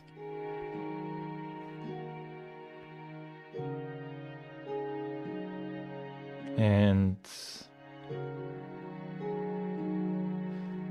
yeah, the rotations are 90, 180, 270.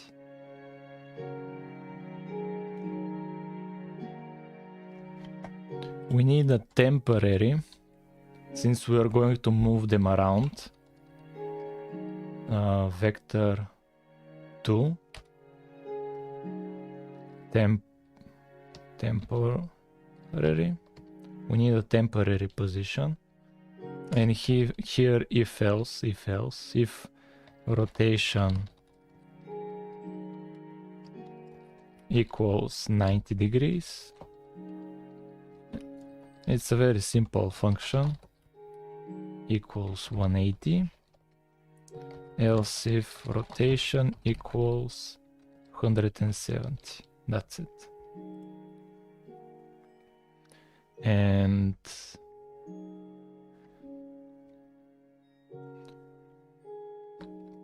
let's make this smaller name, temp. And the temporary will be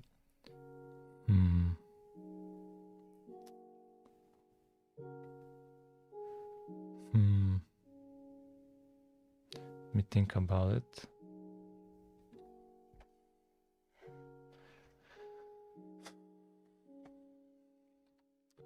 It needs to be this, but typing this out every time, a bit of annoying.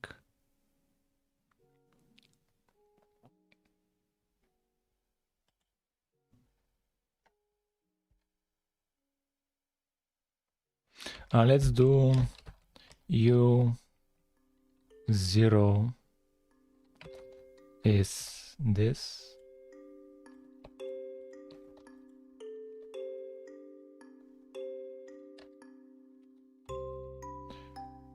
One, 2, 3, and here +1, +2, +3, so that we can do UV0, U0. Mare. And then UV0, U0 is equal UV0, U1. And then 1 is 2, then 2 is 3, and then 3 is the temporary. That's it. That's when it's 90 degrees. When it's 180, When it's 180, we once again get the first one. Then this is the second one. Then the second one is the temporary one. We swap them. Then the temporary is the UV0, U1.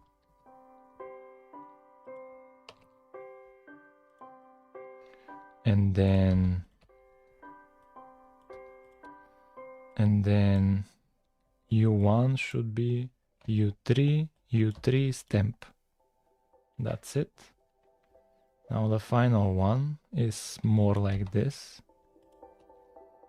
It's temporary is the first one, 0 is 3, 3 is 2, 2 is 1, and 1 is temporary.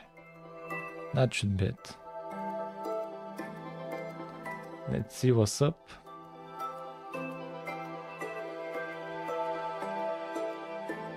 Let's see what we're going. The textures.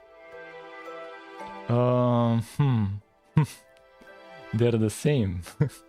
Why? Excuse me.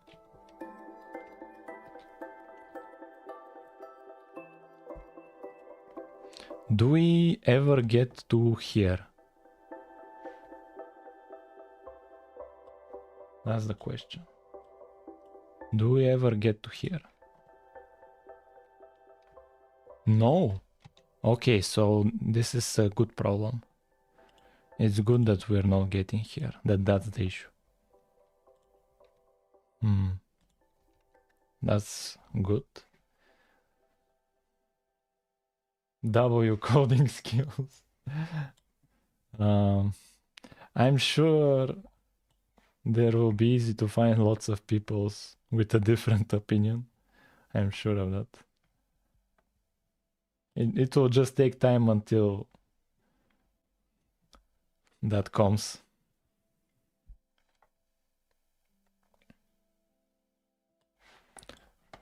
Better than my C++ skills. Well, I'm sure that dude, I'm shitty at C++. Where if this is if we compare it C++, but if we start comparing at other things, like whatever your favorite game is, you're probably better at me than like, for example, if you play League of Legends, you'll be for sure better at me at League of Legends if you play that. I've just spent a lot of time programming. That's it.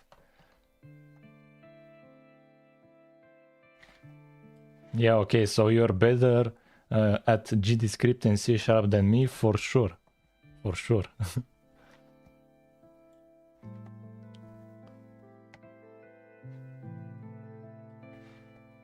And yeah, Manim. I know about Manim. You're better in Manim than me, for sure. Because I only know about Manim, I haven't used it. I know it's for creating like videos to visualize things. Some math YouTubers use it. So it doesn't go here to rotate textures. So it's every time it's 0. Where is the template? Where is the template? Here. Every time it's 0. Wait a minute. Let me think about it. Mesh pool. Rotation. Is face rotation. Oh, we're not setting it. Oh my god. We're not setting the rotation. Oh, bottom. Rotation equals rotation. Is it the bottom? Is the bottom. Top. We were not setting it. Now, here, this should be top. This should be north. This should be south. This should be east. It should be west. That's it. Now the anvil should look proper now. Let's ignore this error. Now, yeah, this is the anvil. Now I think it has proper textures. And it has a collision box.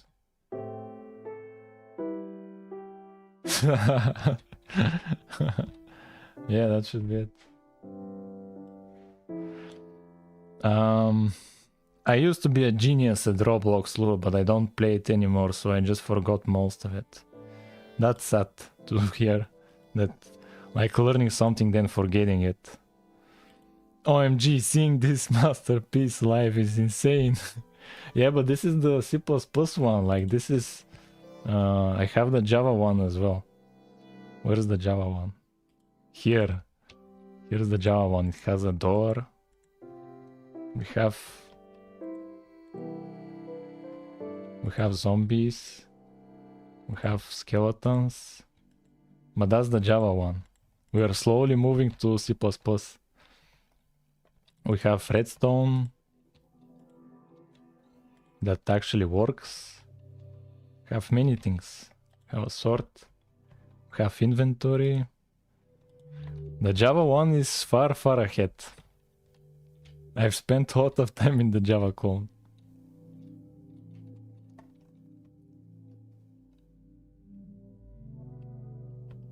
Yeah, the skeleton are very strong. The skeleton has perfect aim. It has perfect... Oh! the skeleton has perfect aim. Instantly shot at. Whoa, that's actually really cool. You could have used all that lure for Gmod. The skeletons are OP. How... Aimbot. How long do you think it will take to make this work properly, like without you getting flung into the sky, for example?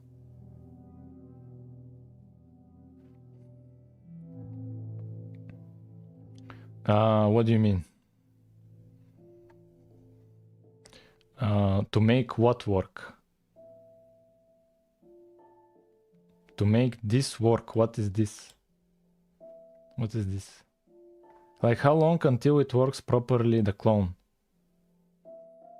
Like you mean to be a complete one-to-one clone with Minecraft? That's like, keep in mind, Minecraft is being worked on with from a lot of people. I am a single developer.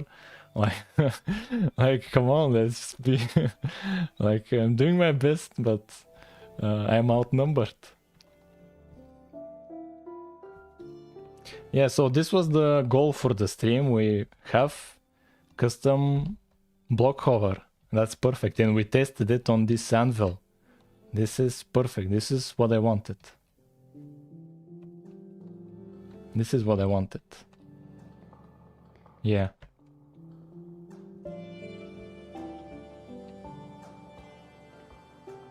So to summarize the stream before we end it, yeah, the whole stream was, yeah, I had a quick rant on my suspension on, where's the website? Yeah, where I was suspended here. At the start of the stream, I had a quick rant that my account was suspended for being inauthentic, something like that. But here I only posted clips of my progress, and I got the suspension. I don't know why. And the suspension means I cannot post, I cannot repost, cannot like, I cannot do anything. And I wanted to post here since I see a lot of developers here. I wanted to share my progress here as well, but I got suspended. And for violating their rules, I started the stream with a rant about this. And then we actually made some progress. And we made the block hover first to be custom, so the visuals, the visuals to be custom. And the second thing we did is for the raycast to actually collide with this custom block hover. So look at how it actually knows when we're hovering the block itself. And that's really cool. And we created a custom block hover for the flowers, for the grass, and for the anvil. And that's what happened today. That was today.